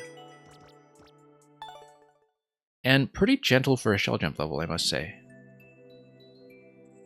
I'm not good at shell jumps, but that actually felt comfortable because the margins were generous. GT starter, we'll see if I have time, because I have, I think, at least 2 more people to get through, and if we get through them quickly, then maybe we're able to do it. We'll check for Supa Biva first. Supa Biva is still here. I do see you on the lurk list, I believe, so check in.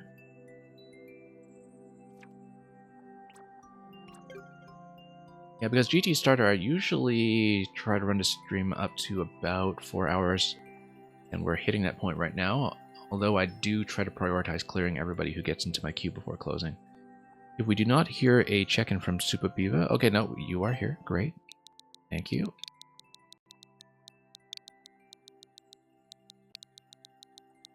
And we'll see how this goes. Sometimes we have some unexpectedly long grinds show up.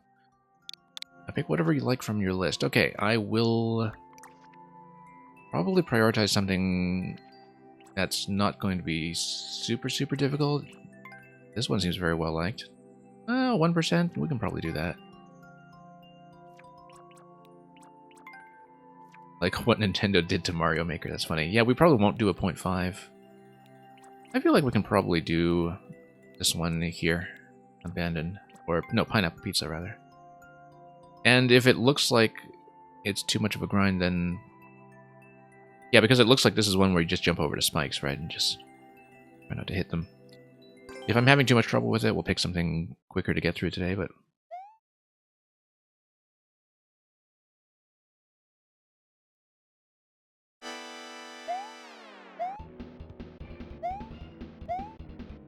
And down we go.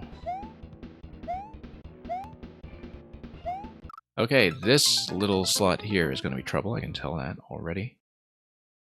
This is about a 20-second level. And the 300-second time limit won't help me when I'm falling off these platforms everywhere. Pineapple Pizza must be made with precision, apparently.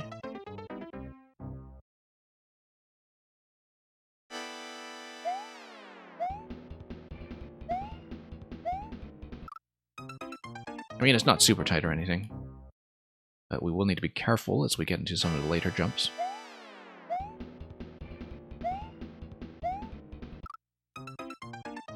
It's all very standard Mario techniques here, it's just exercising some extra caution.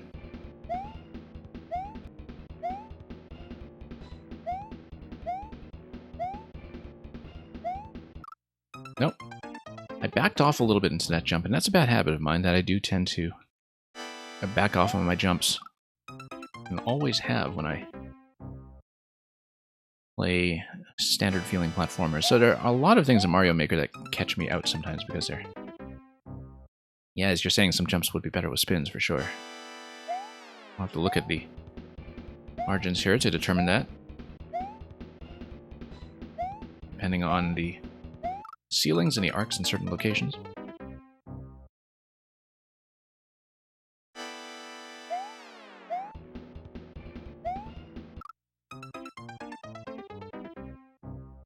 I think it'll ultimately be manageable if we just get the last few ones down.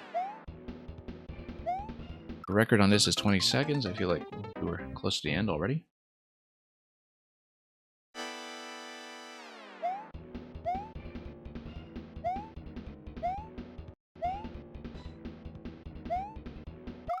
Nope.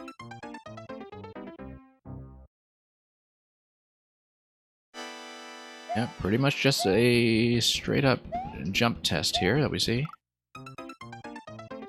Just need to adjust accordingly and preserve some momentum.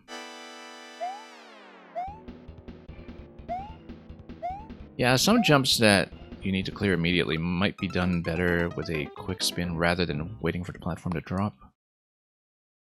We'll figure out some methods as we go. Like this one might be a spin location. If we hang right on it, we can try it to make it a little more reliable, perhaps. We land to the right here. Nah. I'd have to hold into it. I feel like I'm more comfortable with doing a standard jump. I'm glad I have a choice, though. I'm not necessarily just restricted to one approach. An outlet of frustration on pineapple on pizza? Maybe so. Or maybe just an allegory. Oops.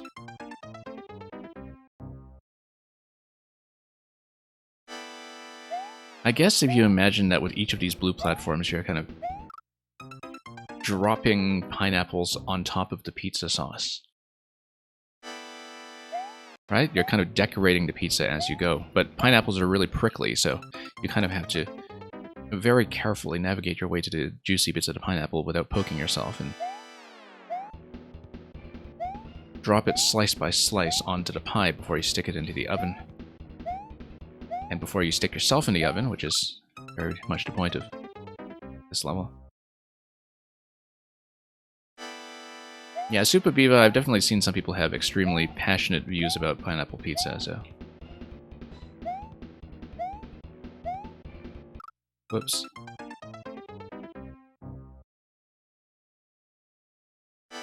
So that's no surprise to me, necessarily.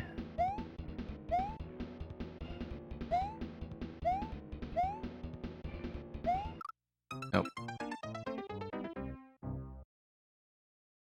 We'll give it a decent number of attempts. I feel like this is within my ability for sure. It just takes a bit of cleanup and consistency. I also see that my video is starting to choke a little bit again on my end.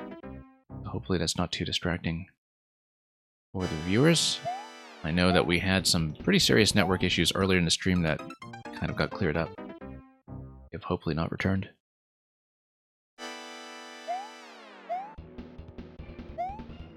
Okay. There we go. Yeah, these jumps are the ones that worry me. I feel like I don't have the right spacing for it.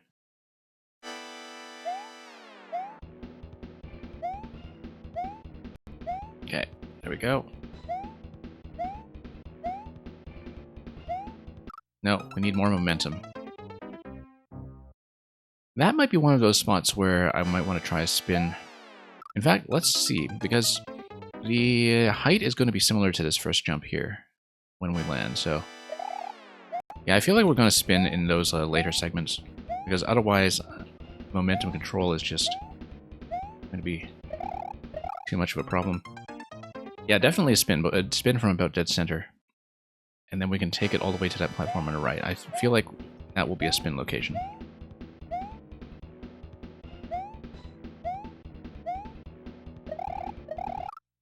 And we need to hold into the spin. I've been shying away from it just a little bit. And yeah, like you're saying, that part I'm dying on is better with spins. I agree. It took me a moment to kind of adjust to that, but... And I need to actually hold into the spin instead of just tapping.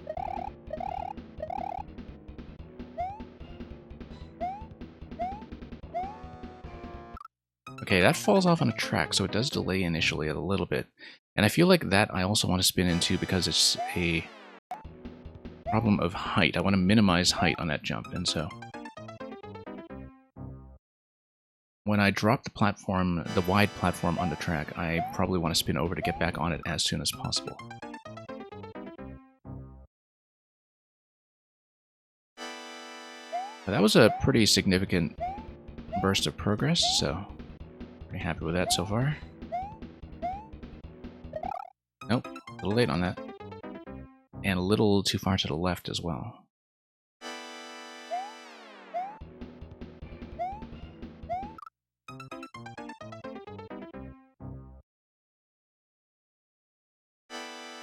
But yeah, I like that these jumps are flexible enough that the player can generally pick what works for them. That it may be easier with spins, but you're not necessarily forced to do it if that's not what you prefer. Because I do find that in Mario Maker, a lot of makers are much too aggressive about things like notation and making sure you play the way they want you to play.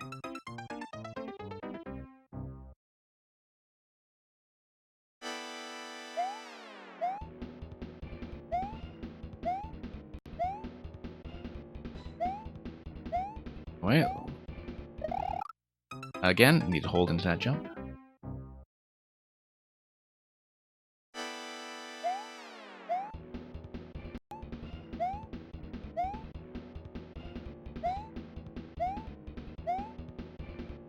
Oh no, forgot about the spin here.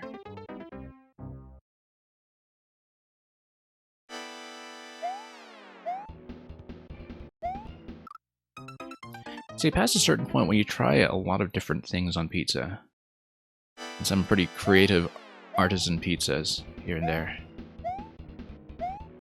you become less and less picky about ruling out specific ingredients as non-pizza-like. I mean, they might not be authentic to the pizza concept in the Italian sense, but most pizzas, particularly in North America, aren't. Something like the New York pizza tradition or the Chicago pizza tradition are very much its own thing.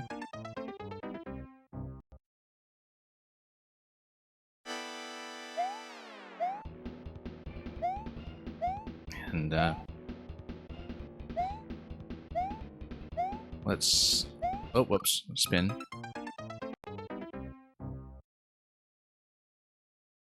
So it's not like a lot of specific ingredients conflict with the pizza concept so long as they are a fitting part of a complete dish. Nope.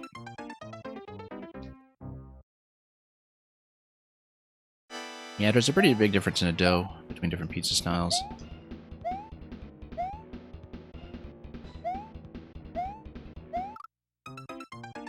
Pizza as it is prepared in Italy, it's very much its own thing compared to pizza as an export everywhere else.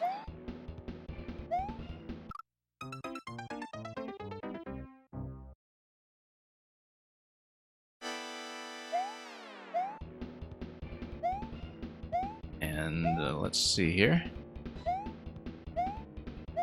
Whoops. Oh yeah, spin. We should remember that that's an easier method. We'll push it this a little bit more. I think I can probably get through it. Started choking a little bit at that final segment. Nope, a little too close to the... And there, we do want to go center to center when it comes to platforms.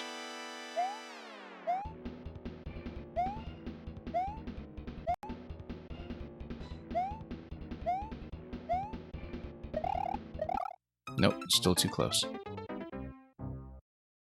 That's the great thing about pizza, it allows interpretation. Exactly. You don't have to spin jump just because the pizza tells you to.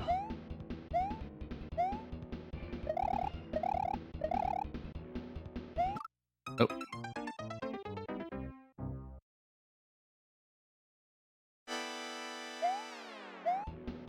Now let's go...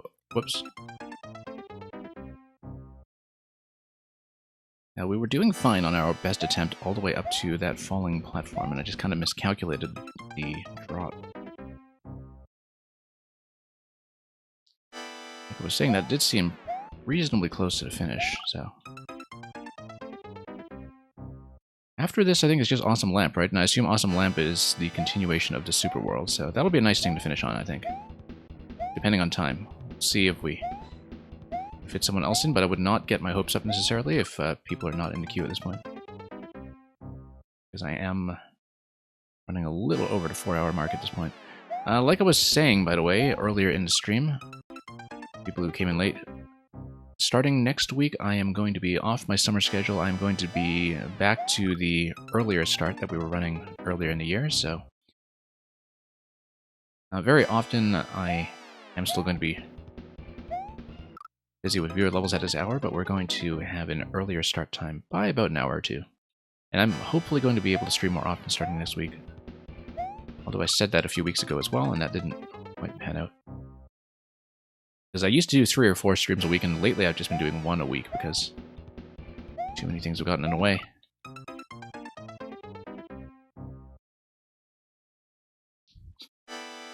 And we'll be back on a better network as well. Hopefully not have so many stuttering issues as we did earlier in the stream.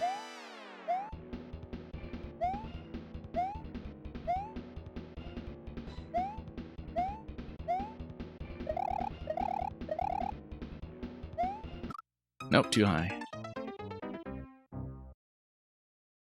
That was just about the best attempt we had. We didn't quite make it up to the track platform, though.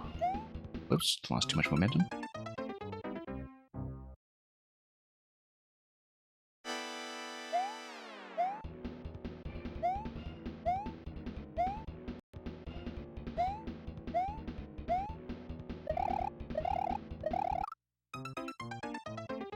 And once again, always just shying on a jump just a little bit too much instead of clearing it all the way horizontally.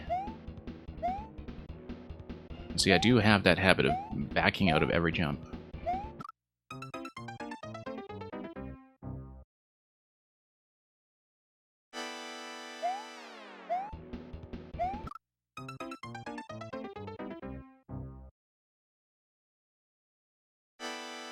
And we'll see. Whoops. Yeah, we'll just need to remain focused, not lose too much of what we've established so far already. But as you can see, I am slipping a little bit in the early jumps, so... yeah, these things just take time sometimes. I don't think there's any specific technical obstacle here that is beyond me. It's more the consistency of making everything line up on the same attempt.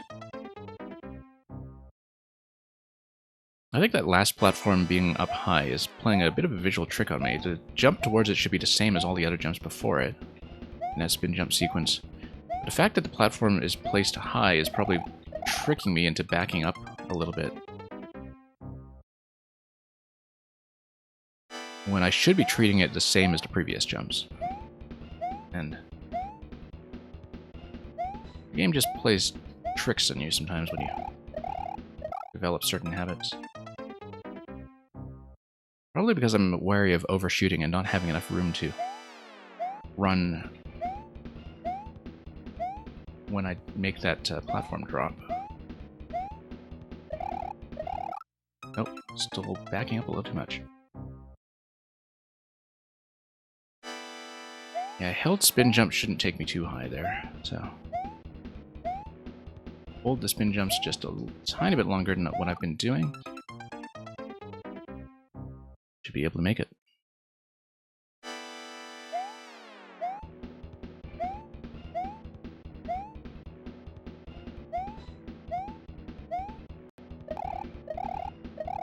There we go.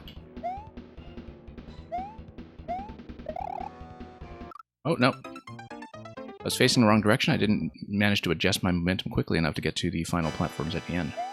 Or what seemed like it was pretty close to the end as you jump from one blue platform to the next. Getting closer here, though. They're max spin jumps, if that helps. Yeah, looks like it.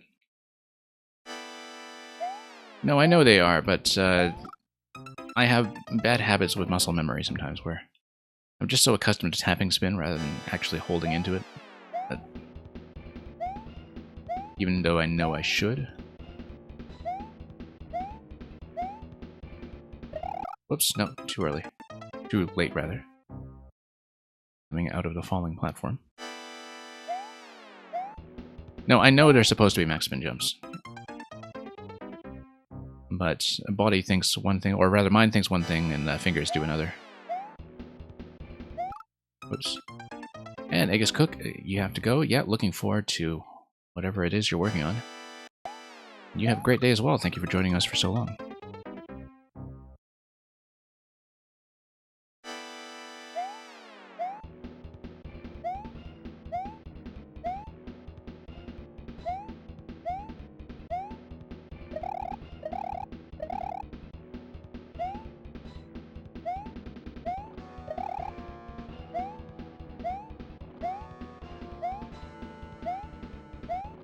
There we go. Just needed a nice clean run on that track platform area, and that was all it took. Thank you for that, Super Viva. Okay, we'll probably be closing with the Awesome Lamp. I don't think I can take additional submissions today. I am running pretty long already, and Awesome Lamp will get through a reasonable chunk of the Super World.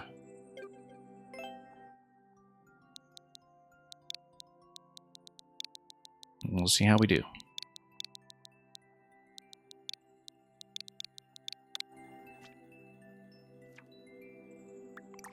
Oh yeah, Super World. Let's plug it in from this thing here. Yeah, thanks again, Super Beaver. Okay, so where were we last time? We are on World 6. We'll get through what we can. Journey to the skies above. And we're in new territory, so we'll see how we're doing in terms of difficulty. We get back into something traditional, which is always a nice way to finish. We could probably just wall jump off of that, but...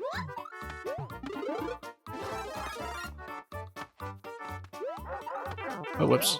That was reckless. We'll take the shell, though.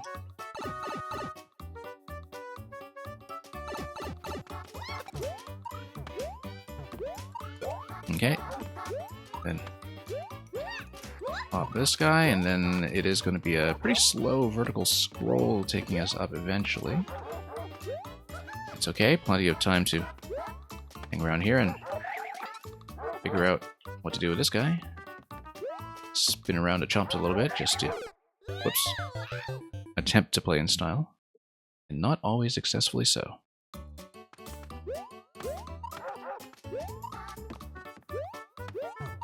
Oop, that was close. Much too close. Yeah, our objective with the mushroom is to not bump my head too much.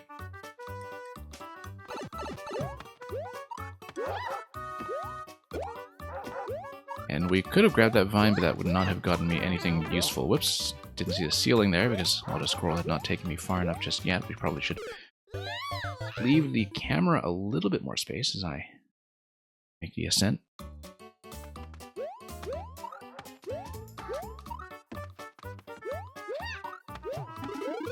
Okay, let's try it again.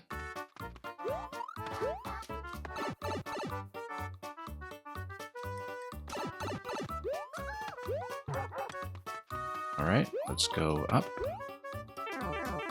Oh, that was a little too ambitious. Thought I could get that bounce. I should have done a spin wall jump. That would have made things a bit easier. Also, I should just take my time. There's no particular reason to get that far ahead of the camera on the vertical climb. Oh.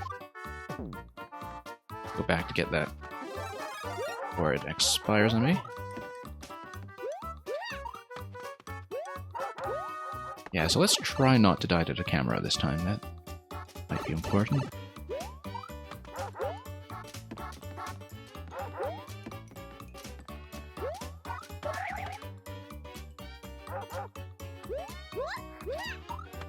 Okay, yeah, we can just take our time, wait for the chomp. Do things the nice and easy way. Sneak around a little bit here, too. Wait for some space to open up so I can see where I'm going and not bump into any ceilings. Oh, no, like I said. I think I should take the vines as a clue, that the vines are indicative of ceilings above, and they're supposed to be consistent visual clues to tell me that I should cling to them or hold up into them to mitigate head bumps if I'm a little bit ahead of the camera, as I've been the whole way through, so.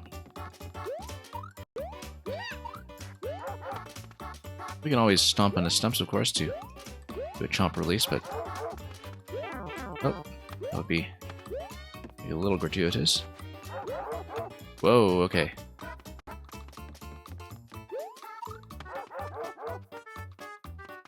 Yeah, we'll just need to play ball with the auto scroll. It's very tempting to not do that, especially if you have the mushroom.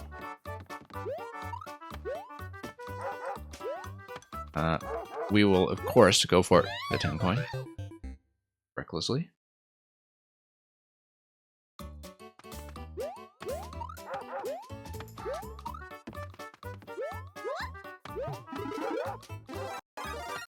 And Zypher coming in with a party of 7. Let's send you a hello. And yeah, Zypher, I'm actually winding down. This little chunk of Super World here is the last thing I'm doing today, but it's good to have you and your crew over as always. I hope you've been doing well with Maker 2 and whatever else you've been working on. Whoop. That was dangerous. let's not do that. Nope. Thrown off by the slope. Yeah, I hope the stream went well. Do let me know if there was anything special to report.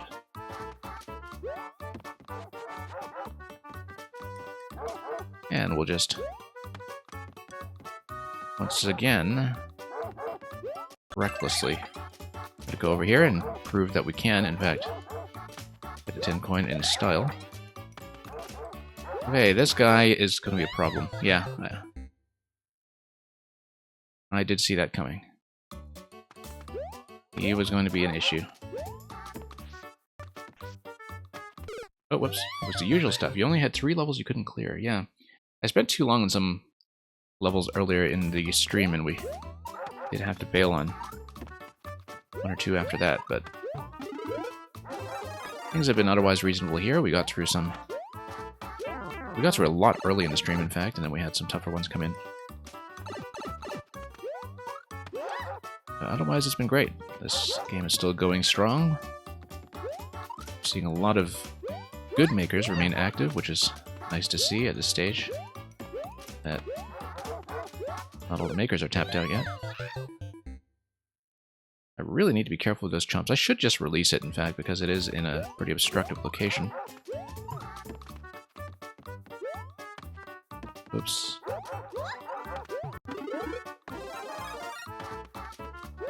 Let's move up here. Drop that in.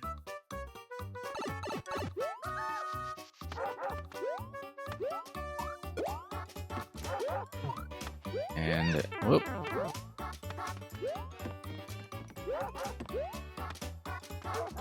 Nope, that's way out of view. Not what I want to go for. There's another chomp that's coming right up here that to push my head around. Let's let the camera catch up a bit so the Koopa doesn't snipe me from above. Yeah, that's the thing about vertical auto-scroll, especially with this wide aspect ratio in the HD. The games that we've had since NSMBU is that I always have this tendency to hug the ceiling, and it gets me into a lot of trouble. You're going horizontally. Sometimes it's the sensible thing to remain centered when it comes to the auto-scroll, but because jumping is the central interaction of Super Mario, there's this tendency to want to go up when we're given the opportunity, and so I don't really have that same habit of controlling the center when it comes to vertical auto-scroll, and especially when I'm able to outpace it. So that's been giving me a lot of issues in this level, mostly of my own making.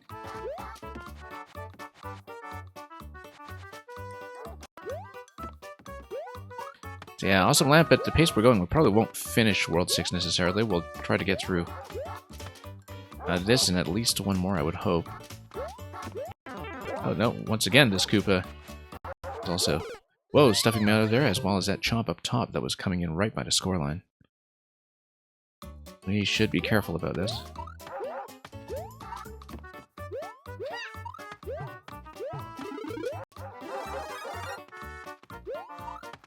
Yeah, pretty good traditional layout, though. Obviously, we have been fighting the camera the whole time, but the obstacles themselves have been nice. The green Koopa in that one slot did look a little more claustrophobic than the rest of the level, but we'll manage it. We'll sort it out eventually. Nope, keep missing the chomps. Moving targets and I are apparently not really cooperating today. You can totally nab that shell too, when it's synchronized above the platform. Oh, got another chomp over here. Okay, we still haven't been able to deal with this Koopa. But now we've got it, and now we've got a bit of headroom. So that's going to allow me to pass over to a new section here. Let's wait a little bit. I can afford to be patient in this level. I need to remind myself of that. That most of the trouble has come from pushing myself a little faster than the camera can manage. Oh, that was almost interesting.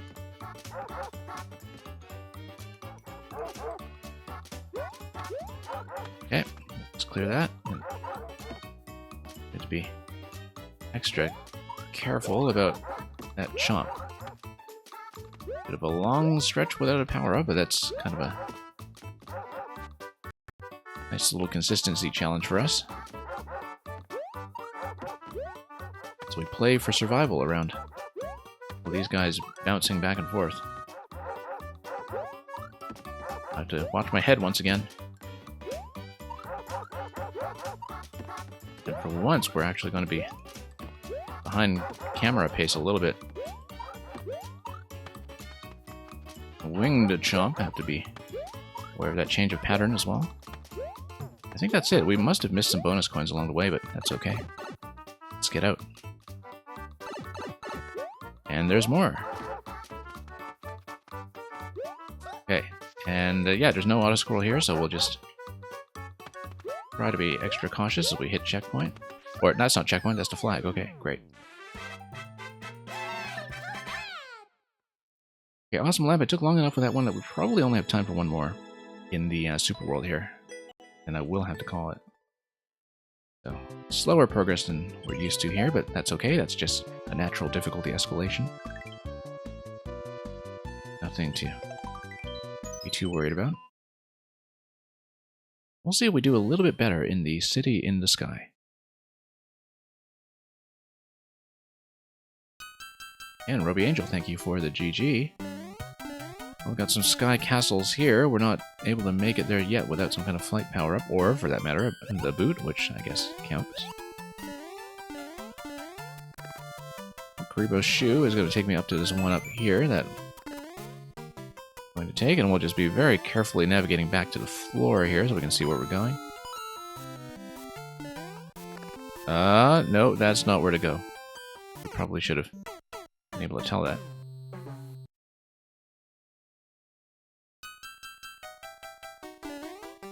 Alright, let's try it again.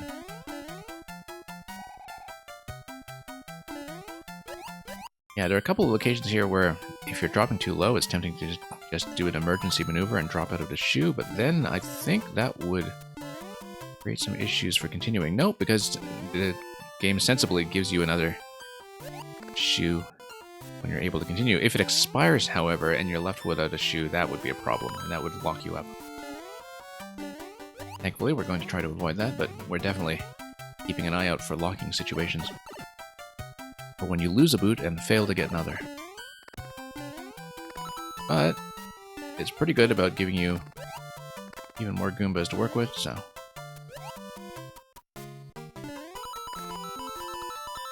And telling you that sometimes a jump is going to be required to get you out. Yeah, you kind of have to trust that drop.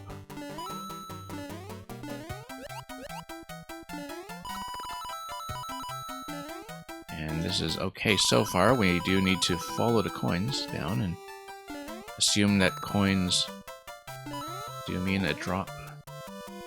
We see them? Unless they are, of course, going up like that.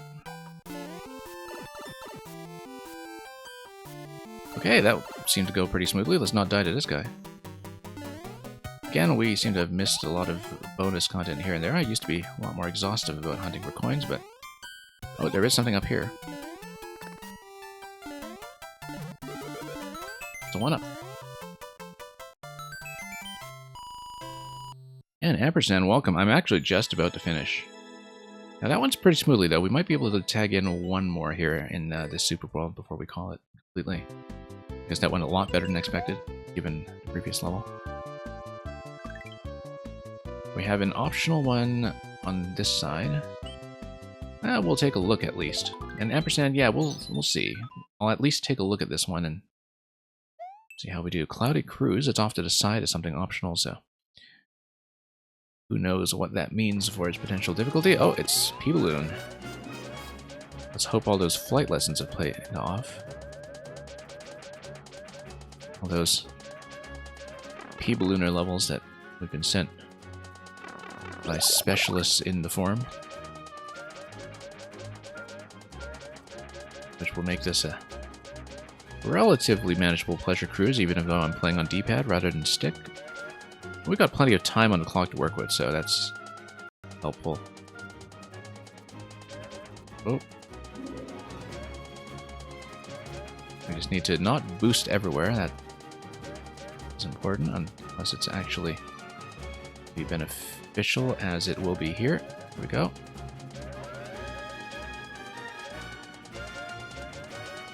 And yeah, I can see why this is a bonus level, but, oh, this is going to be tight. P-Balloon has a smaller hitbox than the artwork makes it look, though, so we need to be super careful. There are some people who can speedrun this kind of thing. I'm not one of them.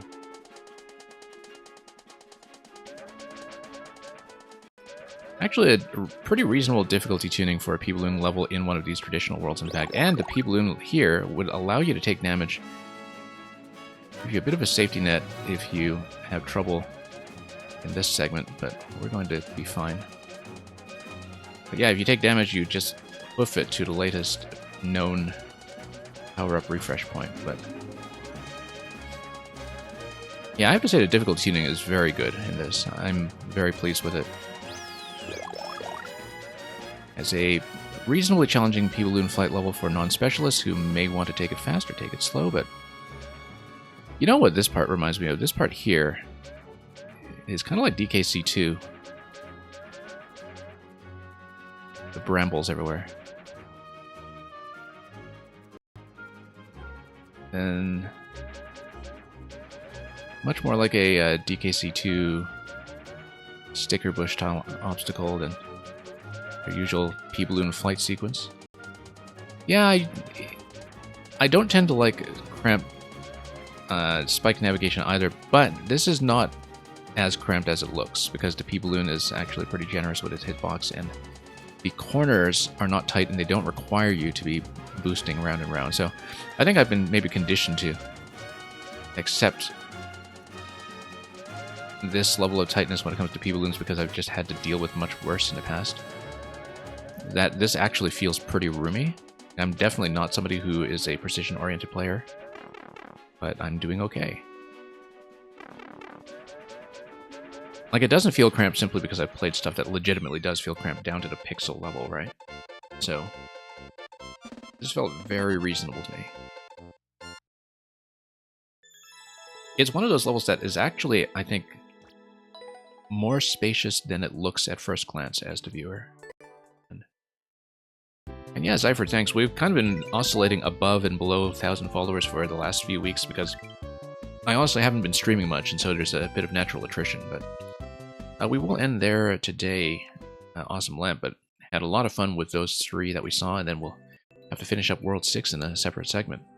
Normally I try to stay and just clear out World 6 since you're at the end of the queue, but today I am running a little bit late and I should take off. So thank you very much for that, and for all the other submissions today from everybody else who came in, as well as the raid coming in near the end from Zypher. So we'll clear this from the queue. I believe that is going to be an empty list today, and then we'll send you on to somebody else. So we'll scan around for just a little bit, and those of you who do have to go to bed, we wish you a good night, a good morning or afternoon to everybody else as we look for where to send you next. Like I said, starting next week, we're going to be back to a slightly earlier start time, but hopefully with more streams than before. If you want updates on the schedule, I usually do post them on our Discord. So, until then, thanks for watching. We'll pass you on to somebody else in just a moment, as soon as I decide who. And, as always, have a great day and weekend. Happy playing, happy making, and above all, fare thee well.